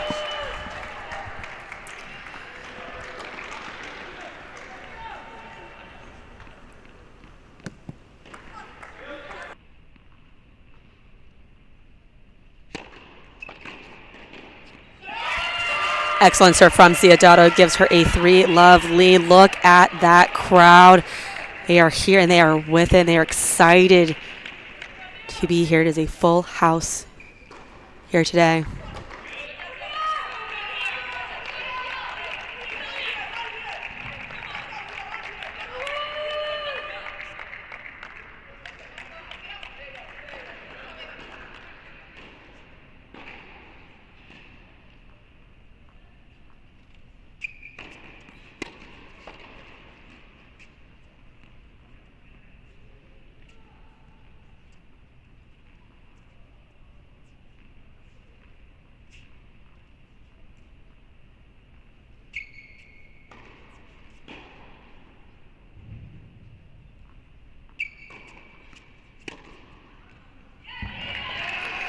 Liking the aggression, but overdoes it there. Even Ziodato rolls her eyes a little bit at that. Her teammates giggling with her.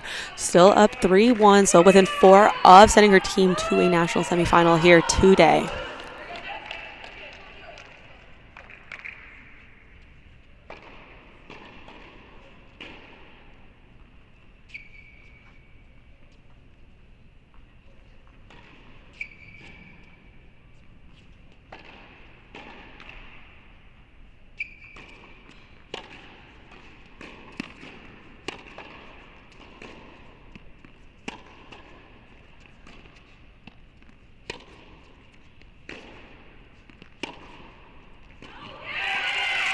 Thea Radman showing why she is ranked 10 in the nation right now. Never say die, a lot of grit, a lot of fight, puts her within 1 of tying this tiebreaker up and giving UNC back a chance for this national semifinals.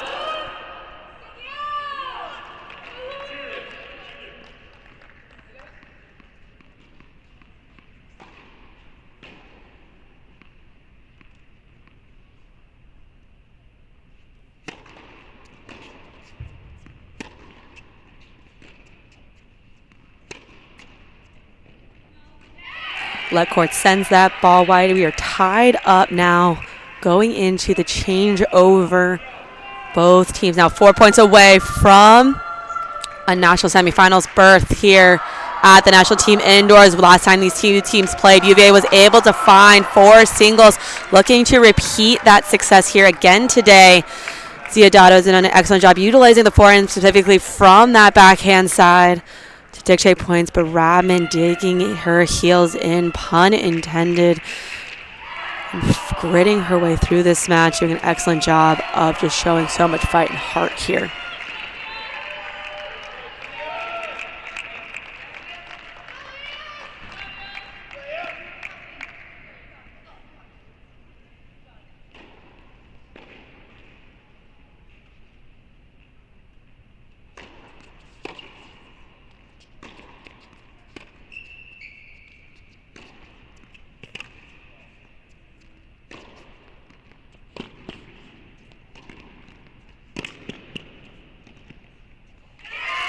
Ziodato does it, uses the inside and forehand, sets herself up for a volley, puts that ball away. Tricky ball on the next one. Radman doing a good job just making one more ball back in play. Takes a 4-3 lead here for UVA.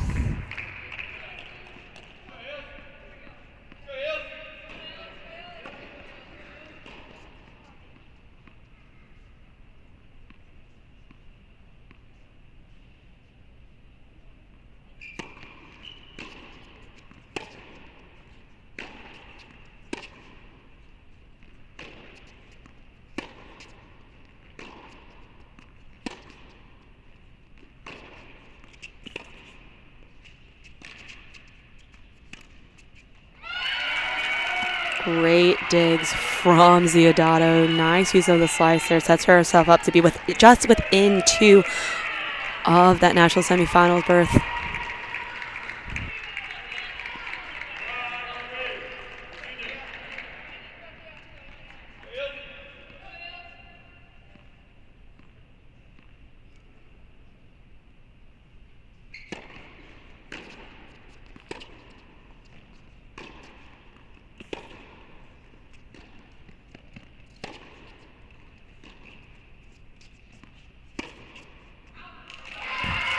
Like the idea from Robin there, trying to pull that ball inside in, but it goes just wide. Ziodato with the fight puts her within just 1 now of the match.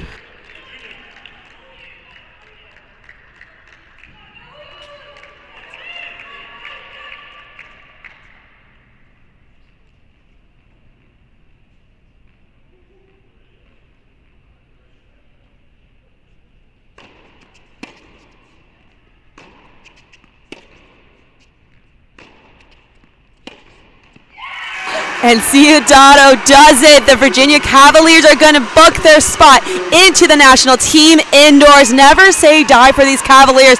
Lost the doubles point, multiple match points down across multiple courts.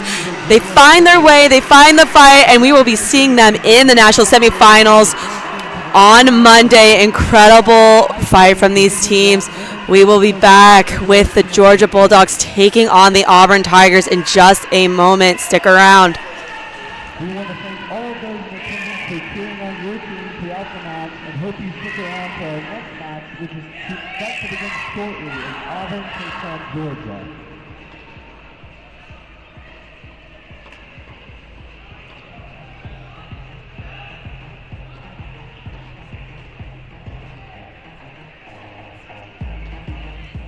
The togetherness. We're a family. We got a lot of parity on our team. I think you'll notice, like up and down the line, like there's not a whole lot of difference. And but our team is close. We fight really, really hard. We're loud and we kind of fight and claw and scrap. And it won't be pretty at times, but we're going to try to find a way each and every time. And that's kind of what we've always been about since I've been here. Yeah, and is that just a reflection of who you like to be as a coach? Like, you're right, that has been the prevailing theme is better be ready for 3.5 hours of work, because that's what it's going to take to knock off the Fighting Illini women.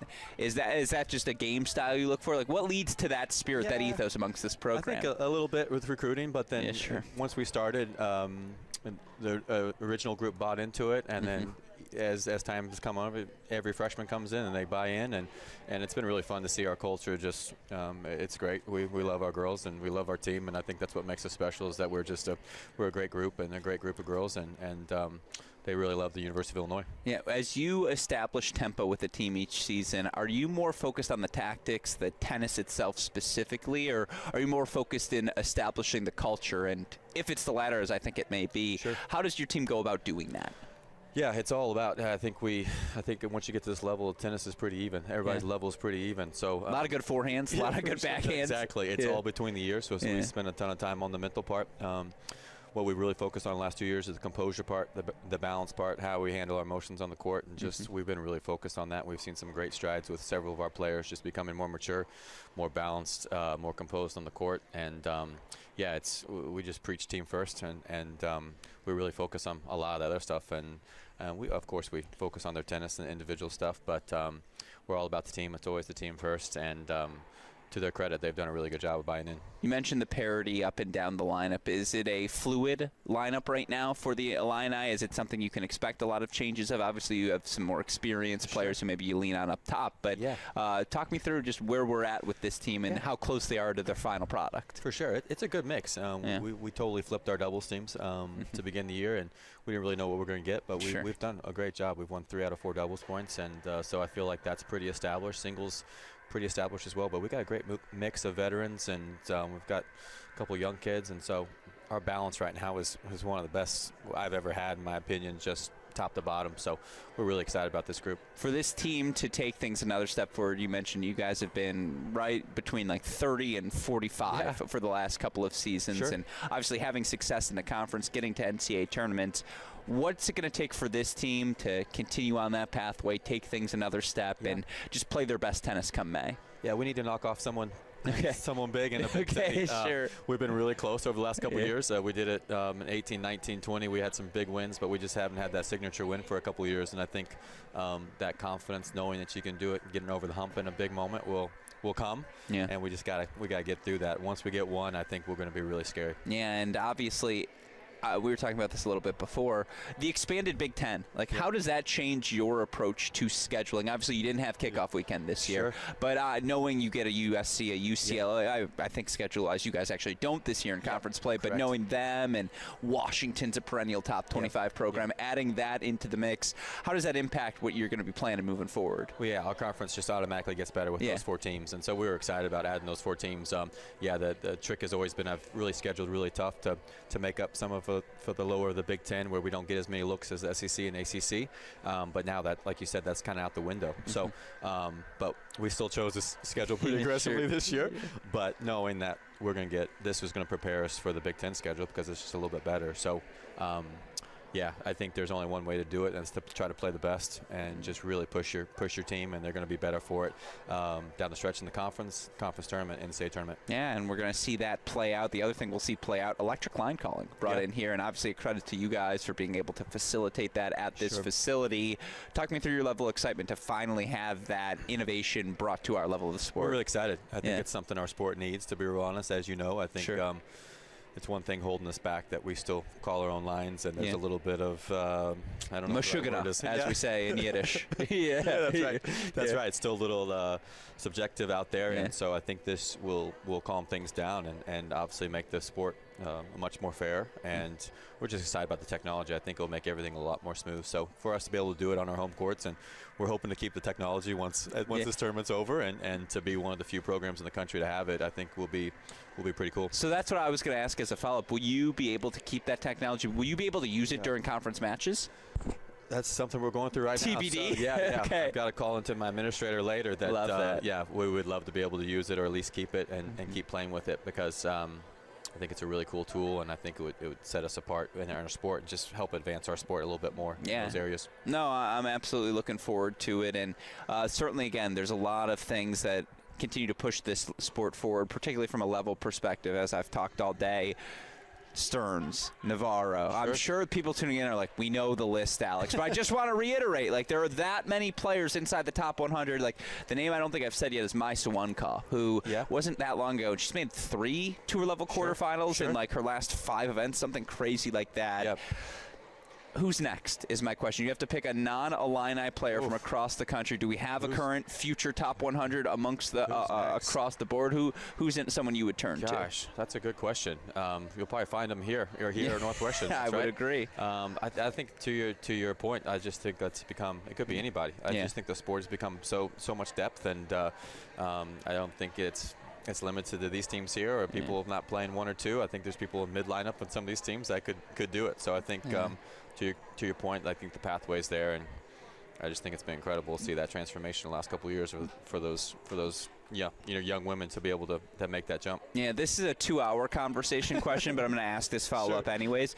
Does that pro success translate to athletics, to departments? If you go to an AD and say, well, like, we finished 11th this year, but look, we're producing top 50. We're producing top 100 players. Like, this is why the resources should survive.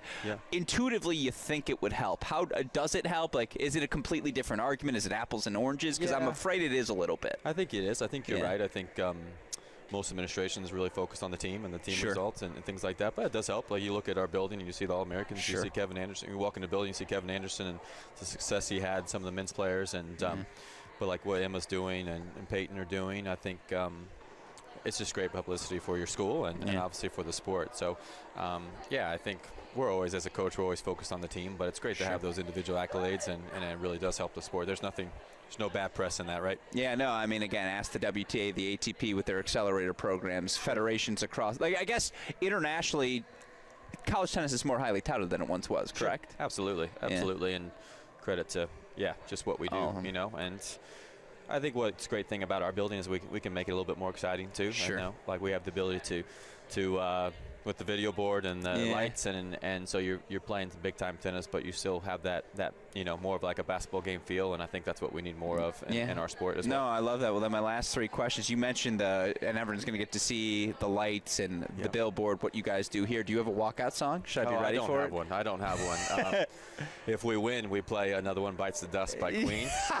If we win at the end when the other team's walking out, which was one of my things. I think that's a Tom Brady thing. He did that when he was with the Patriots. But we're all about trying to make the sport more exciting and more fan friendly. I've got 4 kids that are all under the age of 10, and they go to basketball, volleyball, and it's just, they love it. There's something going on all the time, and we really love to try to progress that and make our sport a little bit more exciting at times. No, absolutely. And in that sense, I like to ask questions that I think tennis fans will find exciting, and I think you coaches sometimes less so, but I like to ask them anyways. If you this season, and we love Illinois, Illinois tennis, I want to be clear.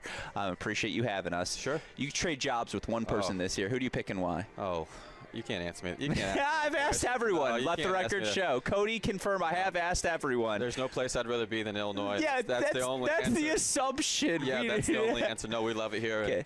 Of course, there's some great jobs, but then let me ask it the other way. Is there a program out there that you admire particularly right now? The job they're doing, a coach where you say, "Hey, I see this, and they have my attention." Yeah, I know Howard Joffrey very well. We were together for a while, so what he's done at Texas and winning back-to-back national championships, I think that's pretty cool. And so I really like him and what he's all about, and I really respect him, and we're good friends. So, probably him. Live in Austin would be pretty cool. Yeah, I think he also grows a 1/4 inch every time I see him. Yeah, he's a little bit taller than me. Yeah, well, me too. He's the only senior I know still going through puberty. That's right. No, said with love, Howard. Absolutely. Who's not listening? Yeah, for sure. He's got the best vocabulary in college tennis by far. Like, some of the stuff that comes, some of the words he comes out, I have to look up. What he's a very intelligent guy, and a lot of respect for him. But all these teams here, I think, are incredible programs, and we're really a healthy spot right now. Yeah, well then, my last question for you: what does a successful week look like for the Illini? What do you want to see from your team here at these National Indoor Championships? We just want to get better, match to match. That's all we focus on really in the locker room is progressing as the year goes on. I asked them after the Colorado match, are we playing our best tennis yet? And they said no. I said, that's good. We want to be playing our best tennis down the stretch. So we just want to see our kids develop and be tough in big moments and stay in the moment in a tournament like this. I think that's important for our group. And so I think you'll see some good stuff from them. And we're just super excited to be here. No, I'm looking forward to it. And anyone who's watched the National Indoors over the years knows night 1. Host match. It's must-watch tennis. The energy, the enthusiasm. Top seeds can think they're ready. They're never ready to be on the road. And certainly, again, this is one of those special environments in college tennis. That's why I appreciate you having us, Coach. Absolutely. Thank you, as always. And sincerely, thank you for all you're doing this week and for college tennis. Appreciate it. Thanks for everything you do. Welcome back in, everyone, to Media Day here at the 2025 Division I Women's National Team Indoor Championships. Joining us now, a returning champion, of course, to Media Day and head coach of the reigning finalists of this event. It's Michigan women's tennis head coach Ronnie Bernstein. Aunt Ronnie, it is always good to see you here today. Talk me through what it means to be back at this event and obviously how you're doing, how the team's doing so far. Yeah, always good to be here. Super excited to be back here. It's never a guarantee, obviously. There's so many good teams. So super excited, I think, for our team to be back. Yeah, good start to the season so far. So for those fans tuning in who may be new to college tennis, they watched a Navarro or someone have pro success and they want to say, hey, what's this college level all about? How would you describe the National Indoor Championships to them, its importance on the college calendar? yeah, it's big. You know, we sort of got a great start, obviously, last year. You know, we got to the finals here. If you can get even one win here, you know, it's so tough. But it kind of sets you up for the rest of the year. So we're just excited. Guaranteed 3, you know, fantastic matches against great competition. And we'll see. You know, we're going to fight for it. We're going to compete out here and just see how we do. No, it's the perfect litmus test to start the year for every team, certainly, and obviously for your group. We've already had some battles this year. You knock off a Virginia team in Charlottesville that obviously all this experience. You beat Florida at home, a successful kickoff weekend. Talk me through what you've learned about this group through the first month. Yeah, we have a lot of new pieces. We lost a lot from last year, so I wasn't sure. You know, we have 2 freshmen in our singles lineup who've, you know, done great at the bottom of the lineup. You know, always tough to play Virginia. We've played them a lot. It's the first time we've been back there in Charlottesville. We've gotten them at home a couple times. Yeah, I mean, we battled hard. You know, we lost a doubles point there and came through in singles. And then, you know, Florida on Tuesday night. I mean, that was a complete match for us. You know, from the doubles, you know, through the singles, you know, at every spot, we're out there competing and giving ourselves a chance. And that's what it's going to take to be a good team. Yeah, and obviously, again, this weekend, a great opportunity for you to see where your group thrives most. But to this point, what is that aspect, that characteristic about your team that maybe you have the most confidence in to date? Yeah, you know, I think they're a confident group. Okay. And as a coach, you know, they believe in each other. They believe in themselves. And I think, you know, I hope when someone plays a Michigan team that they feel like we're going to compete. Yeah. And I think that goes a long way in college tennis. You know, I don't know on paper where we are. I don't think that matters. But on game day when you drop the balls, I mean, we're going to compete really hard. We're going to have some good energy, and I think that's going to give us a chance. When you talk about, obviously, last year's success and Julia, Piper, Lily all in the singles lineup, all massive parts of that success, working in new pieces, I'm curious, is there a carryover effect? Like, is it, hey, I know we're working in new pieces, but we kind of have the culture of national indoor finalists and being really good that's been built up over these last couple of years. Do you see that carry over to this year's group? Yeah, I hope so. You know, Sure. It's super early. Yeah. We've gotten a great start. I'm super competitive. We want to be good. You know, like the that. expectation is we want to get here. Yeah. You know, and we don't want to just get here. We want to be able to play with the best. And, you know, you see, you know, Julia, just the jump she has made and just incredible strides from when she walked through the door at Michigan to where she is now. And Piper, you know, winning up high. You know, she was, you know, down lower in the lineup. We have the pieces, you know, and I think it doesn't matter what spot they're playing. They're gonna believe, and we're gonna try and get it done. For your team to have the fall that they did, 3 into the NCAA singles tournament, obviously if it was a different format this year, did you have to change your approach to what you were trying to develop in the fall? Was it more match-centric? Like, how did that impact how you dealt with, coach this group through the first few months? Yeah, we didn't really change. I mean, you have those events that the girls are way more stressed out about. Sure. So I felt that stress. I was trying to figure it out probably like everybody else. It was so new, kind of the format. I probably still don't have it down, but you're just trying to figure out how to get the matches. Yeah. But yeah, you know, to get three through to Waco, and then obviously Julia's run. Yeah, we didn't really change it too much. Schedule was pretty much the same, just a little bit different as far as the events they played. What's been more of a transition for you, team this year or new coaching staff? You have 2 new assistants, and obviously you and Taryn were together forever. What's that adjustment been like? Yeah, it's different, and I think change is good. Okay. You know, I thought I was always going to live in South Florida. I'm in Michigan, and changed that. So, you know, Taryn, we miss a lot, but Jan and Ty have been incredible. You know, on the court, We also have And welcome back, everyone, to the second quarterfinal of the day. We just finished a thriller between UNC and UVA. UVA taking a 4-3 win to book their spot in the national semifinals. Georgia Bulldogs are about to take on the Auburn Tigers to book the other spot in that semifinal. We're going to roll intros for both teams now, starting with the Auburn Tigers. Mirna Refat, freshman, Cairo, Egypt, War Eagle. DJ Bennett, Bellevue, Florida, junior. Emma Totova, freshman, Bratislava, Slovakia, War Eagle. Julie Bedard, Louisville, Kentucky, freshman, War Eagle. Ava Esposito, Brantford, Connecticut, sophomore, War Eagle. Alice Battesti, Ajaccio, France, freshman, War Eagle. Ava Haraster, Johns Creek, Georgia, senior, War Eagle. Maria Garcia, Lisbon, Portugal, freshman, War Eagle. Angelo Kutori, Nairobi, Kenya, junior, War Eagle. Natalie Outcalt, Palm Beach, Florida, freshman, War Eagle. P. Francis, assistant coach, Auburn University. Valeria Zaliva, assistant coach, Auburn University. Jordan Zabo, head coach, Auburn University. We'll roll right into the Georgia Bulldogs. Ayşegül Mert, Istanbul, Turkey, sophomore, Go Dogs. Anastasia Lopata, junior, Kyiv, Ukraine. Go Dogs. Sofia Rojas, Sarasota, Florida, junior, Go Dogs. Mel Riasco, Quito, Ecuador, senior, and Go Dogs. Alexandra Vecic, Stuttgart, Germany, junior, Go Dogs. Dasha Vidmanova, Prague, Czech Republic, senior, Go Dogs. Hayden Mulberry, Marietta, Georgia, freshman, Go Dogs. Mine Aaron Dorn, Bangkok, Thailand, senior, Go Dogs. Guillermina Grant, Montevideo, Uruguay, senior, Go Dogs. Jared Chaplin, associate head coach, University of Georgia, India. Will Reynolds, assistant coach, University of Georgia. Drake Bernstein, head coach, University of Georgia.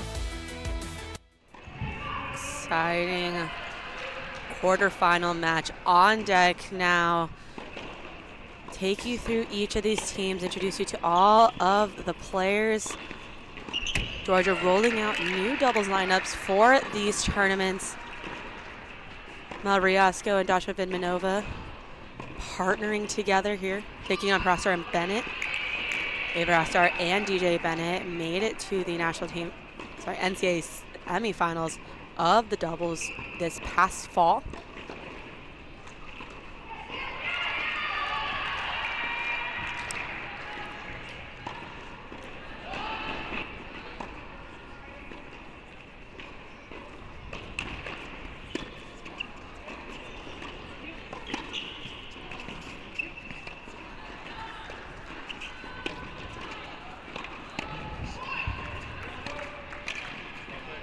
Excellent play, defense from Georgia to draw an error from Auburn.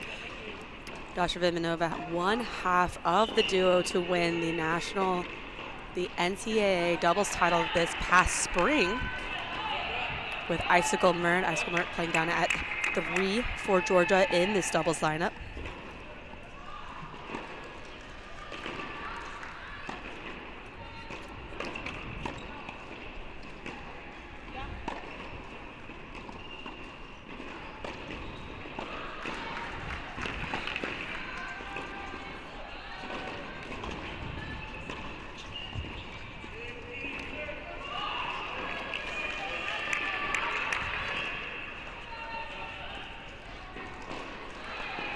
Both teams members of the SEC will play again later during the regular season.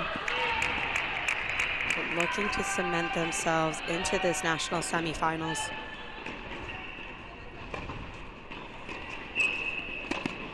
Oh, incredible return from Dasha Vidmanova. Not much you can do there.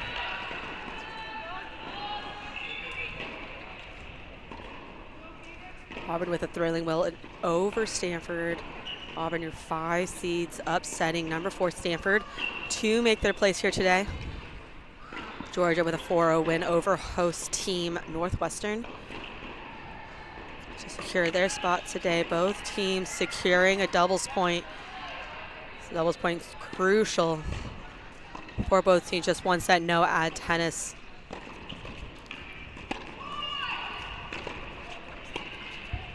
Excellent rally from DJ Bennett to draw an error off the Riasco backhand. Imanova and Riasco have partnered together in previous years. Nice to see them back together. And there's a little bit of change of lineup for Georgia. Lineup changes came after a tough loss to UNC at home. Worked for them yesterday. Seeing if they can mimic that success today.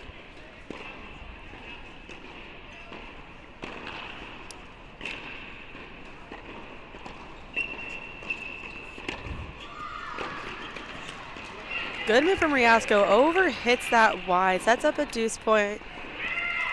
Sorry. 30, 40.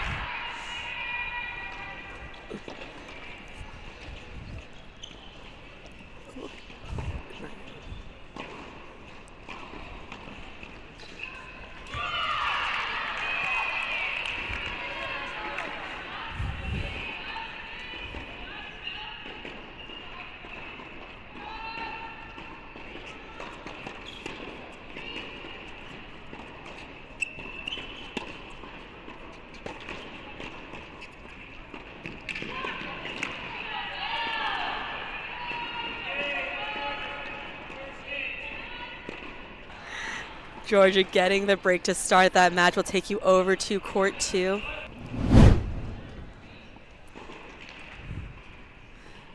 Anastasia Lapata of Georgia to serve.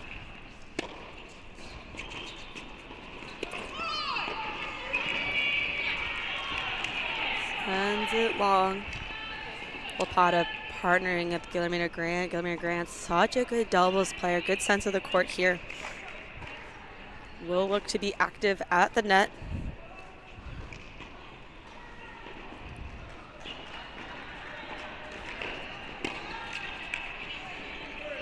Great serve from Lapata.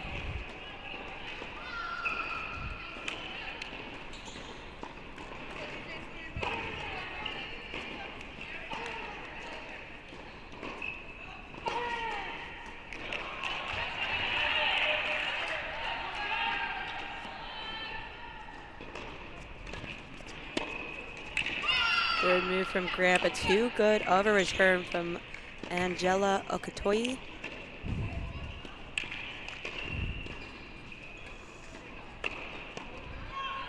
Okatoyi and Rafat dug out a close 7-6 match to secure the doubles point for Stanford. Sorry, apologies, for Auburn yesterday against Stanford.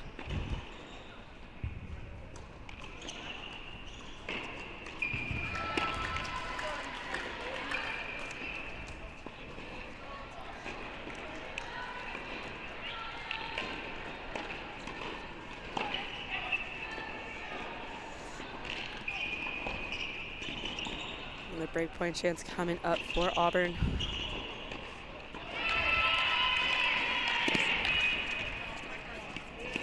Excellent volley from Grant. That's the type of moves we can expect to see from her.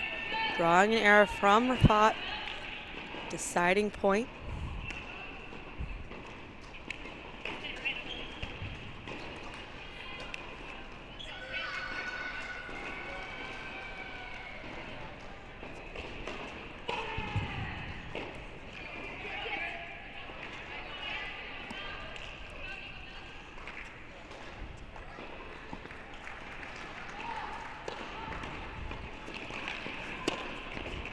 Excellent return from Okatoyi. Gets them the break. It's 2-love.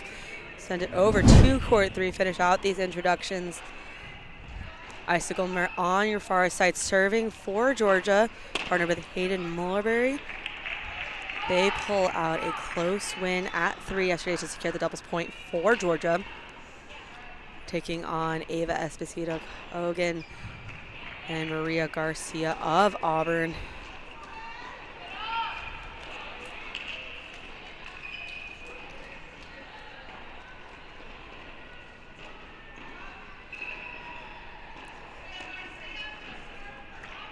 Esposito Garcia with a quick 6-1 win yesterday over Stanford. Some excellent aggressive playing yesterday.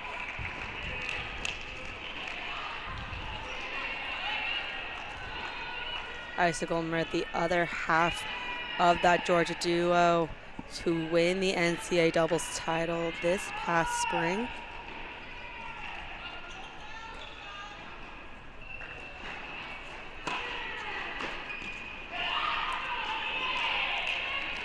Excellent return there.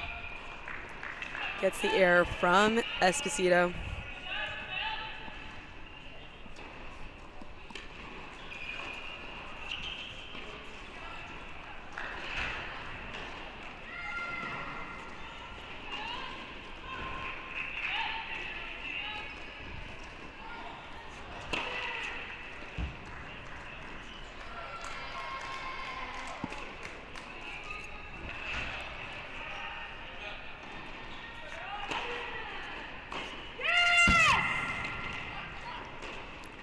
Fly error from Mert.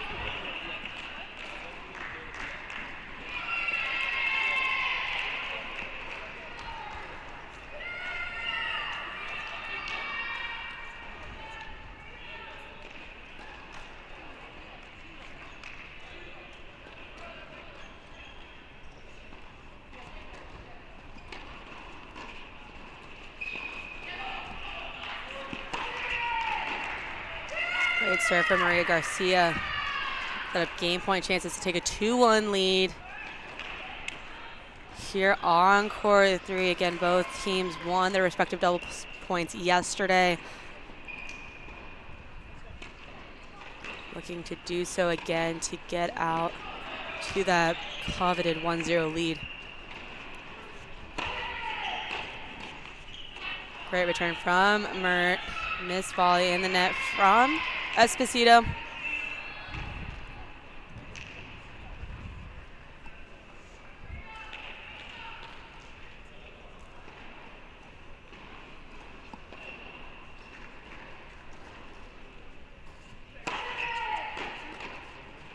Again, another return at Esposito, drawn for an error. Esposito looking to move, not quite able to execute that. Deuce point on 3. Chance to break for Georgia to take a 2-1 lead.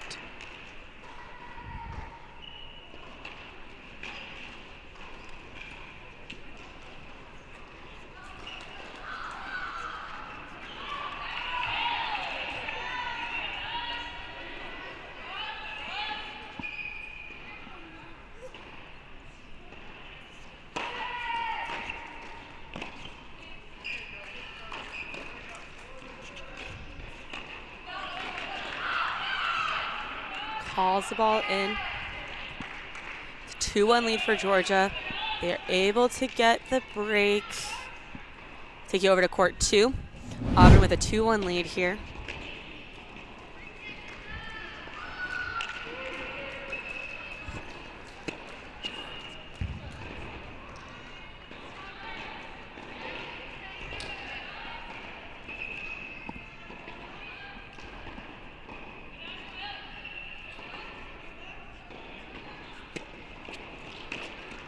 Excellent return from Okotoye.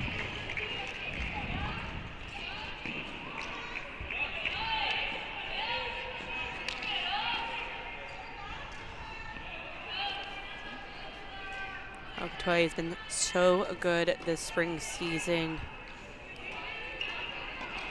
Quite literally the definition of clutch. Clinching the match against Oklahoma State.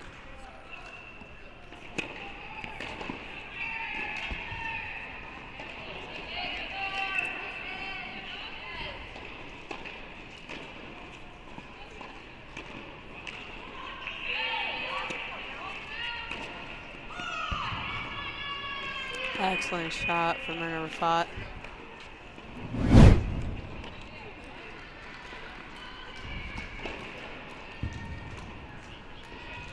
Looks like it might have been called a let there. So they're actually going to redo that point. Still a great return from Rafat. She just might have to do it twice.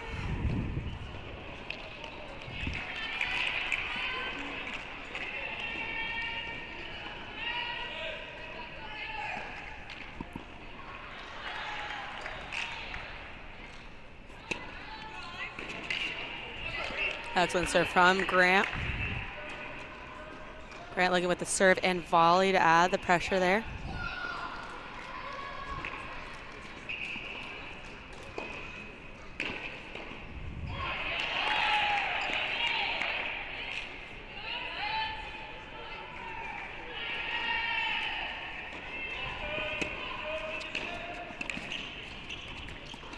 That's a great return from Okotoye. Good move from Rafa. Makes an awkward ball for Grant. Grant not quite able to do anything with it. Break point chances for a 3-1 lead on court 2.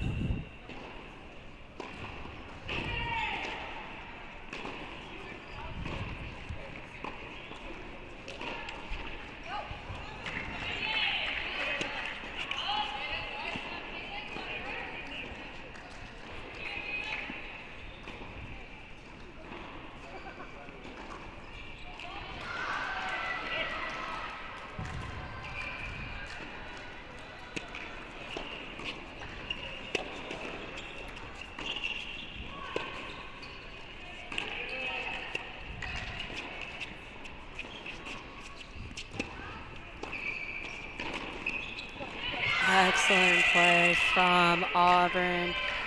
Georgia doing a great job redirecting that ball.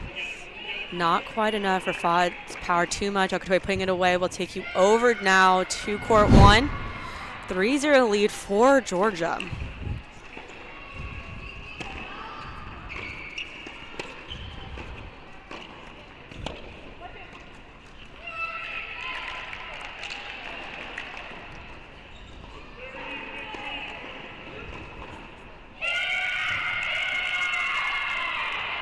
DJ Bennett, neither harasser, ranked 12 in the nation. Took a 6-2 loss yesterday to Stanford.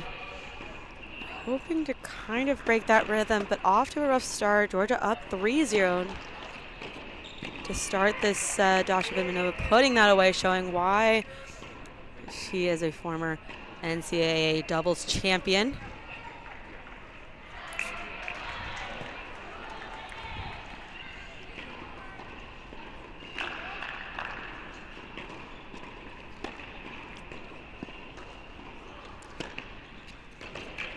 Excellent serve from Mel Riasco. Makes it a 4-love lead here on court 1.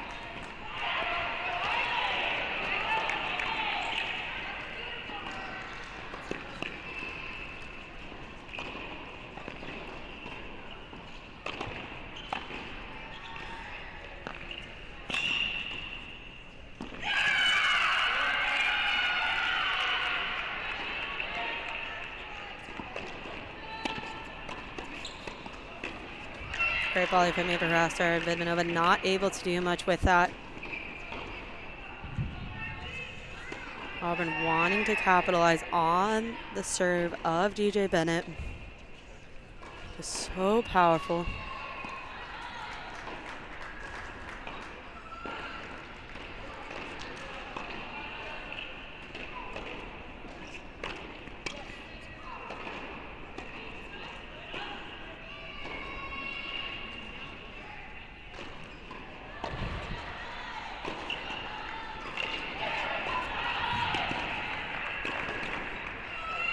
Great play from DJ Bennett to draw an error off the Riasco volley.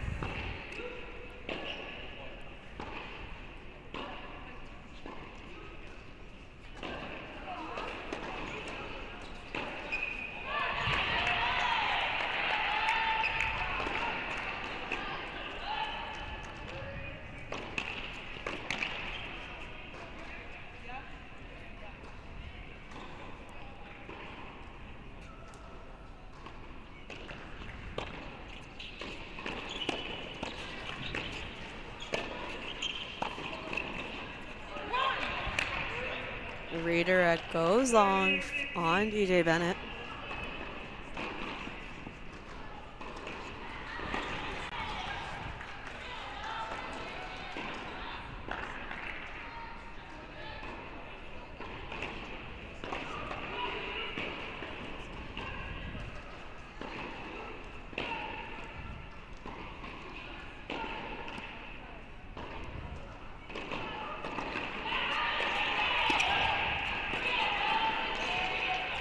call ruled.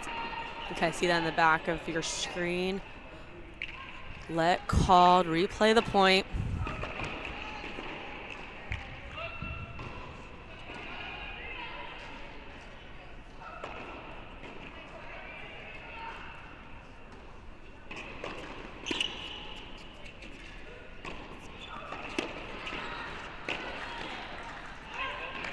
Excellent put away volley from Mariasco.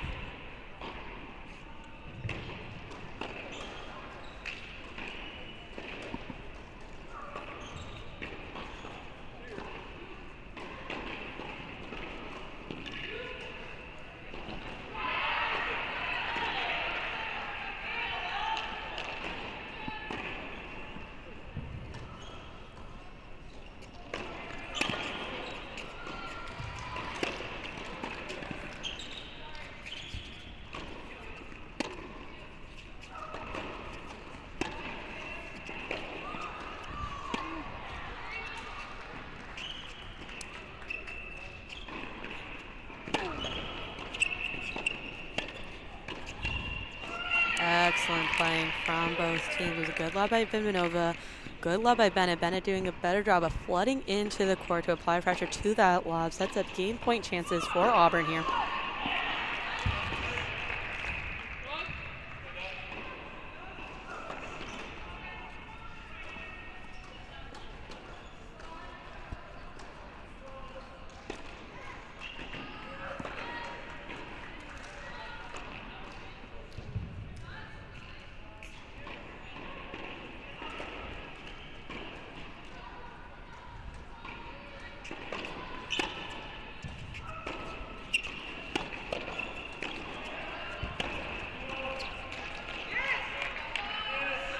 Redirect at Ava Harasser, draws the error. It's a deuce point with a chance at a 5-0 lead for Georgia.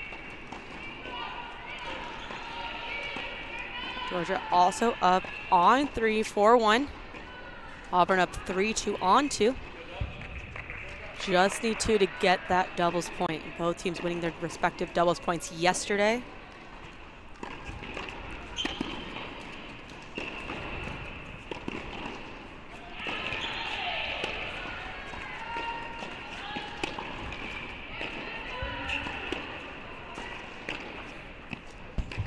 Just long. It was a good eye by Bennett to turn that ball. Malaraska definitely was going. Call confirmed. Going over to 3. Georgia closing in on this doubles match as well. The team of Mert and Mulberry going the distance against the home crowd yesterday with Northwestern. Great response from them today. Esposito and Garcia good. They won 6-1 yesterday. Sends that return long. It's now 40 love.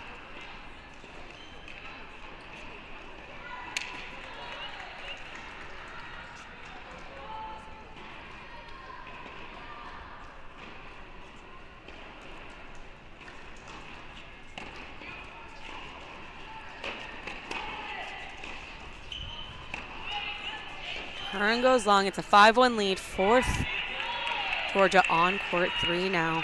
5-0 lead on court 1. And a 5-1 lead on court 3. Just became 3 all on 2.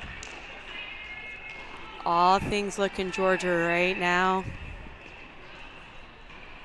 And a really good start to this doubles point for the Georgia Bulldogs.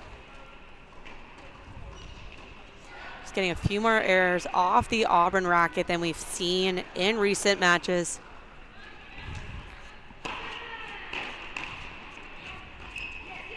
Auburn did lose their doubles point against USC in the ITA kickoff weekend. Were able to find 4 singles matches. Not a total panic button yet.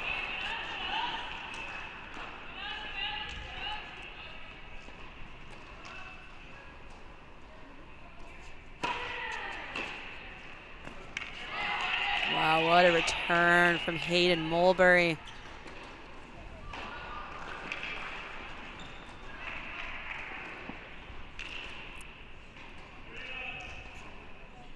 Both Mulberry and Garcia we will only see in doubles for their respective teams.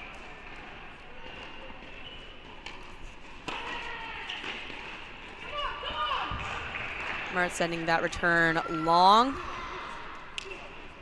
Good pressure from Auburn.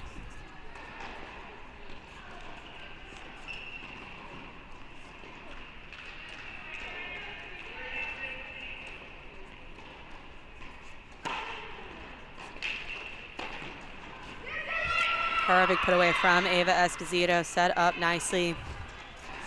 Game point chances to cut the deficit to 5-2, send it back to Georgia to serve for the match.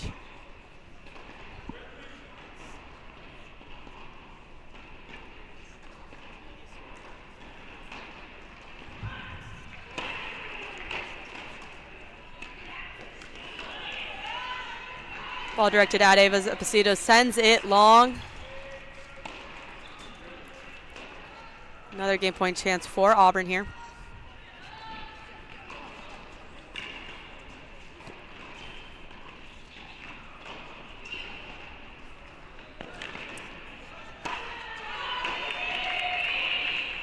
Excellent drop volley there from Ava Esposito. We're going to send it over 2-1. Georgia up 5-1 in this match. They were up 5-love.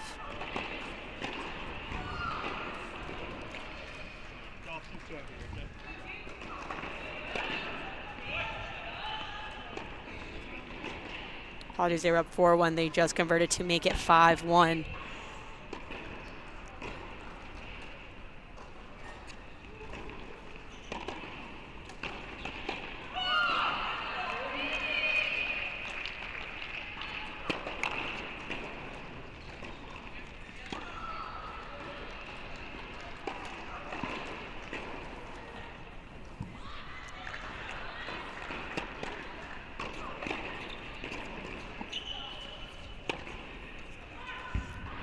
Redirect goes long.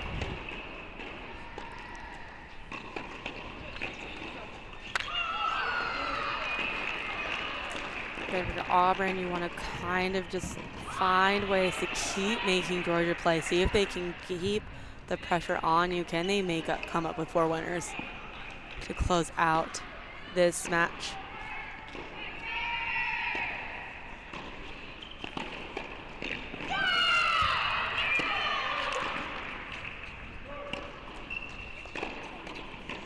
Good move by DJ Bennett, unable to do anything with it, overran it slightly.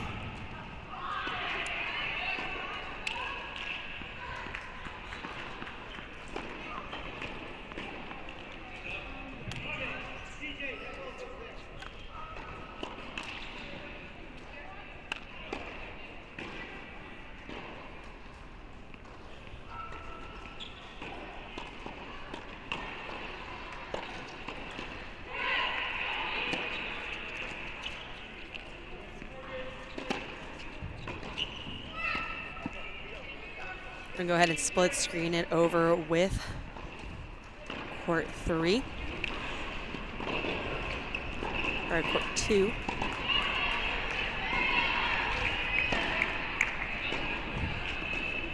There we go, court 3. Georgia up 5-1 on 1, up 5-2 on 3.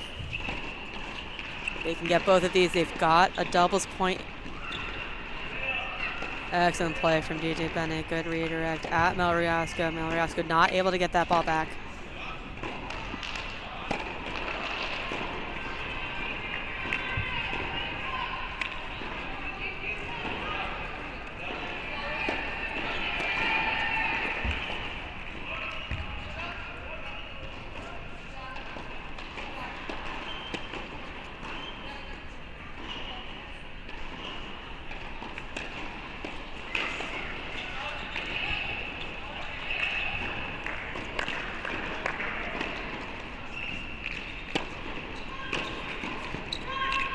And DJ Bennett looking to move.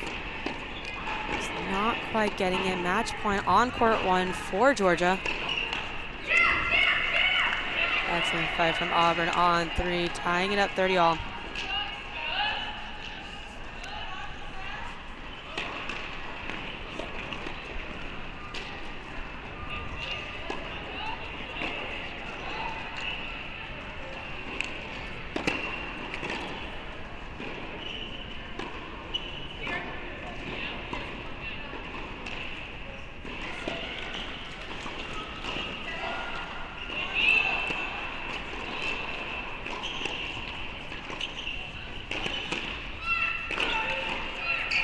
Good long rally from Auburn to save a match point. Deuce point on one.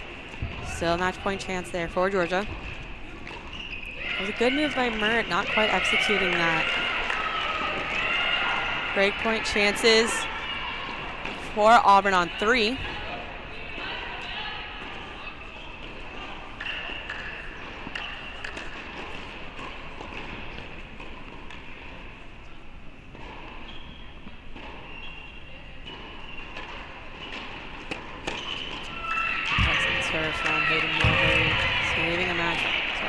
Break point.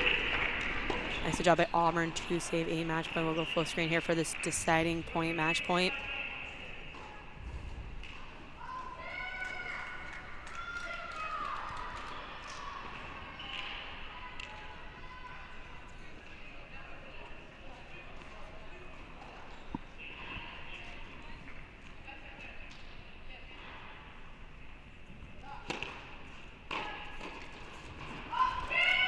She won a great return from Ava Esposito.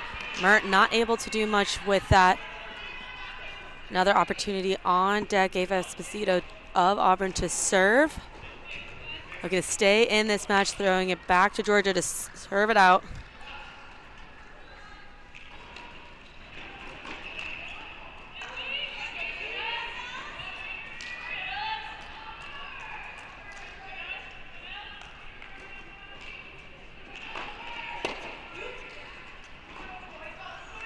Turn goes long.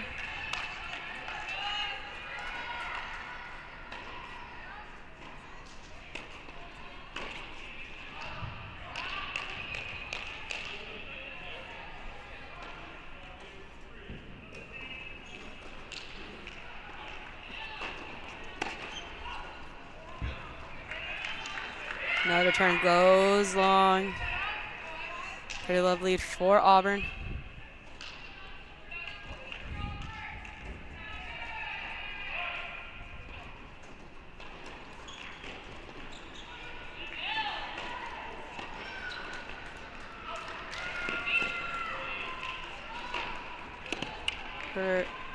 Called out.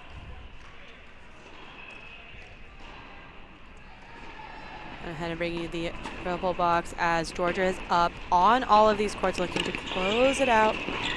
Great put away from Maria Garcia on 3.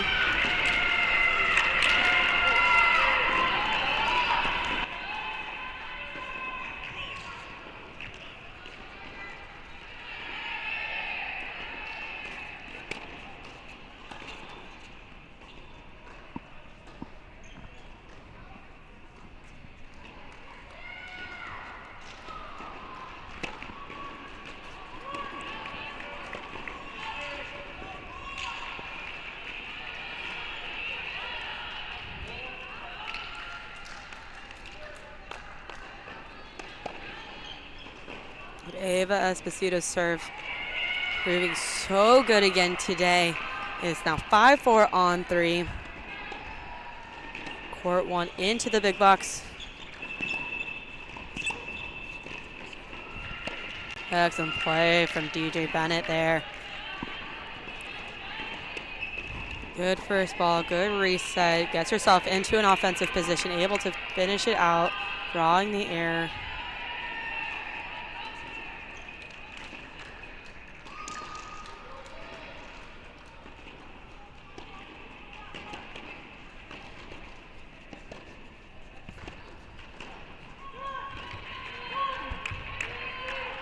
So sending that ball long. 3-point chances again for Auburn.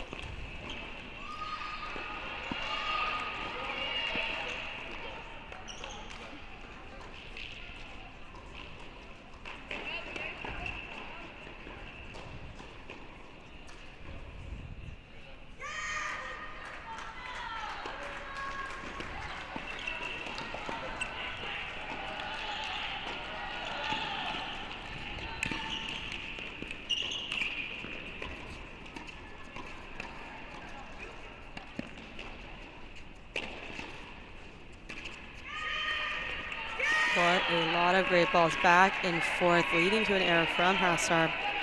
Setting that ball deep, but great hands overall. Look at that I mean, look at those hands from Riasco. To save that point, sets up deuce point, match point on 1.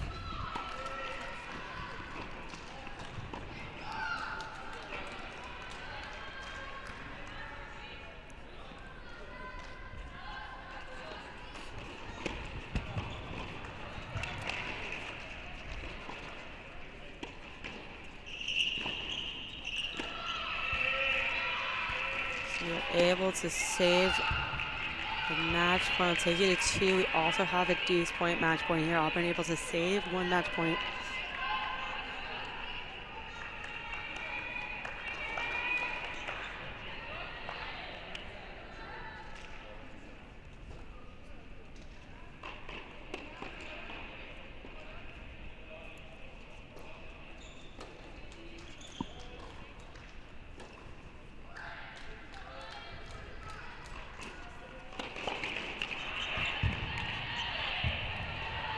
Let serve called out by Lapata.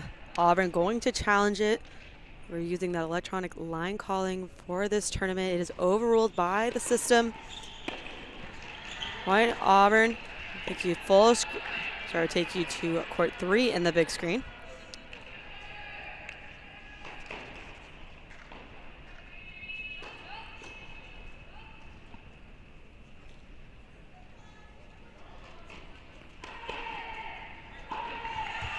Sets up match point on court 3 for Georgia. Excellent serve from Icicle Mert.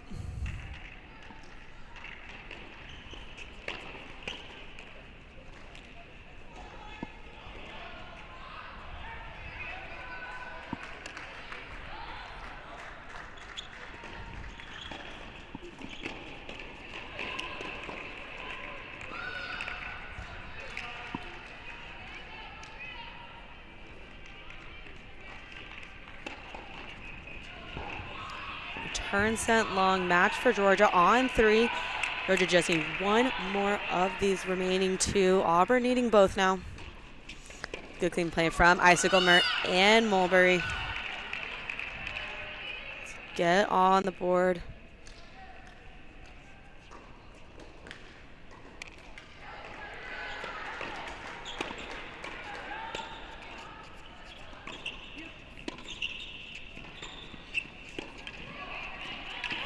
Excellent play from Dasha Vimanova to draw the error from Ava Harasar.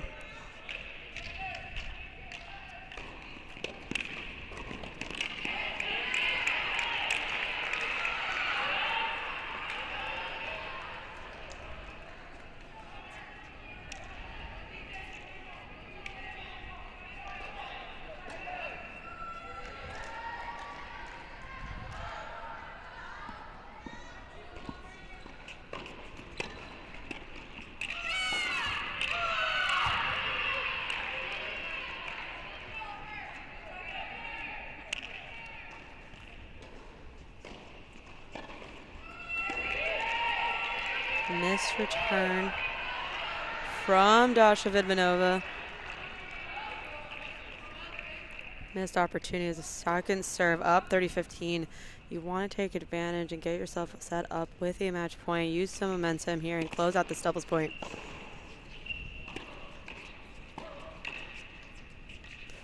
Awesome play from Georgia on court 2. Get it, bring it back to 30 all there.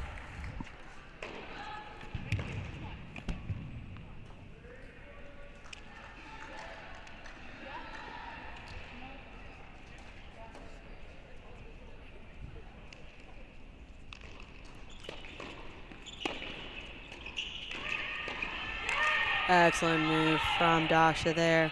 Sets up match point on 1. It's good aggression we've been seeing from Georgia all day.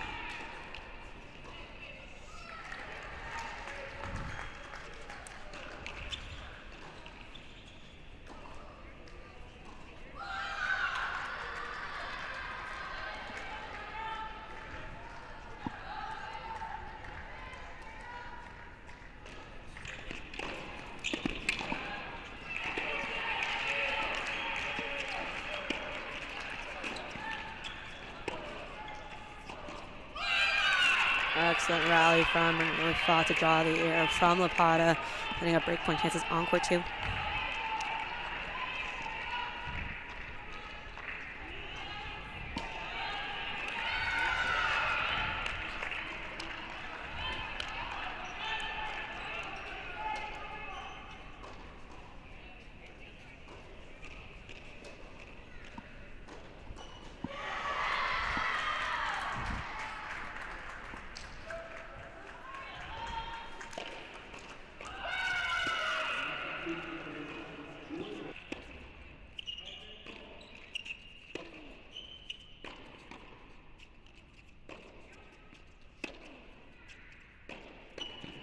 And the move from Mel Riasco is able to secure Georgia the doubles point to start this match. No worries for Auburn. They've been here before and they can do it again. Georgia off to a great start, coming out fast. We're going to take a short break and we'll be right back with singles action. Taking a short break before beginning the singles round. Congratulations to you, to Coach Cobra. I know, I believe Baby Cohen is here, Yeah, correct? yeah. Am I going to get Baby to? Cobra. Oh, Baby Yeah. Cobra. That's Jack Cobra. Oh. Completely agree. Well, then my last 3 questions for you, and they're all going to be quick here. In terms of for fans tuning in, and obviously for you guys right now, really easy to support Texas A&M women's tennis. You're fresh off a national championship. But what is the thing that new fan can do right now that will best help support your program, college tennis, moving forward?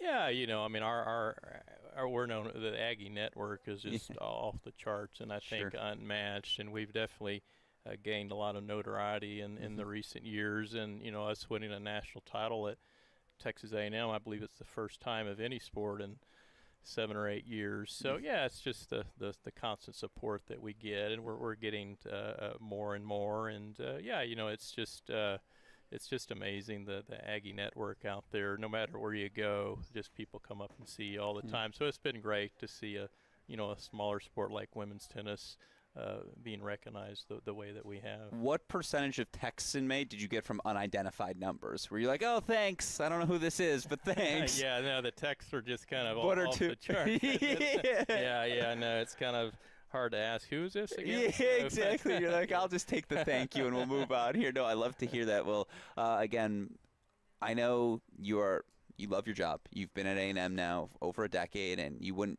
pick any other place. But for the sake of this question, you can trade jobs with one coach across the country this year. And not that you'd want to trade, but just to be like, hey, let's step into those shoes for a little bit. Do you have one that comes to mind? Yeah, you know, I've always loved the city of Fort Worth. Okay. So, yeah, if I had to pick one, I have some good friends up in the TCU area. But, yeah, I think it's me hard to – I think people often say they're going to bury me in College Station. They probably will. But, yeah, I've always loved the something about even back as a player and the facility at TCU and the community there. Yeah, I've always liked it there. No, it's a good program shot. I like to hear that. Well, then my last question for you. Look, you're the reigning NCAA champions. I'm sure to some extent a winning week means bring home a title. But what do you want to see from the girls this week? What, in your mind, will constitute a successful national indoors for the Aggies? Yeah, I just want to see us out there. Just, you know, we're always going to fight hard. So that's kind of oftentimes the generic answer. But, yeah, I just want us to come out with the real champions mentality, come out there with this is our tournament to win, and just coming out there with the belief. And yeah, I kind of mentioned a little bit earlier of just kind of how we're managing ourselves in the points. You know, you talked earlier about the physical level of college tennis. I don't doubt any of our players' physical level. It's the same as the pro tennis players. It's how you're managing yourself between the points, and whether you win the point or lose a point, you have a good process and that you're ready to go for the next point. Those are the type of things that I'm looking for. I love to hear it. Is there a number, challenges, correct or incorrect? What are we shooting for as a team, like 50-50? Yeah, I'd say, how about 75%? I like it. Well, I always appreciate the chance to chat. Coach Mark Weaver, obviously good luck to you and the Aggies this week, and thank you for taking the time to join us here today. Thanks for having me on. Welcome back in, everyone, to Media Day here at the 2025 Division I Women's National Team Indoor Championships. Joining me now on the stream, a familiar face to all of you college tennis fans. Of course, the last time we were here as a college tennis populace, he led his team to the 2022 National Team Championship. Of course, now back with his rising Texas Longhorn crew. It's Texas women's tennis head coach Howard Joffe. Coach, it is always good to see your smiling face. Welcome back to Champaign. How are you doing today? I'm good, thank you.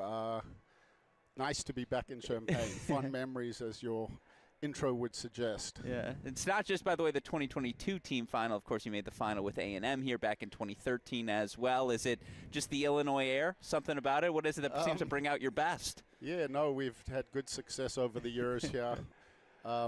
So, yeah, nice to be back in Illinois. Yeah, well, we are certainly happy to have you. And, look, I know you are an experienced coach, but we might have some new college tennis fans we picked up along the way. Someone might have watched Peyton Stearns or Lulu or any of these players and said, hey, let me dip my toes into this level. For those new fans, can you explain the significance of this national indoors and how it fits in the broader tennis calendar?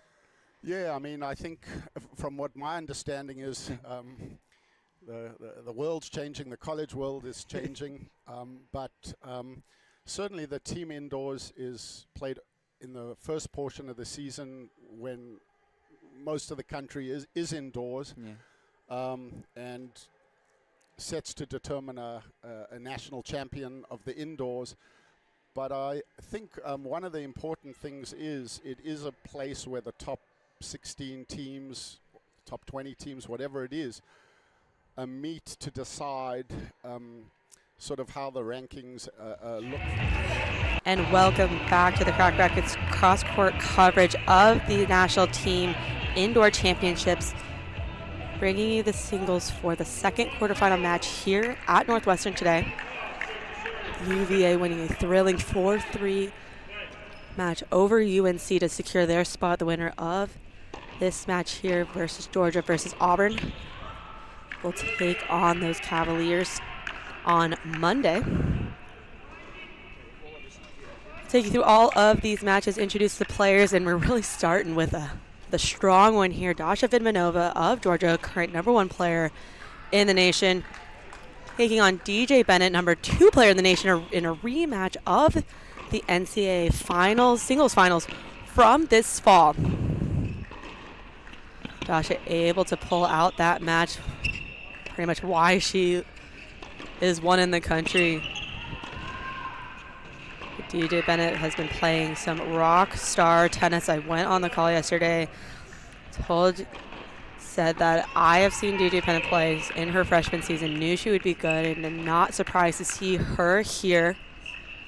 Will continue to brag about that as long as I can. Dasha Vidmanova done super fast yesterday with a 6-love, 6-love win. Some of her teammates hadn't even finished their first sets. That's how fast she was off the court yesterday, so plenty of rest into this match.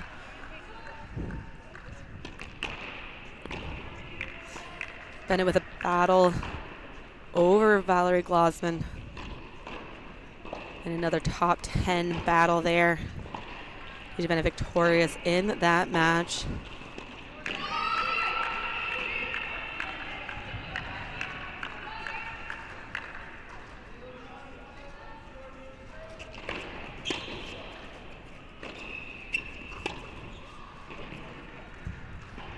Nice little redirect there. Called good. We are using electronic line calling, so we've seen a lot safer side, players taking the safer side on calls to avoid an overrule from the machines. Each player gets 3 challenges in the set. If they win their challenge, they get to keep that challenge. If they lose it, they do not get to keep the challenge. Very similar to when Hawkeye was introduced on the pro level. It's very nice to have here. DJ Bennett starting out with a 1-0 lead. We're going to slide over now to court 2. Anastasia Lapata taking on Ava Harastar.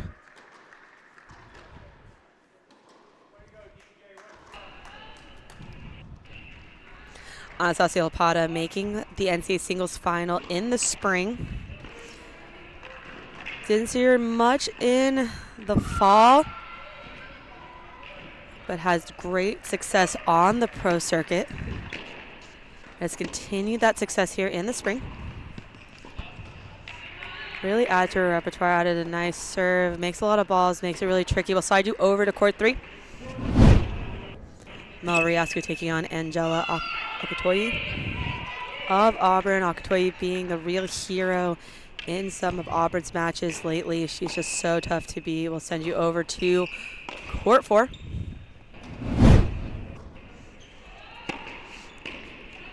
Great serve from Icicle Mert. Mert taking on Myrna Rafat.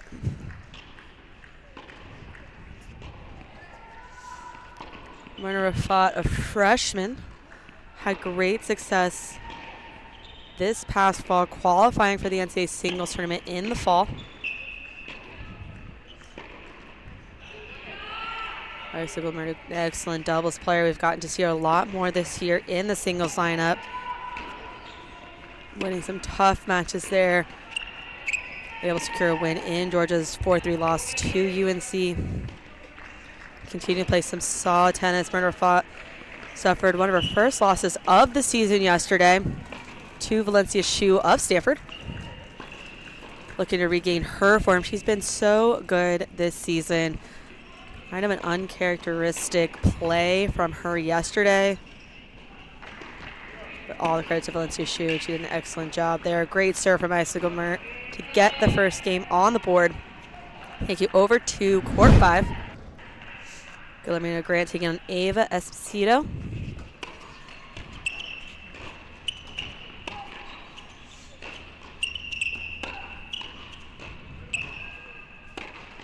Guillermina Grant is a great doubles player, has great doubles sense, likes to move forward, likes to take volleys, likes to utilize the slice a lot. Ava Esposito has an awesome forehand. I was a big fan of her game yesterday.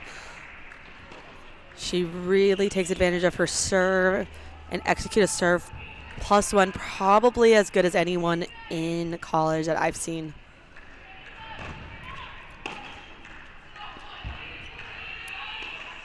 Sends that return long. Grant gets on the board here. Take you over to court 6. Sophia Rojas clinching the win for Georgia yesterday, taking on Elise Batesti of Auburn.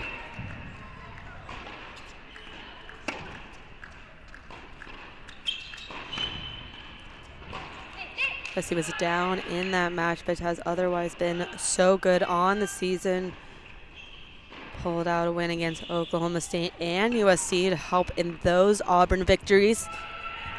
Just didn't really need her yesterday. Sophia Rojas able to clinch the win for Georgia yesterday and book their spot here today.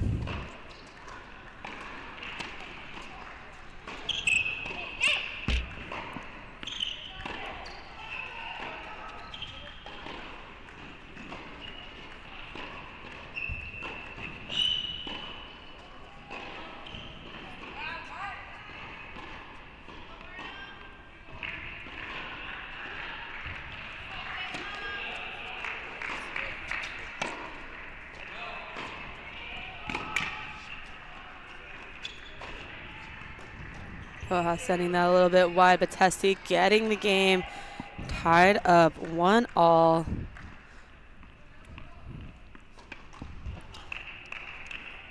Take you over to Vidmanova and Bennett on court 1. Just with the eye test, you know this is going to be the match of the duel. Excellent serve from Bennett.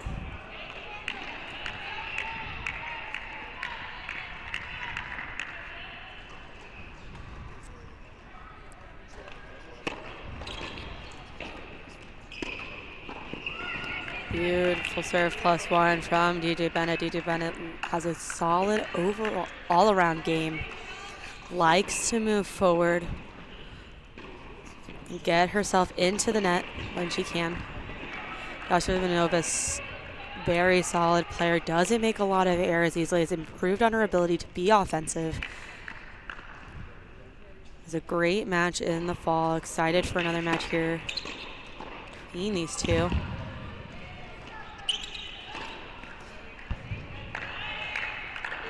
It's an excellent play from Dasha Vidmanova there.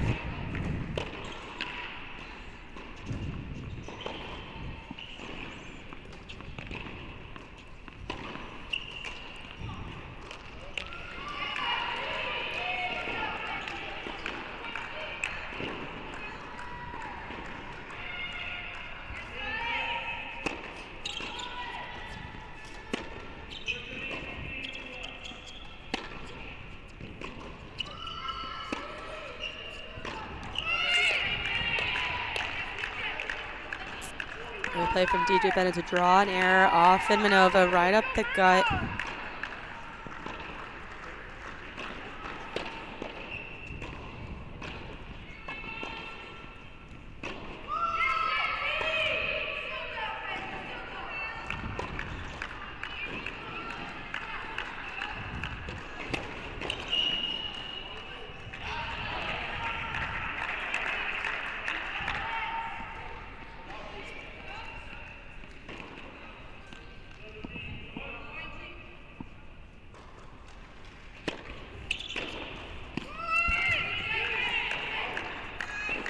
DJ Bennett get in the game, taking a 2-1 lead.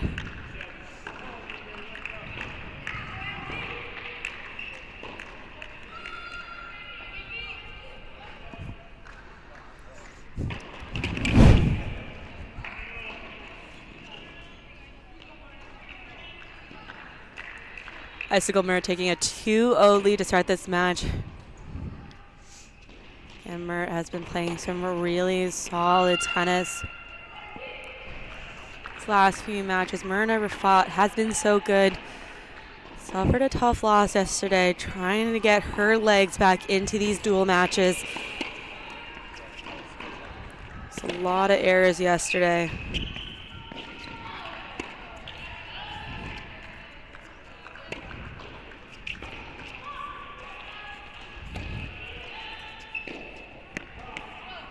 Really good play from Myrna Rafat to stay in that rally. Much better playing from her.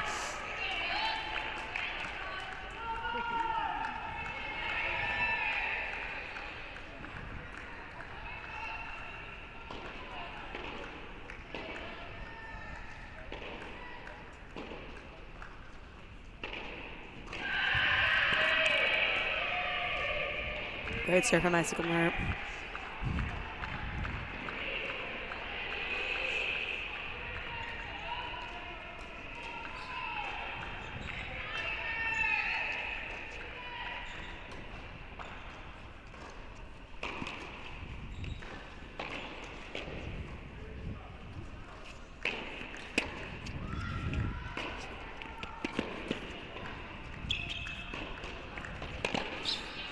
Excellent 1-2 play from Icicle Mert, using the forehand to put Rafat on the defense. Game point chances for a 3-love lead.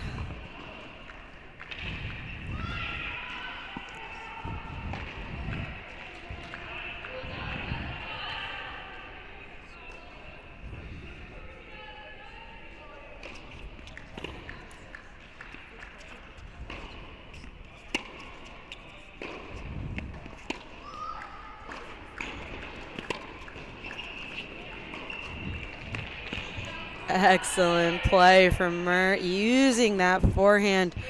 So secures herself a 3-love lead. Take you over to court 3.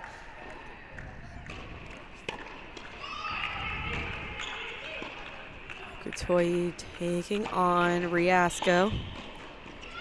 Okotoyi has played some clutch tennis for the Auburn Tigers.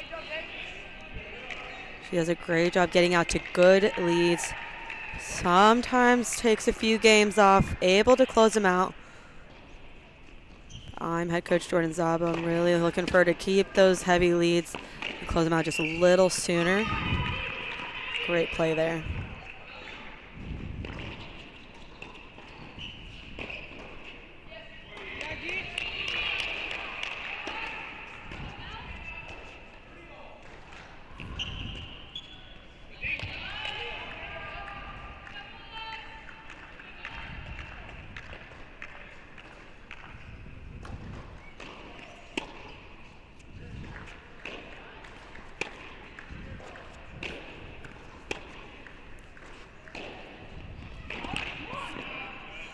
just wide from Okutoi.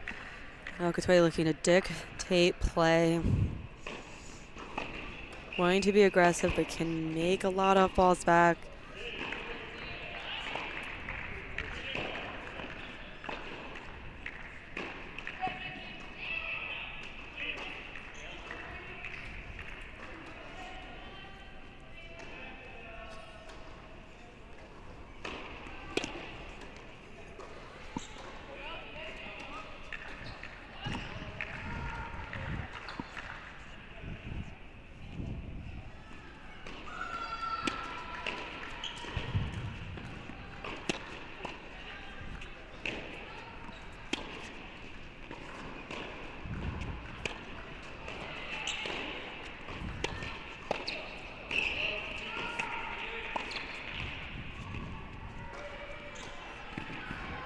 Excellent play from Angela Okutoi. She does such a great job. That's what makes her so good. She stays in long rallies, willing to be patient, build up her point. Excellent use of the drop shot there to pull Malriasco forward. Setting herself up for game point chances to take a 3-1 lead.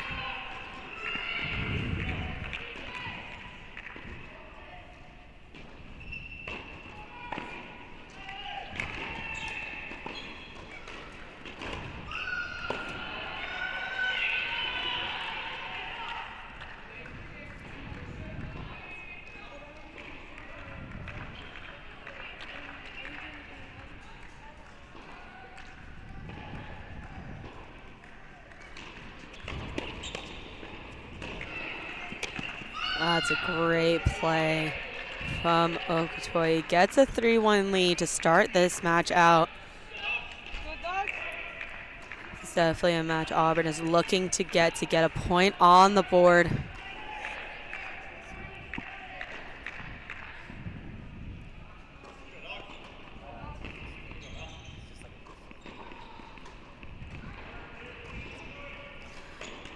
Mariasco of Georgia to serve here.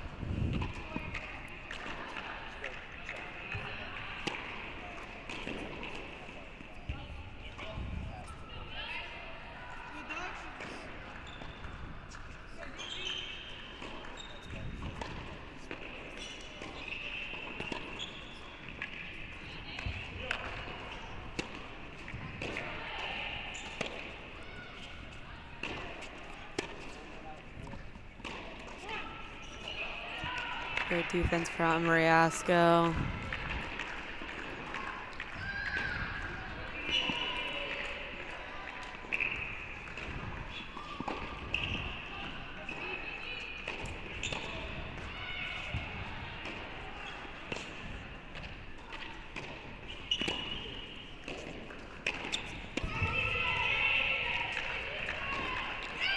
What a beautiful back and down the line from Okutoi.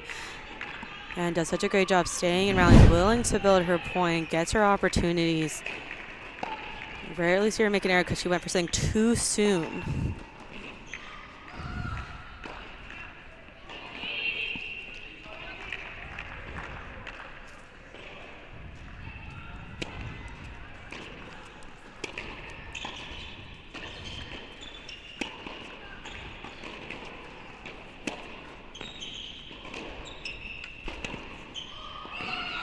Pulls the ball wide.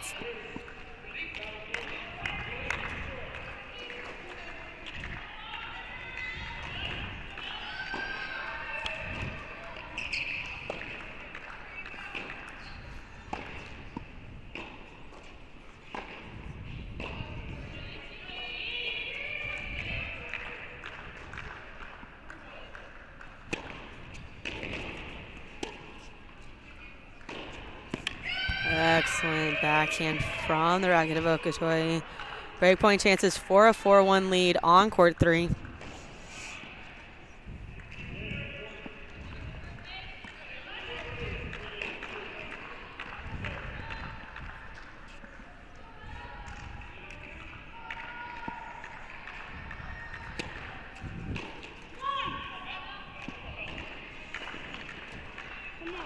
Mariasco will take that. Deuce point coming up.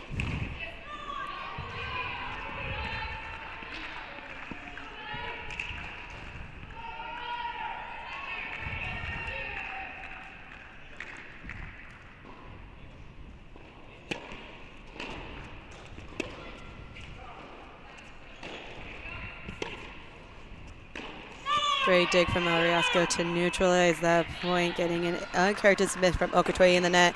3-2. Over to court 6 now.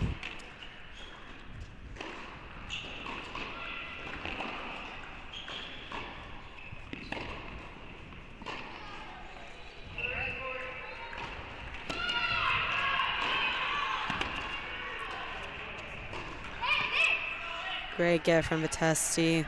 Ross not able to convert that.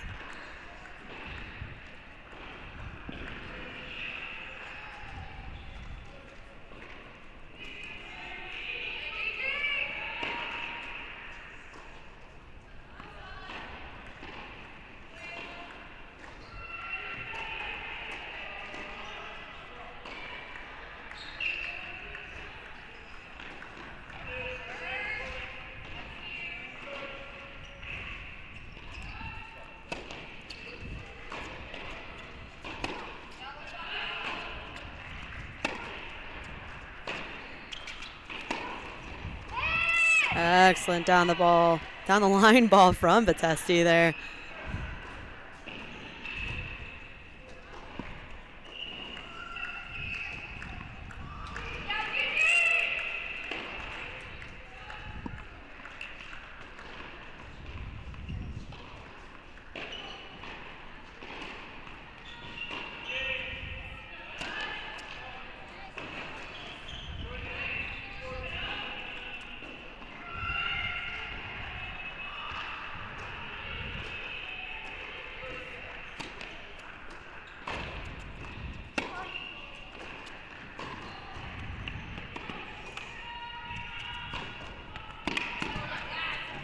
Excellent play from Rojas.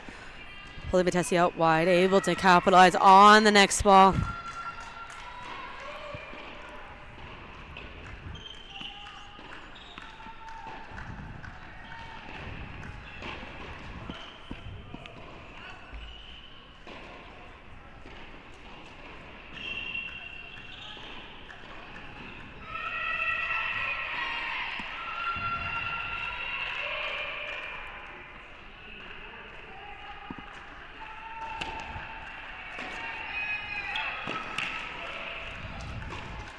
It's a great dig from Vitesi, but not enough. Rojas able to put that ball away.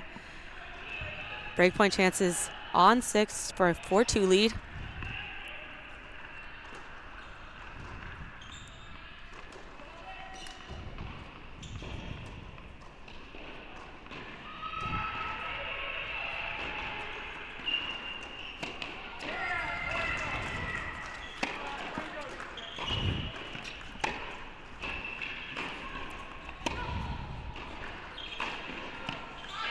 And wonderful play from Rojas, utilizing that forehand again. Secures the break on 6. Taking it back to 1. DJ Bennett just broke back. Making it 3-all in this first set.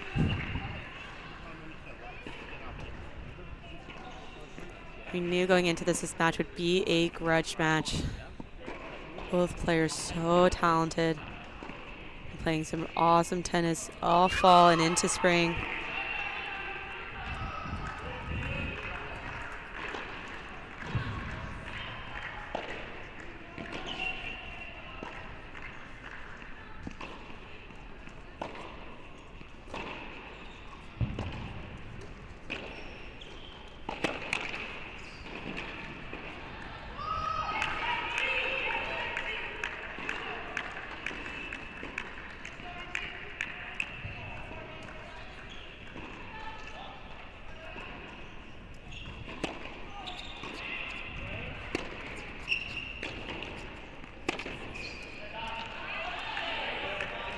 This ball in their previous meeting, Dasha Ivanova took the win 6-3, 6-3 to secure that national championship.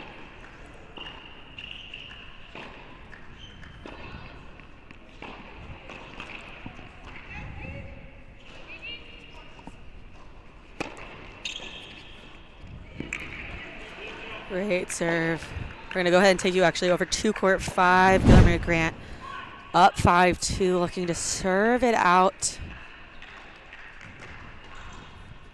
Keep our eye on all the courts here.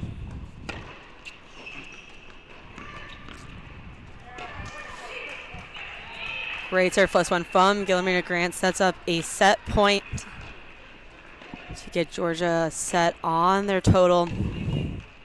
Georgia just needs 3 matches here. Auburn needing 4.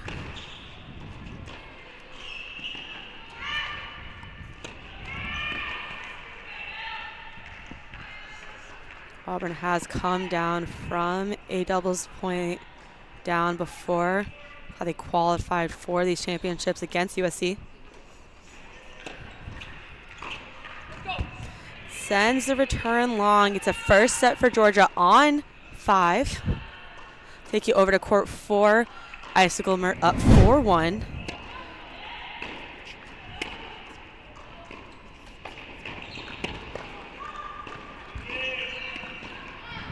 Sending that ball long.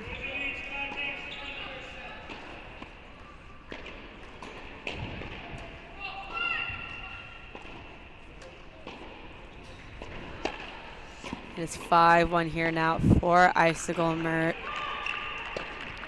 Having a hard time finding her sea legs into this match. It's more errors than we've seen from her, both in fall and in this spring season. Trickled in yesterday. She will take that gladly.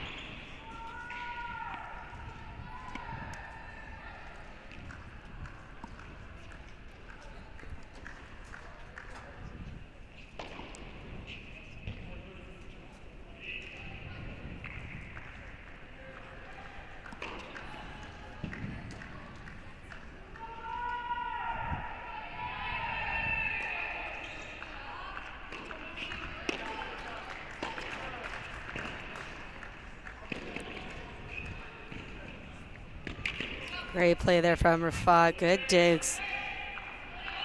Gives herself a 30-love lead. Takes advantage of the double fault from previous. Sometimes when you're down and things are just not looking your way, you just look to make balls and just see what your opponent can come up with on their own.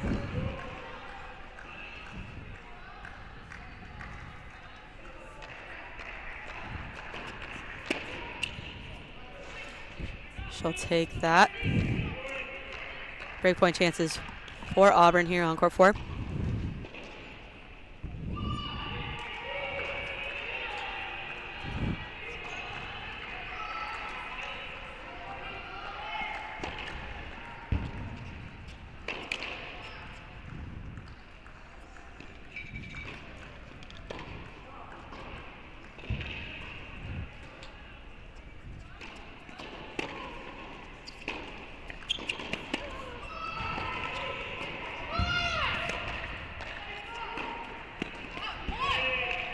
Absolutely the game runner Rafat needed a break at love to get it.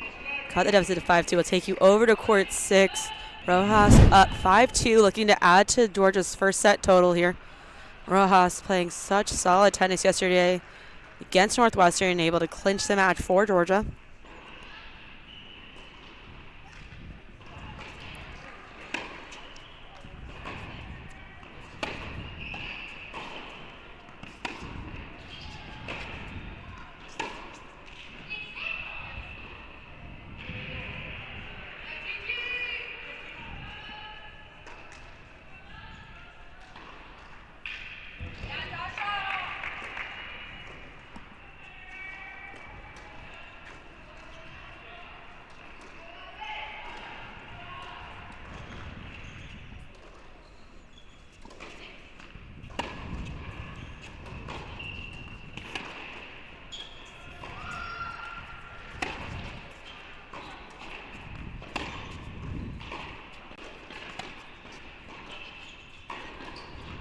Great digs from Rojas. Batesi sending the forehand wide. Rojas within 2 now of another first set for Georgia.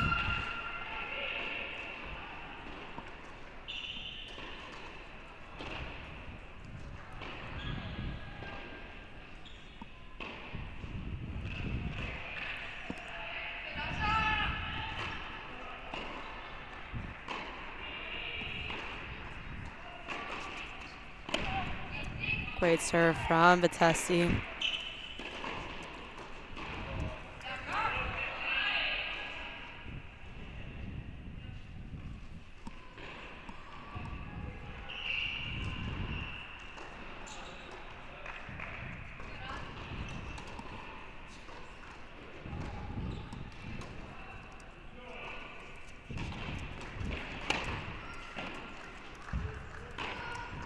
Ross setting that ball wide. Game point chances to cut the deficit to 5-3.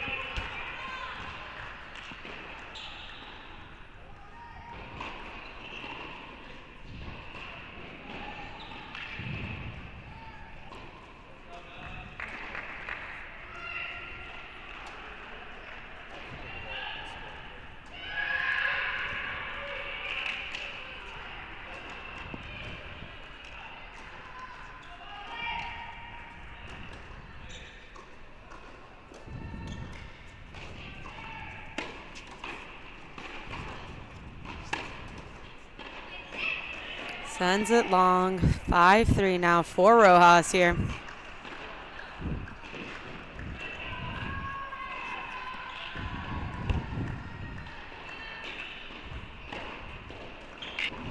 Go to court 4. Escobar up 5-2. Looking to also get a first set on the board. Taking a 30-15 lead here in this game.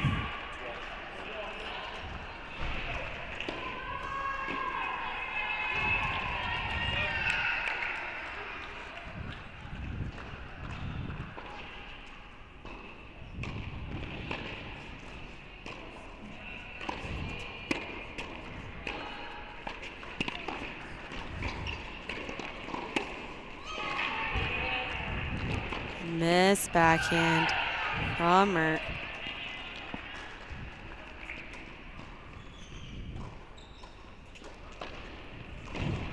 Time for the triple box. We'll keep court 4 on the big screen as Escobar looks to get this set. Angela Okotoyi looking to close out her first set, get Auburn a set on the board. Rojas up 30. Love also looking to get a set on the board for Georgia. Starting to close in on some first sets around these parts. Excellent dig from Rafat. Starting to find some of her footing again.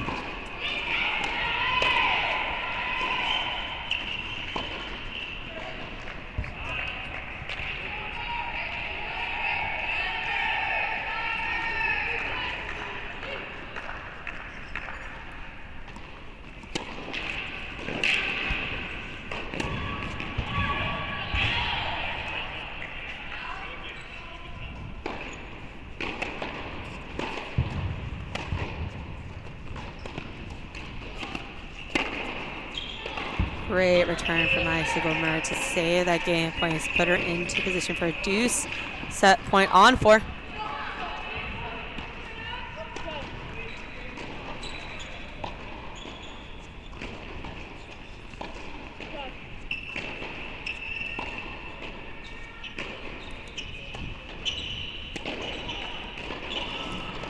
Set point also on court 6 for Rojas.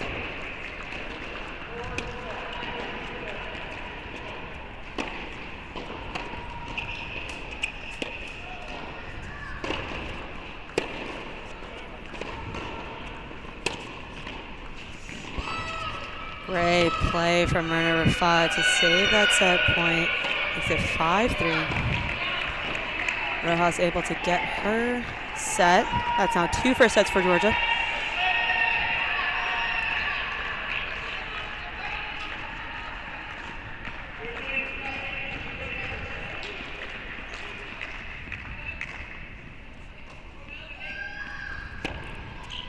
Bringing a set point on 3.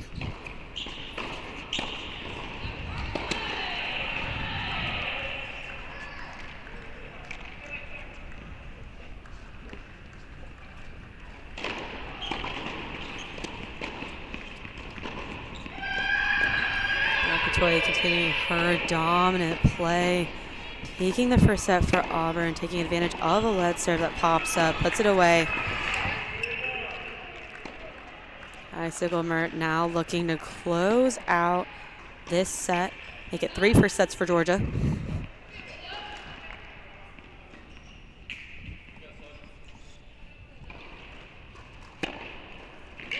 I mean, what a serve from Mert. Triple set point coming up.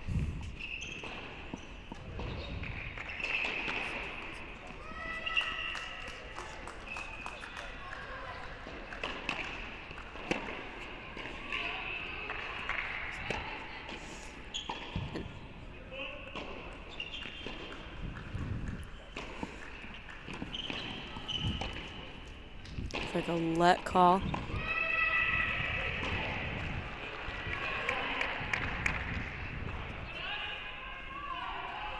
We will redo this set point.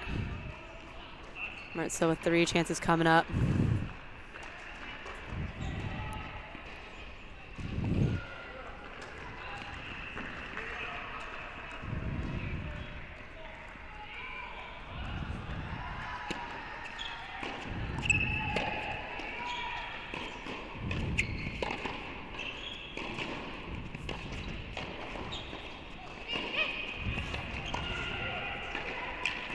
A good play from Rafat, able to open up the court to the Mert backhand, take advantage of the high ball, puts it away, saving 1 set point.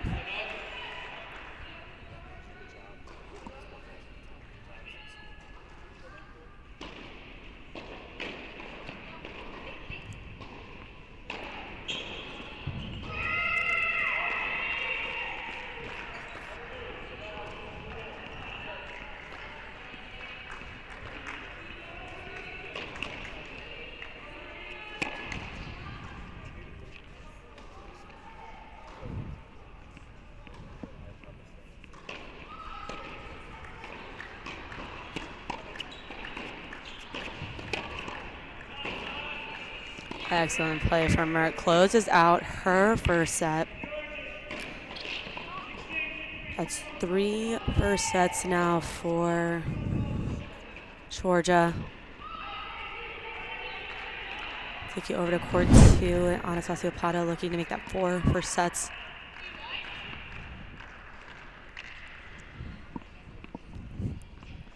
Just converted for a 5-3 lead here on 2. Will serve for the set.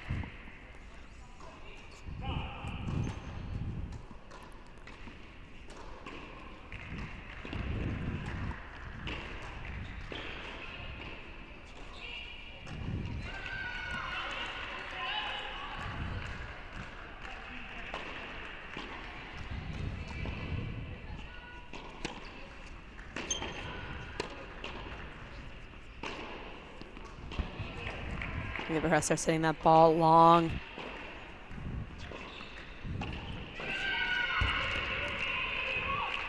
Plata's strengths have always been her ability to stay consistent, track balls down, make incredible plays, junk up that ball, use the different spins.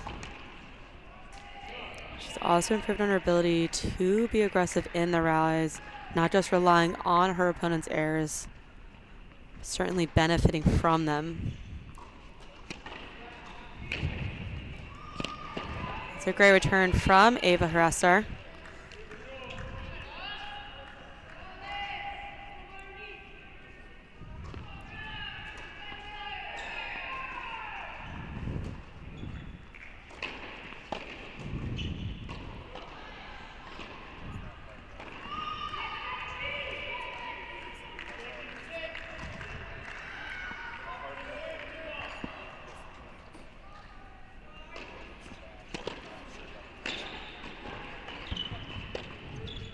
Sends a return long. Plata within 2 of the 4th Georgia first set.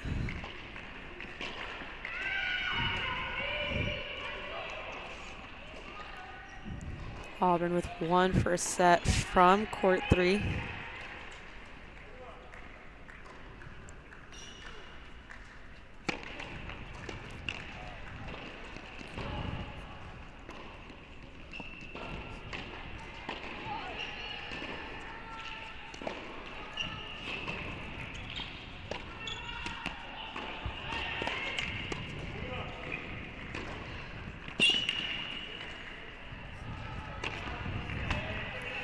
Excellent play from Harastar.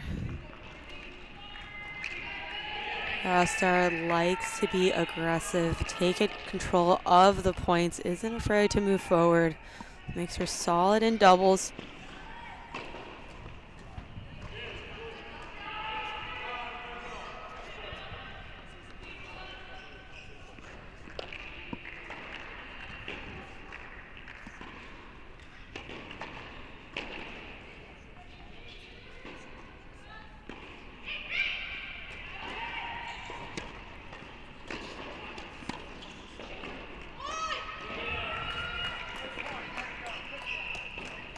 Good return from Harastar. Sets herself up for breakpoint chances to make it 5-4 and give it back on her racket to serve to stay in it.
And what a well-played point from Lapata. Both ladies here staying into a long rally. Lapata able to draw the error from Harastar. Sets up a deuce point, set point on two.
That's incredible playing from Harastar, saving a set point, making it 5-4 and getting back on her racket.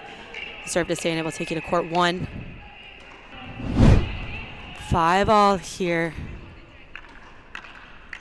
DJ Bennett serving, looking to get a 6-5 lead.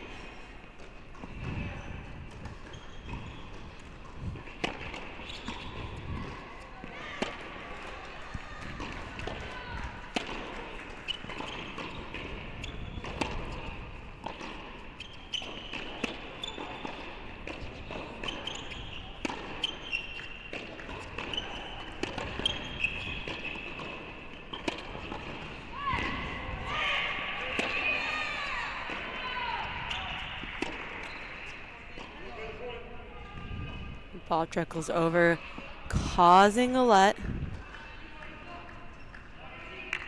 That point, though, highlighting how both of these players are not afraid of a long rally and can really extend their points the way they want to.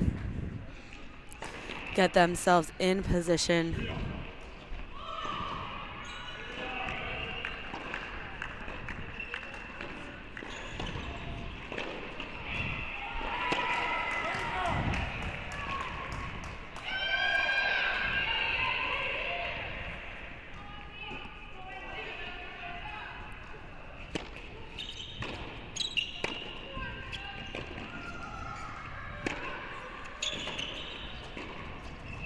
Excellent point from DJ Bennett. Put her foot on the gas there, didn't let up, puts it away. Game point chances to take a 6-5 lead.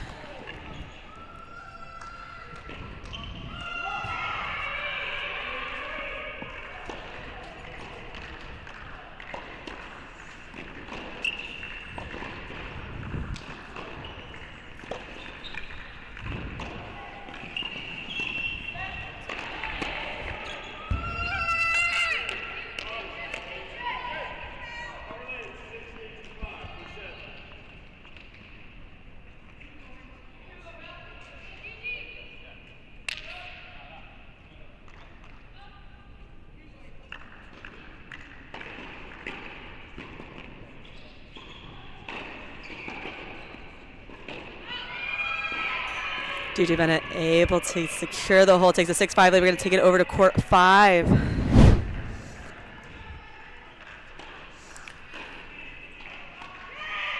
Amina Grant playing really solid tennis. And was down a set to Sydney Pratt. Sydney Pratt just playing really well for Northwestern yesterday, but Amina Grant just coming out a lot better today. In this match, utilizing her slice.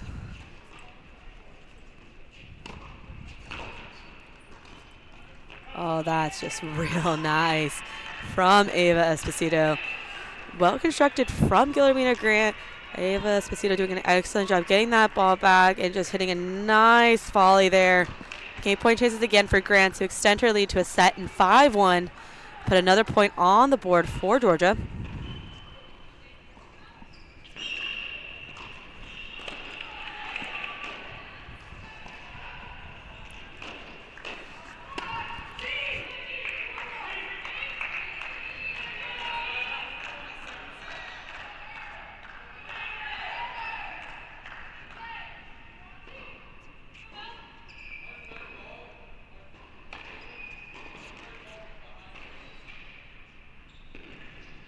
And able to get the game, take a 5-1 lead.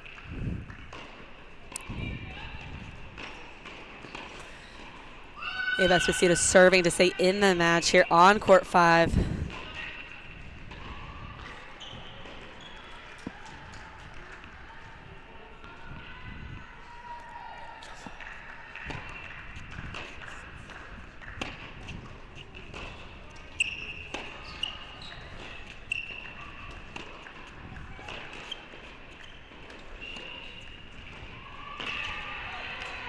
Great play from Ava Esposito.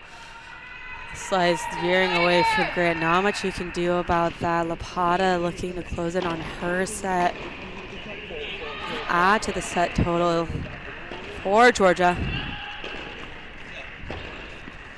Everhauser doing an excellent job staying in this match. Looking for an opportunity to make it 5-all.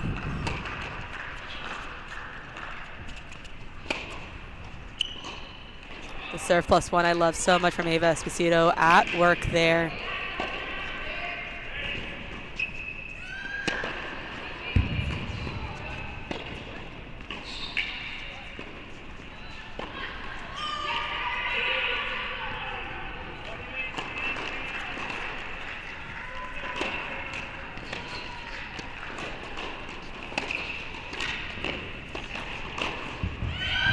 Esposito pulling that ball wide. Great long point there on court 5.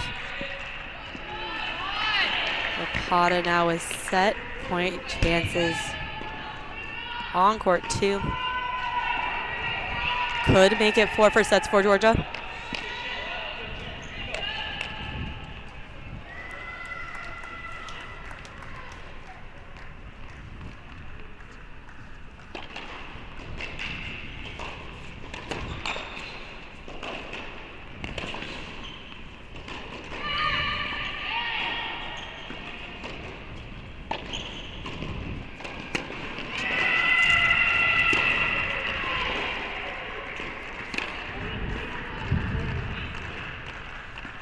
But called on court 2.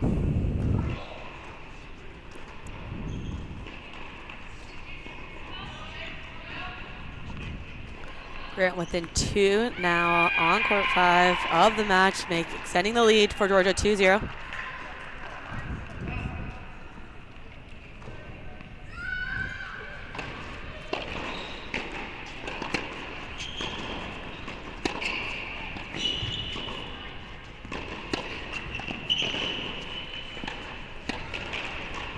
Excellent play from Ava Hrastar. Makes it deuce on court 2. Still set point chances.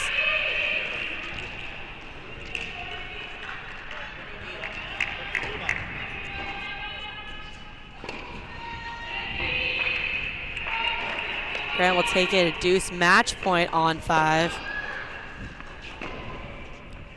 A dueling deuce points for drastically different reasons. Both in favor of the Georgia Bulldogs.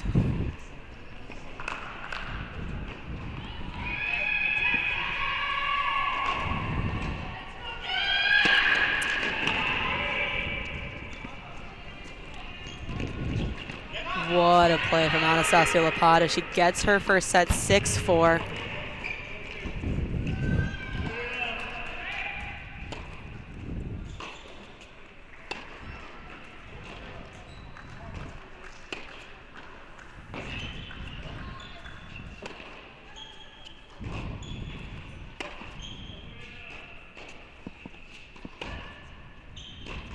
Excellent play from Ava Esposito to save a match point. 5-2, going to go back to the record of Grant. Take it over to court 1. They are in a tiebreaker for the final first set of this match. Georgia taking 4 first sets, Auburn taking 1. Then the battle between 1 and 2 here on the show court. Truly giving us a show today.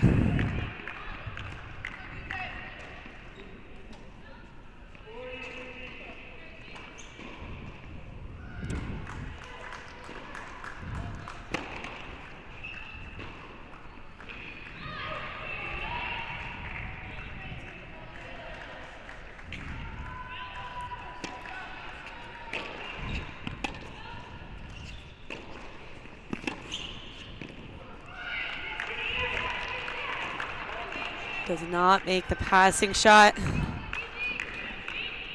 Valiant effort there. Bennett doing an excellent job continuing to apply pressure onto Vidmanova. Vidmanova not necessarily uncomfortable on the run. Definitely where DJ Bennett wants to be, especially in these tighter moments.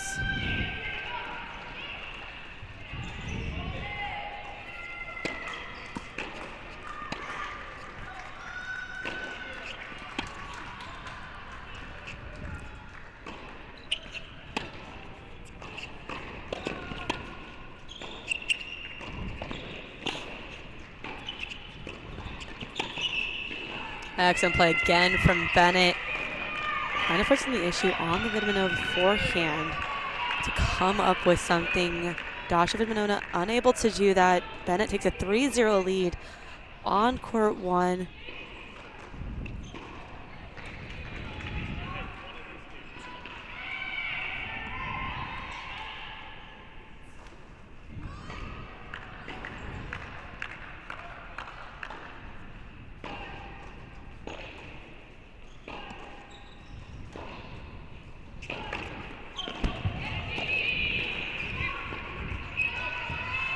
Challenge here on court 1 confirmed from the electronic line calling software. Second serve.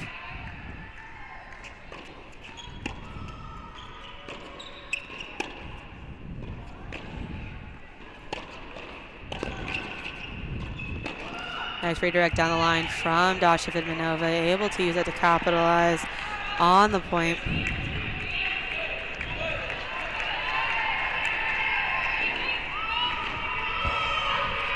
Point chances on 5 now for Ava Esposito to make it 5-3, send it back to her racket. Tessie on court 6, taking a 4-0 lead with opportunities to extend it to 5-0. Opportunity split sets there.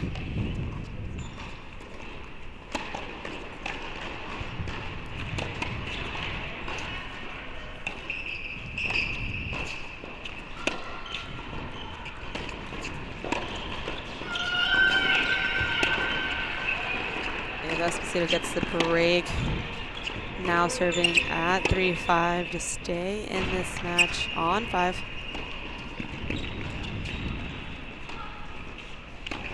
Great dig from Dasha Vimanova, but not able to do enough with the lob. Dasha Vimanova, 6'3", is very tough to lob. Shows exactly why.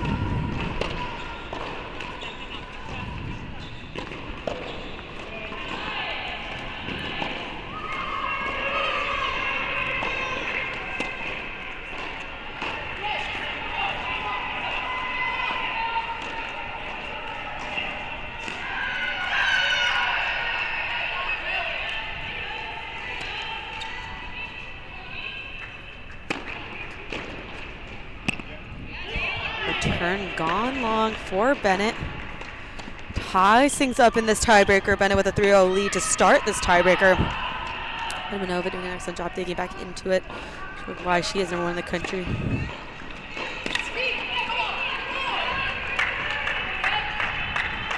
Ross doing an excellent job digging into that game, getting herself on the board on court 6.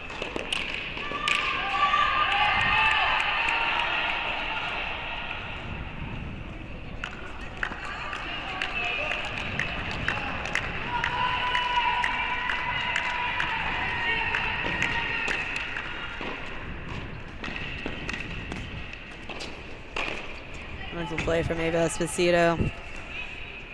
Grant within 2 of getting this match. Ava Esposito starting to show some more of her form we saw yesterday from her.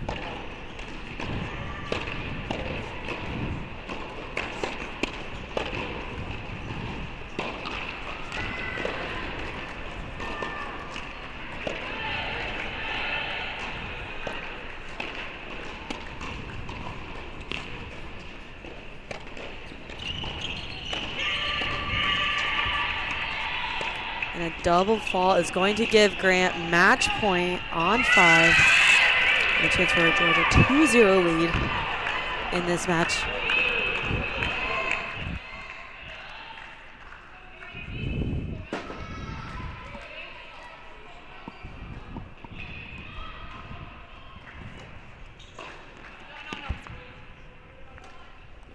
Called wide, challenges it. Overruled.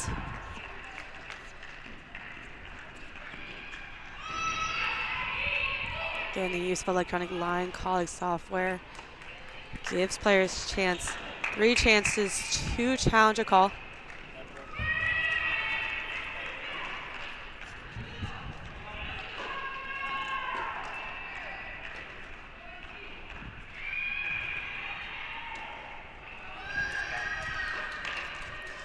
And unfortunately, a double fault is going to give Guillermina Grant and the Georgia Bulldogs the match, 6-2, 6-3.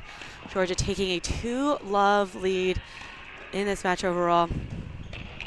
Take you over to court 1. Final remaining first set of this duel. Paige Bennett now taking a 5-3 lead and was up 3-0. Vimanova clawed back to 3-all.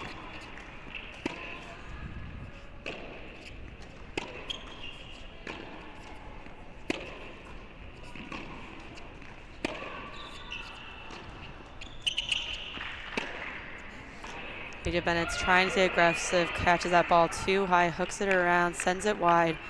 5-4 for Bennett now.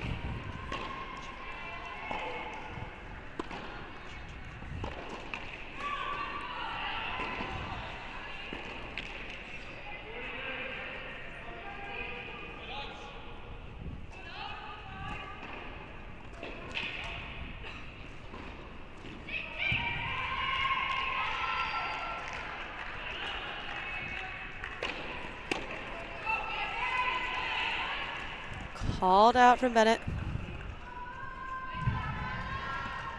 Looks like head coach Drake Bernstein is going to argue that the call was made after she missed the ball. Unfortunately, Dasha up to serve. Double fault. Set points now for DJ Bennett. Let's give Auburn a second first set.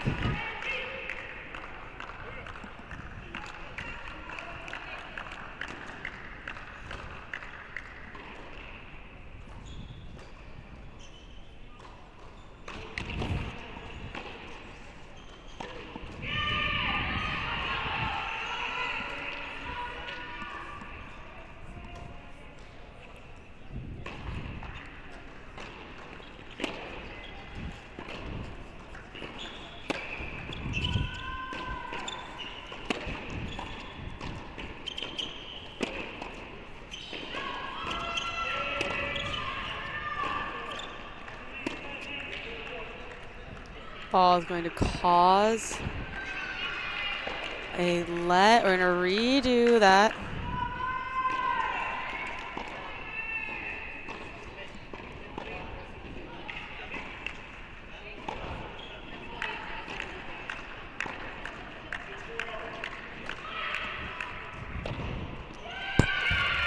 The point chances here for DJ Bennett to secure another first set for Auburn.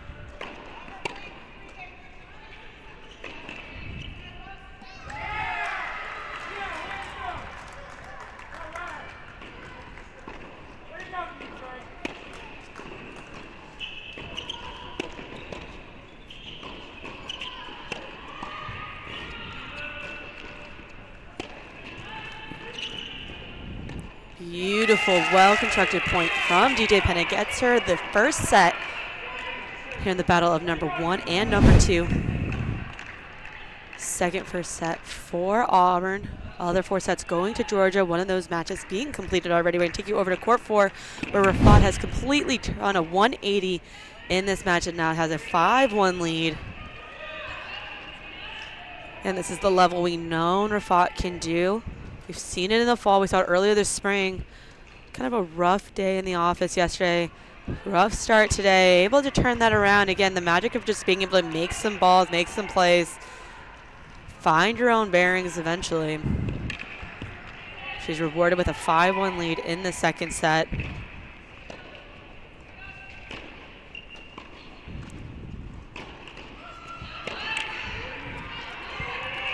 Swimmer sending that return long. It is now triple set point chances for Myrna Rafat to go ahead and neutralize one of those 4 first sets Georgia was able to capture. Excellent serve from Rafat. Secures the second set on court 4.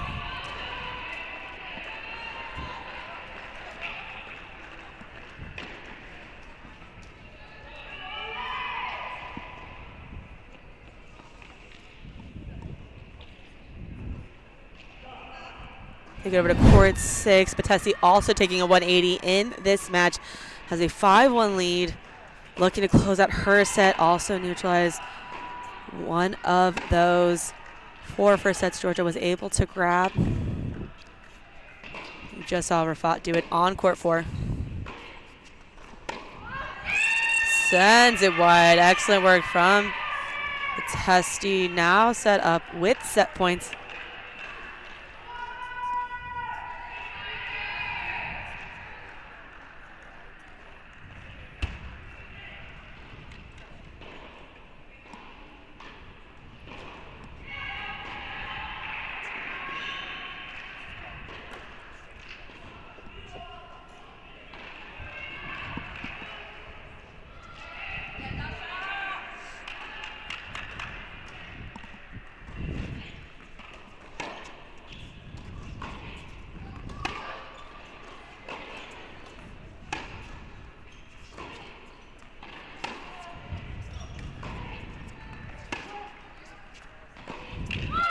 One set point saved.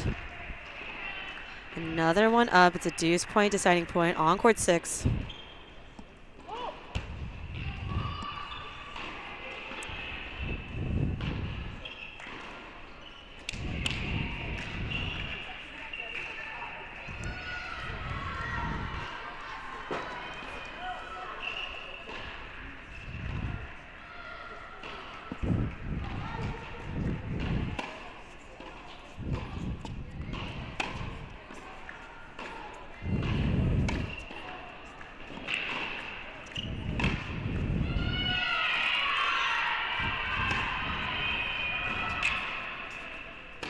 Excellent use of the Rojas forehand gets her the game.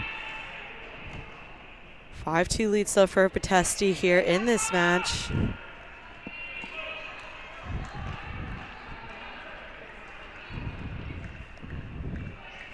Take you over to court 3. One of 2 first sets won by Auburn.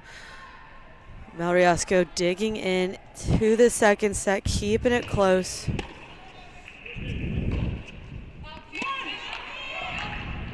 Okatoye sending that ball long.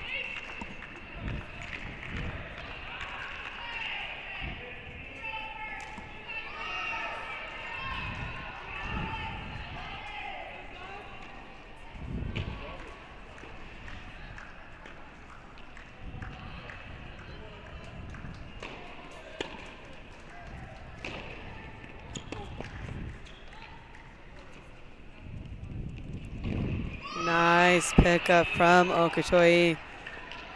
Ball that could have sent any other way. Does a great job handling it.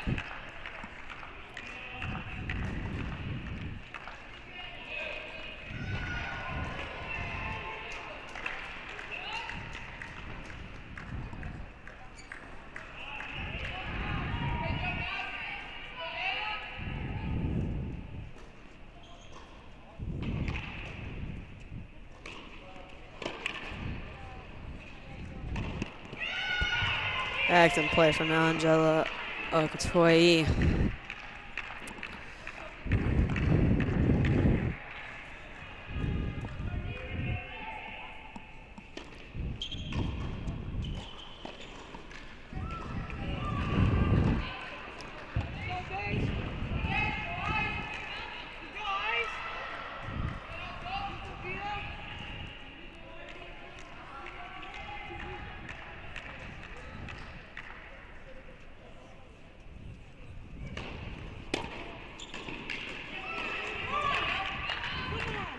Uncharacteristic early miss from Okotoyi. Great serve to set it up. Right idea using the forehand.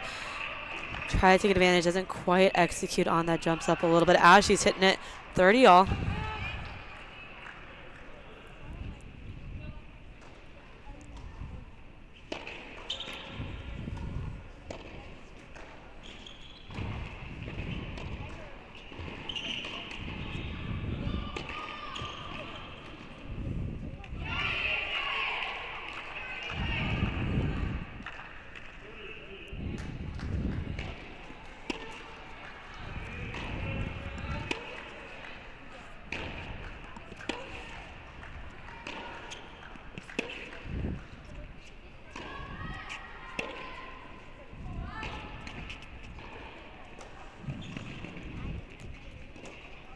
A little net cord luck to help out Okotoyi. Gives a game point chance to take a 4-3 lead now in the second set. Up 1-0 Again, has been playing some excellent tennis as of late. Looks to continue her success here.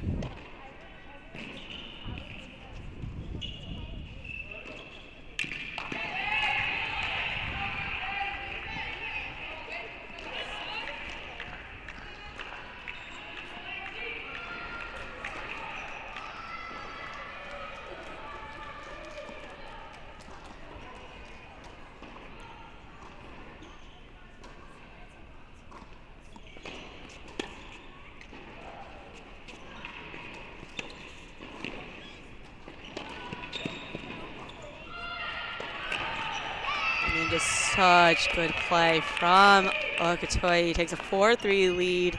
Send it over to court 6. Sofia Rojas digging her way back into the second set. Down 5-3. Was down 5-1. Gotten the last 2 games to get back into the set.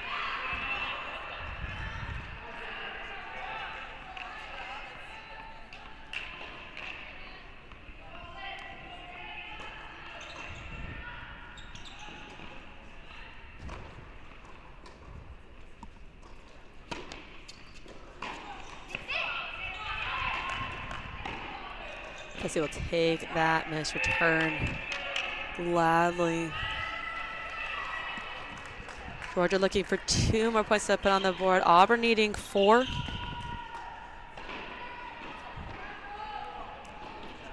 Auburn won first sets on 1 and 3. Did split sets on 4. Georgia first sets everywhere else.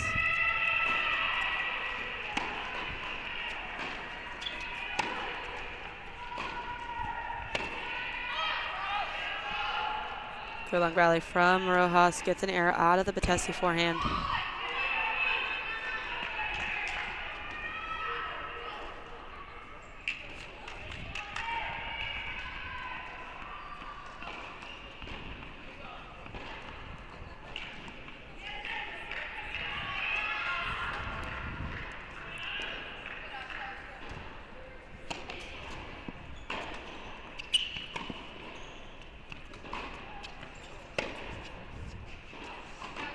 Ball goes wide.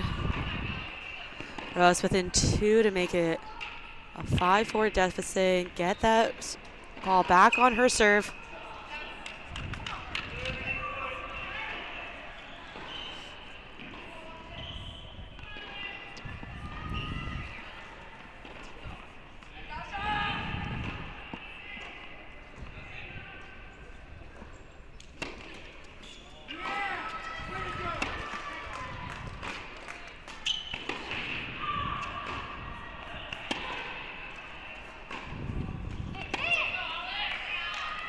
Sending the ball long. Looks like she's trying to get that ball to the Batesi forehand.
Great long rally going the way of Sofia Rojas.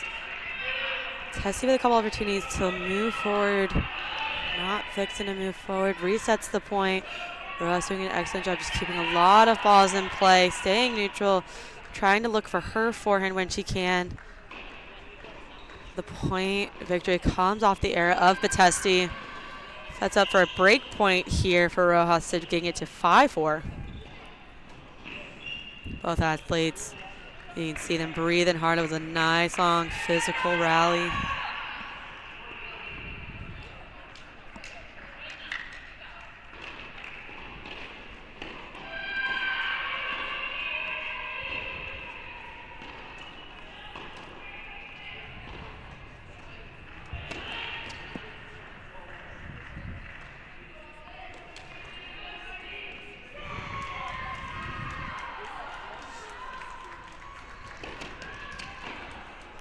And a double fault gives Rojas the break. It is now 5-4 Batesti on court 6 to get over to court 3.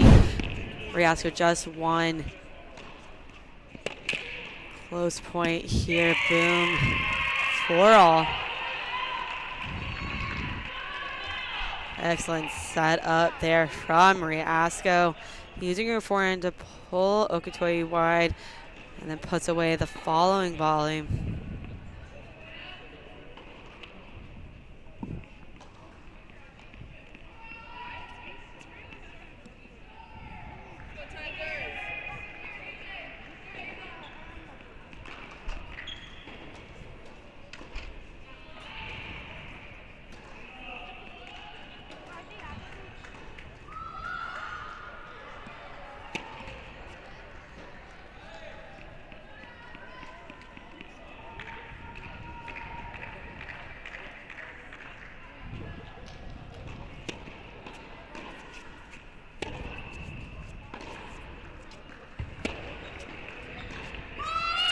Excellent play from Okitoye.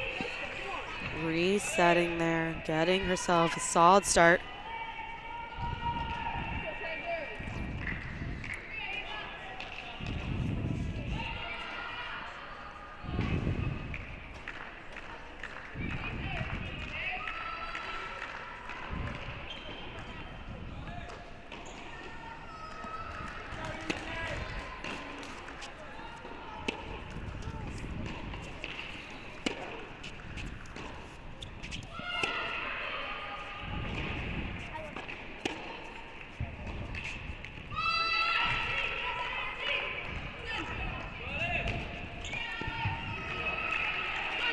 Another well-played point from Okotoye. Puts her within 2 of a 5-4 lead and a chance at the match.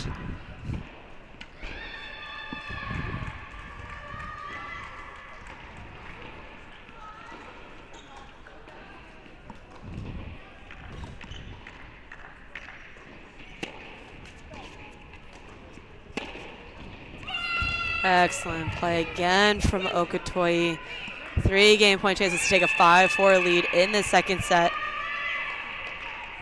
An inch Auburn closer to getting on the board in this match.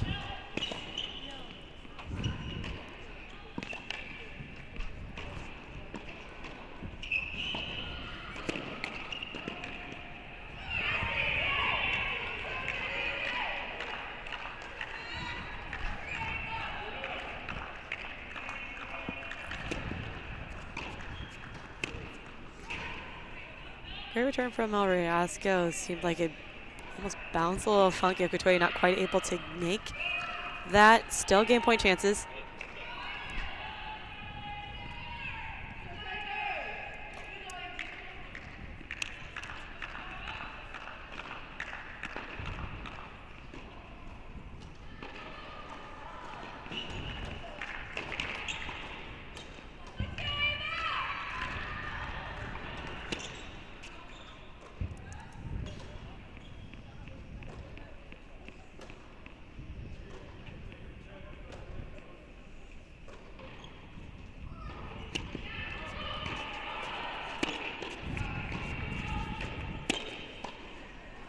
Okotoye sending that ball along. Malriascu doing an excellent job.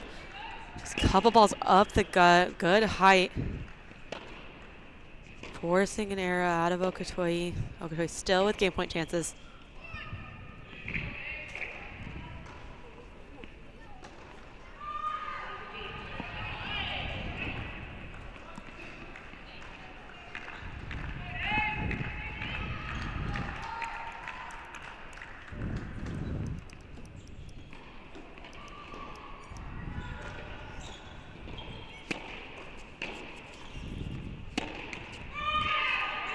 Another error off the racket of Okotoye. Okotoye's so good, but sometimes goes through a couple of spells where she just makes some errors. We don't get to see from her a lot. Malriasco taking advantage of that, sets up a deuce point. Both fixing for a 5-4 lead in the second set.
That's the tennis we know Okotoye can do.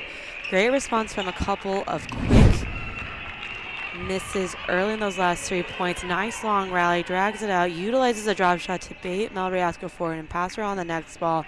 Takes a 5-4 lead in this match with a chance to close it out and get Auburn on the score here. We're going to send you over to court 6. Rojas has dug back from a 5-1 deficit all the way back to 5-all.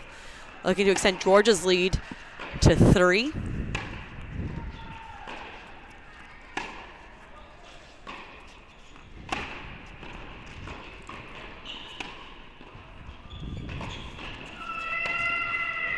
Excellent play from Sofia Rojas, utilizing her forehand to pull out wide. Doing an excellent job turning that backhand there. Really picking on the forehand of Batesi, trying to get her on the move towards that forehand wing. Seeing some success in the second set with that.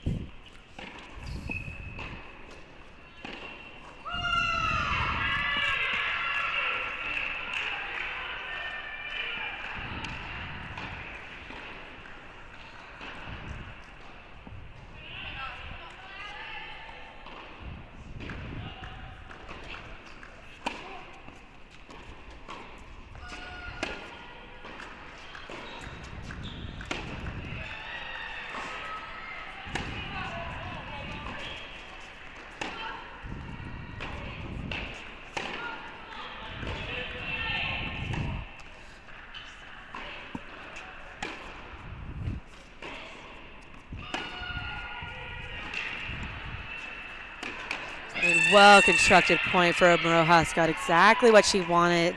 Not able to execute on the swing volley. Tessie doing an excellent job just sticking around, making one more ball.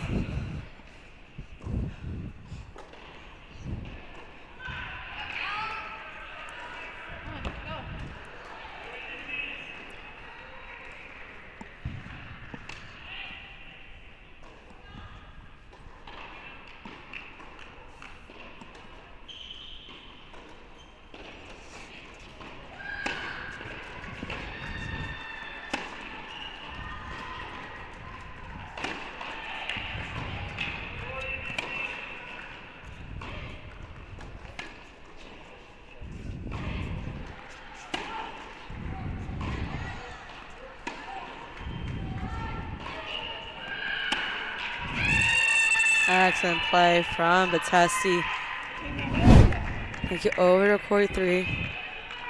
Okotoye within 2. Getting Auburn on the board here.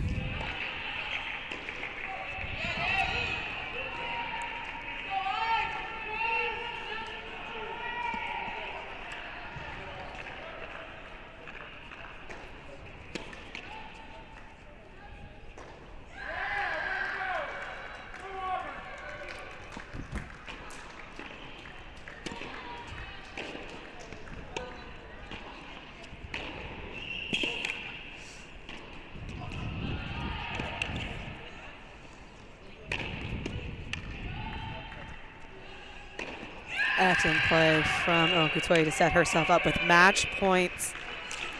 This is the good tennis we've been seeing from Angela Okotoye. So clutch for the Auburn Tigers.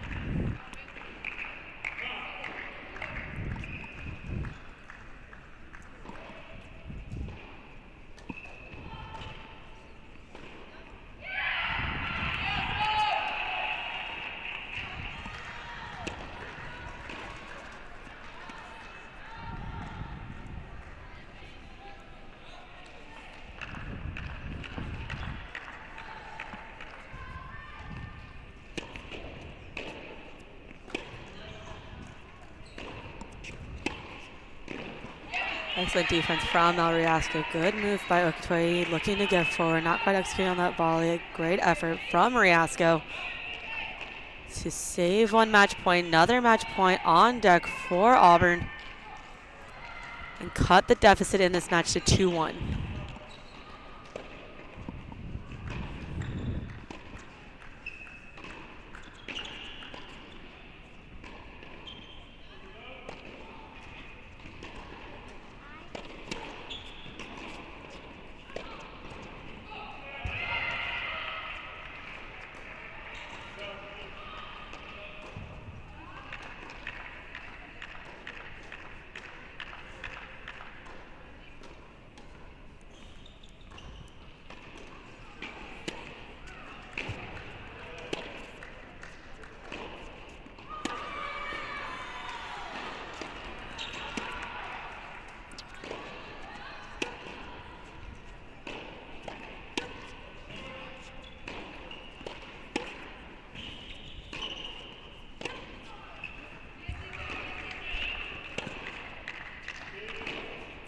Great defense from Mariasco. Victoria looking to take advantage, pulls her out wide. Gasky does an excellent job getting that ball deep down the line, forcing the error off the Okotoye racket. Still match point, but now deciding point with Mariasco for a chance to make it 5-all and prevent that point for Auburn.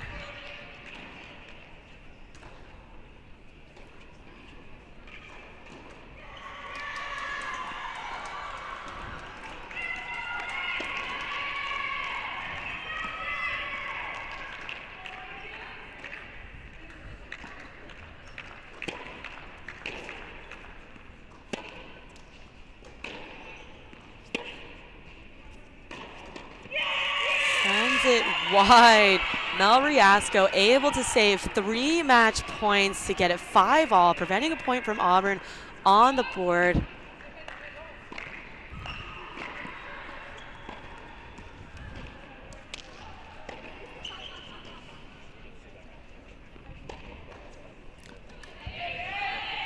And a couple of changeovers on some of these matches, so we'll hang out here on court 3. Sassy Lapata is up a set in 5-2. Alice Batesti of Auburn able to make it 6-5. Check in on all of these matches in just a second. Excellent play from Okotoye to start this game.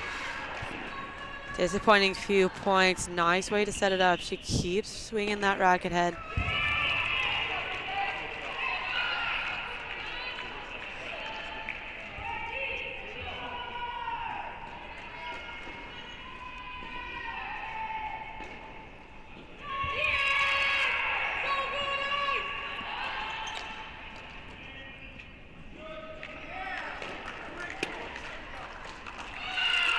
Excellent serve from Okotoye, drawing an error.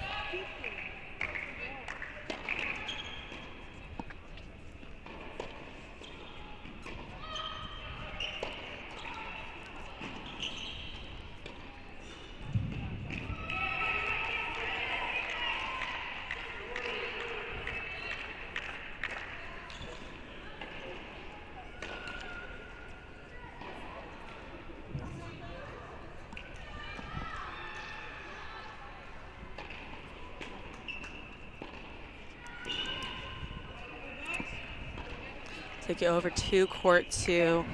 Sassy Lapata looking to extend the Georgia Bulldog lead to 3. Upset 5-2. Lapata has been so dominant since last season, capped with a run to the NCAA singles final in the spring. Continues that success here. And just overall looking so good.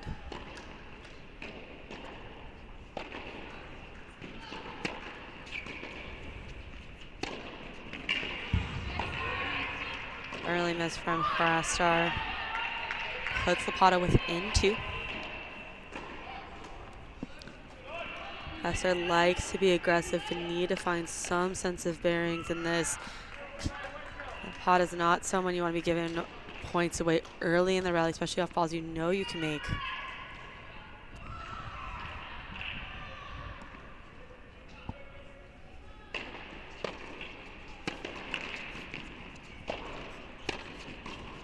There we go from Frastar.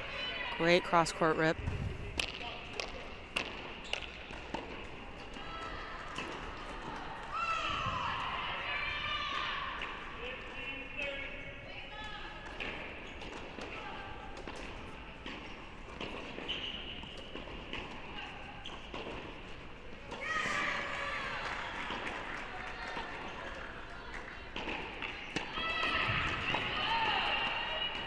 Great serve from Ava Harastar. Great response from that error early on. It was a good 4 and a good serve to set her up for game points and stay in this match.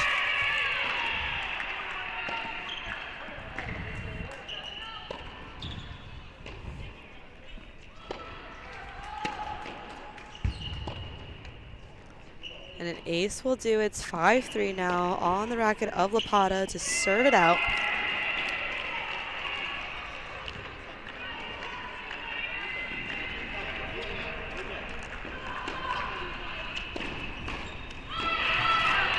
there's that forehand from Sofia Rojas. Does so good. And she finds her opportunities to use it.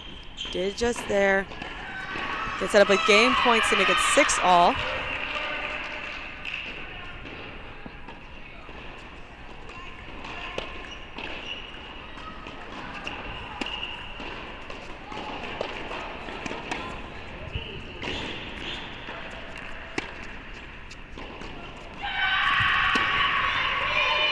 Great play from Eva Star.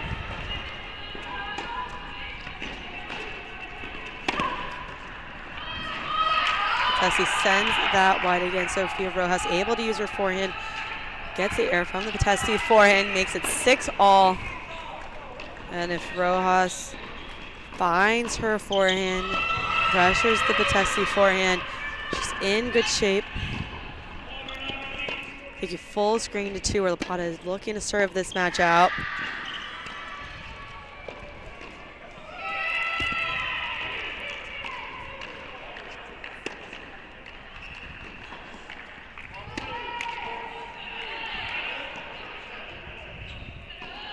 Great defense, great dig from Lapata. Again, Lapata's not going to give much.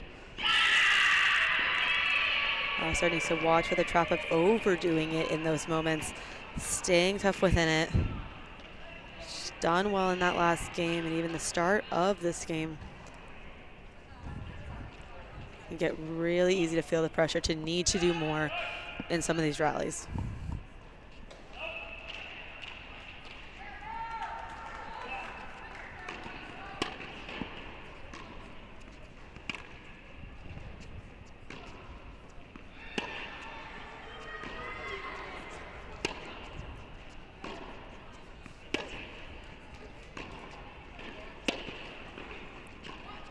An excellent play from Lapata. Using the backhand to send Rassar wide, taking the next forehand. Put Rassar on the run. Rassar not able to do anything on that ball.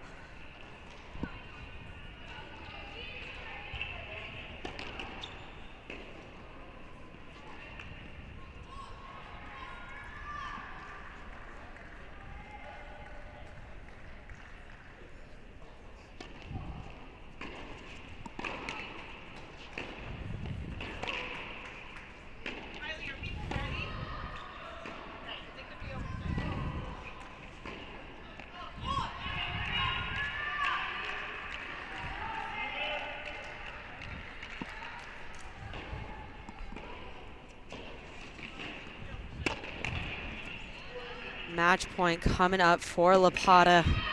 Oscar's gonna wish he had that second serve return back. Just not quite getting around it, able to execute there. Match point.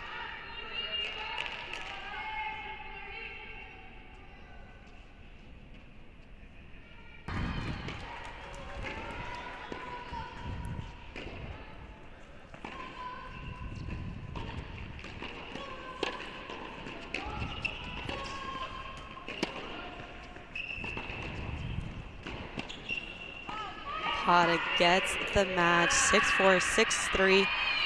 Gives Georgia a 3-love lead in this overall duel. Georgia looking for one more. We're going to send it over to court 6.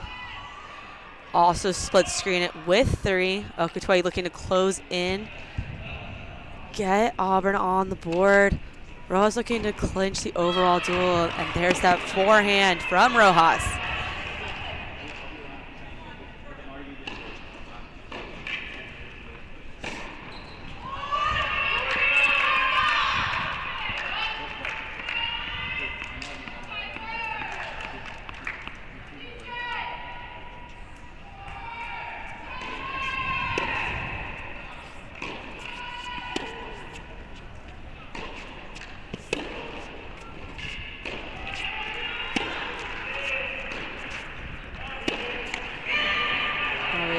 Utilizing a couple balls up the middle to draw an error out of Okotoye. Tessie Ford missing in the net. 4-1 lead for Rojas. 3 away from securing this match for Georgia. Okotoye still within 2.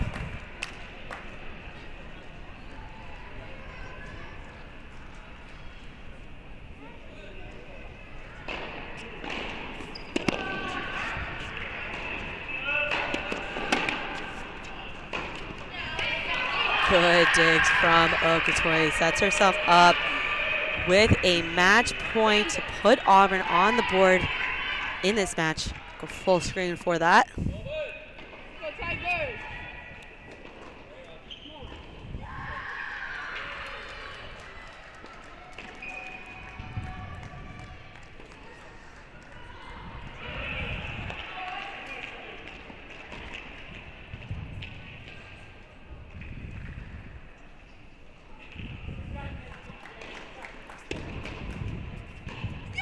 And Okatoy does it.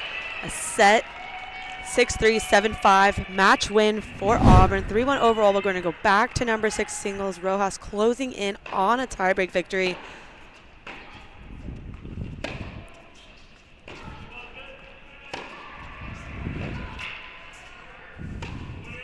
There is that Rojas forehand taking control. Takes a 5-2 lead. Rojas was down 5-1 in this set. Brings it back to 5-all. And then saves chances to make it 6-all. Doing so good when she's able to utilize her forehand to dictate play here on court 6.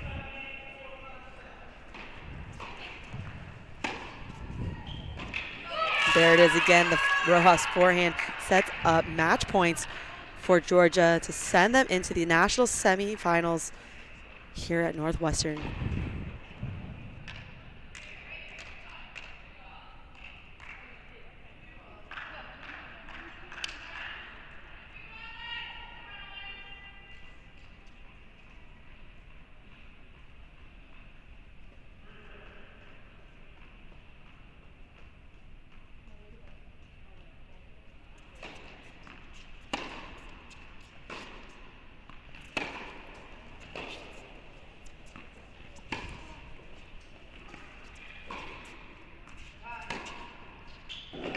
Excellent play from Rojas. Digs herself back into this set. Takes a 6-3, 7-6, 7-2 win to secure Georgia's spot in the semifinals. They will take on the Virginia Cavaliers. What an extraordinary day of tennis. Semifinals will take place on Monday.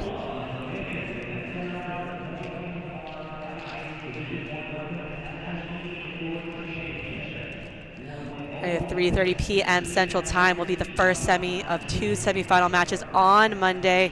We will see you all then. Tune in. Thank you and good night.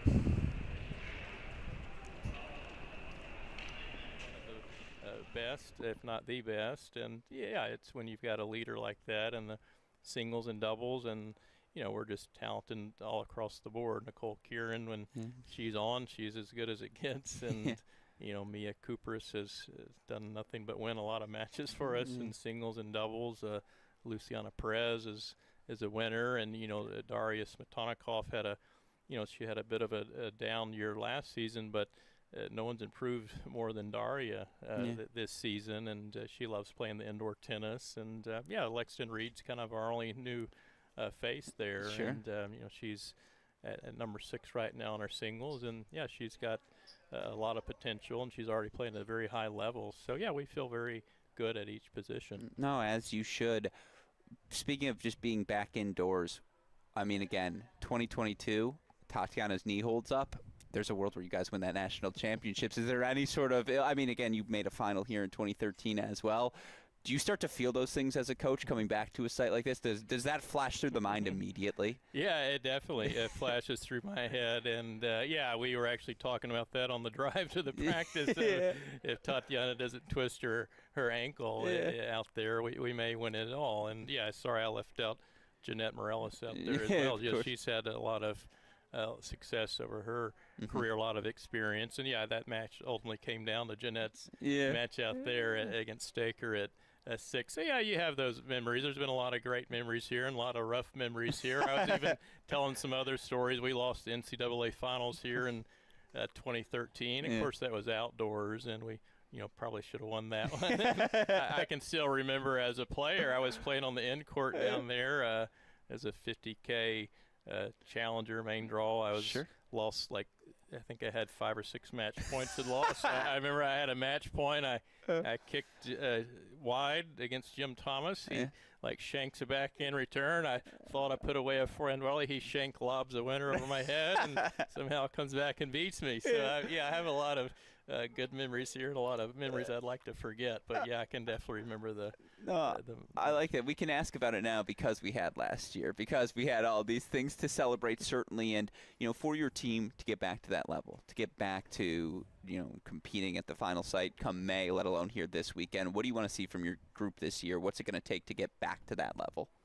Yeah, I mean, I just want us to make sure we have the swagger. It's been such a unusual season so far as the team. We played so many like individual pro events over the last 6 years. I'm really excited to see us back as a group, that's what college tennis is all about. This is probably the first trip since May that we've actually been all together as a group, and I'm really excited to see that when you're fighting for your teammates, trying to win titles for your university, and I just want to see them just embrace the big stages again. And we've got a group that's kind of a little hard on themselves sometimes. I just want them to embrace the competition and be professionals out there from point to point, and you lose a point, you move on to the next point. I'm excited to see them back playing as a group again. Well, in that vein, the addition of the electronic line calling, you excited to see it rolled out here at this event? Yeah, I was actually playing with it out there. In the yeah, I saw it. I was actually a little disappointed in my judgment out there. I think I was 8 for 10. I missed the first 2, but I got 8 in a row after that. Yeah, well, I look forward to watching you argue with the machine on the other 2 moving forward into tomorrow, as we inevitably will. But no, yeah, I know we're all excited to see that, and certainly, again, you talk about at the level in college tennis right now. We've got a couple players on your roster. Certainly, we can name all the names, but Mary being who she's been, Nicole being who she's been. I've pointed out all day today, so many players who played college tennis in the 2020s are currently top 100, top 150 players in the world, singles or doubles. You can't pick an Aggie. Who's next right now in women's college tennis? Do you think we still have more coming in the pipeline? Yeah, we'll see. Because Mary's been picked a lot today, so you don't have to make the claim for her. No, we've got a lot of players out there, and then that's what we're striving to be. We're trying to make our program a real player development program. We've got some great examples of Mary Stoyana, and you can kind of just really look at the kids that have really improved, and that's just something we're really proud of. We feel like our girls are improving. You've mentioned Mary and Nicole, and even Luciana Perez, Mia Kupris. They've all improved and gotten better. And Mia's had a lot of success at high levels in the doubles, especially. And Carson Brandstein's out there doing well. And I think it's becoming pretty recognizable of that. We'll see who the next one there is. I guess when you're watching like Mary versus Dasha, does it feel top 100? I think 100%. Yeah, right? It really does. It's just the level, the physicality. Yeah. It's just different, right? Like when they're out there? Yeah. I mean, it looks like, for sure, like a main draw of a like a 100K or a 250. It's no different whatsoever. It's, maybe who's just winning the bigger points. As far as the level of tennis, the physicality out there, like it's not much difference at all. It's the highest level I've ever seen it in college tennis, especially on the women's side. I don't follow the men's obviously as closely, but I feel like the women's side, there's not a lot of difference between that top 100 level in the pros and a lot of these girls out here in the college ranks. Yeah, no, I completely agree. Well, then my last 3 questions for you, and they're all going to be quick here. In terms of for fans tuning in, and obviously for you guys right now, really easy to support Texas A&M women's tennis. You're fresh off a national championship, but what is the thing that new fan can do right now that will best help support your program, college tennis, moving forward? Yeah, I mean, our we're known, the Aggie Network is just off the charts, and I think unmatched, and we've definitely gained a lot of notoriety in the recent years, and us winning a national title at Texas A&M, I believe it's the first time of any sport in 7 or 8 years. So it's just the constant support that we get, and we're getting more and more, and it's just amazing, the Aggie Network out there. No matter where you go, just people come up and see you all the time. So it's been great to see a smaller sport like women's tennis being recognized the way that we have. What percentage of texts in May did you get from unidentified numbers? Were you like, oh, thanks, I don't know who this is, but thanks? Yeah, no, the texts are just kind of One or off two. the chart. yeah, no, it's kind of hard to ask, who is this again? Yeah, exactly. You're like, I'll just take the thank you and we'll move on here. No, I love to hear that. Well, again, I know you love your job. You've been at A&M now over a decade, and you wouldn't pick any other place. But for the sake of this question, you can trade jobs with one coach across the country this year. And not that you'd want to trade, but just to be like, hey, let's step into those shoes for a little bit. Do you have one that comes to mind? Yeah, I've always loved the city of Fort Worth. Okay. So, yeah, if I had to pick one, I have some good friends up in the TCU area. But, I think it's been hard to – I think people often say they're going to bury me in College Station. They probably will. But, yeah, I've always loved the something about even back as a player and the facility at TCU and the community there. I've always liked it there. It's a good program shot. I like to hear that. Well, then my last question for you. Look, you're the reigning NCAA champions. I'm sure to some extent a winning week means bring home a title. But what do you want to see from the girls this week? What, in your mind, will constitute a successful national indoors for the Aggies? Yeah, I just want to see us out there. Just, we're always going to fight hard. So that's kind of oftentimes the generic answer. But, I just want us to come out with the real champions mentality, come out there with this is our tournament to win, and just coming out there with the belief. And I kind of mentioned a little bit earlier of just kind of how we're managing ourselves in the points. Sure. You talked earlier about the physical level of college tennis. I don't doubt any of our players' physical level. It's the same as the pro tennis players. It's how you're managing yourself between the points, and whether you win the point or lose a point, you have a good process and that you're ready to go for the next point. Those are the type of things that I'm looking for. I love to hear it. Is there a number, challenges, correct or incorrect? What are we shooting for as a team? Like 50-50? I'll say, how about 75%? I like it. Well, I always appreciate the chance to chat. Coach Mark Weaver, obviously good luck to you and the Aggies this week, and thank you for taking the time to join us here today. Thanks for having me on. Welcome back in, everyone, to Media Day here at the 2025 Division I Women's National Team Indoor Championships. Joining me now on the stream, a familiar face to all of you college tennis fans. Of course, the last time we were here as a college tennis populace, he led his team to the 2022 National Team Championship. Of course, now back with his rising Texas Longhorn crew. It's Texas women's tennis head coach Howard Jaffe. Coach, it is always good to see your smiling face. Welcome back to Champaign. How are you doing today? I'm good, thank you. Nice to be back in Champaign. Fond memories, as your intro would suggest. Yeah, it's not just, by the way, the 2022 team final. Of course, you made the final with A&M here back in 2013 as well. Is it just the Illinois air? Something about it? What is it that seems to bring out your best? Yeah, no, we've had good success over the years here. Nice to be back in Illinois. Yeah, well, we are certainly happy to have you. And look, I know you are an experienced coach, but we might have some new college tennis fans we picked up along the way. Someone might have watched Peyton Stearns or Lulu or any of these players and said, hey, let me dip my toes into this level. For those new fans, can you explain the significance of this national indoors and how it fits in the broader tennis calendar? Yeah, I think from what my understanding is, the world's changing, the college world is changing, but certainly the team indoors is played in the first portion of the season when most of the country is indoors, and sets to determine a national champion of the indoors. But I think one of the important things is it is a place where the top 16 teams, top 20 teams, whatever it is, meet to decide sort of how the rankings look for the remainder of the year. And so in that respect, I think it's sort of important. The teams that do very well here as they go into conference play, playing against those teams are good wins, whereas if you don't do so well here, it's a steeper challenge to get to the NC2A tournament. Yeah, no, absolutely. And obviously your teams have had plenty of success here over the years. And yet, I think back to two distinct experiences. One, there were three groups that got to be at that national team indoor finals in 21. You guys, North Carolina, and me. I got to be the only one there watching it. And 22 obviously was there as well. I remember coming off of the 21 indoor final and thinking, yeah, this is a potential finals rematch. These are probably the two best teams in the country. I remember leaving 2022 thinking, yeah, I don't know what's going on with Texas. Like, this was a weird event for your team. In that spirit, how do you hope to use this 2025 event to help build, or just as a litmus test for where your team is at right now?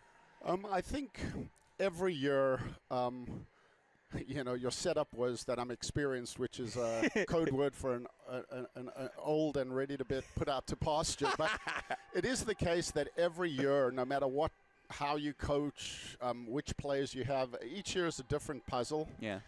For us, this year, we have a very, very young team. I think we've got like 6 out of 9 are freshmen. Mm-hmm. And so it's the case that the energy on this team is very, very good. A little like the team 4 years ago, which was so young. But it's definitely going to be the case that as the year goes, we're going to need to grow as people if we want to do very well. And so this to me is just a wonderful opportunity to see where we're at the moment relative to the top teams. And of course it's a coaching cliche, but to blood some of the freshmen in this kind of tension and pressure and so forth. You got to callous up. Certainly, that's the start of this season. And obviously, you've had the chance to do that to some extent. 4-3 against Baylor, 4-3 against USC, 4-3 against NC State. One, that you have any hair on the top of your head. Shout out to you, because that's just one season of stress, one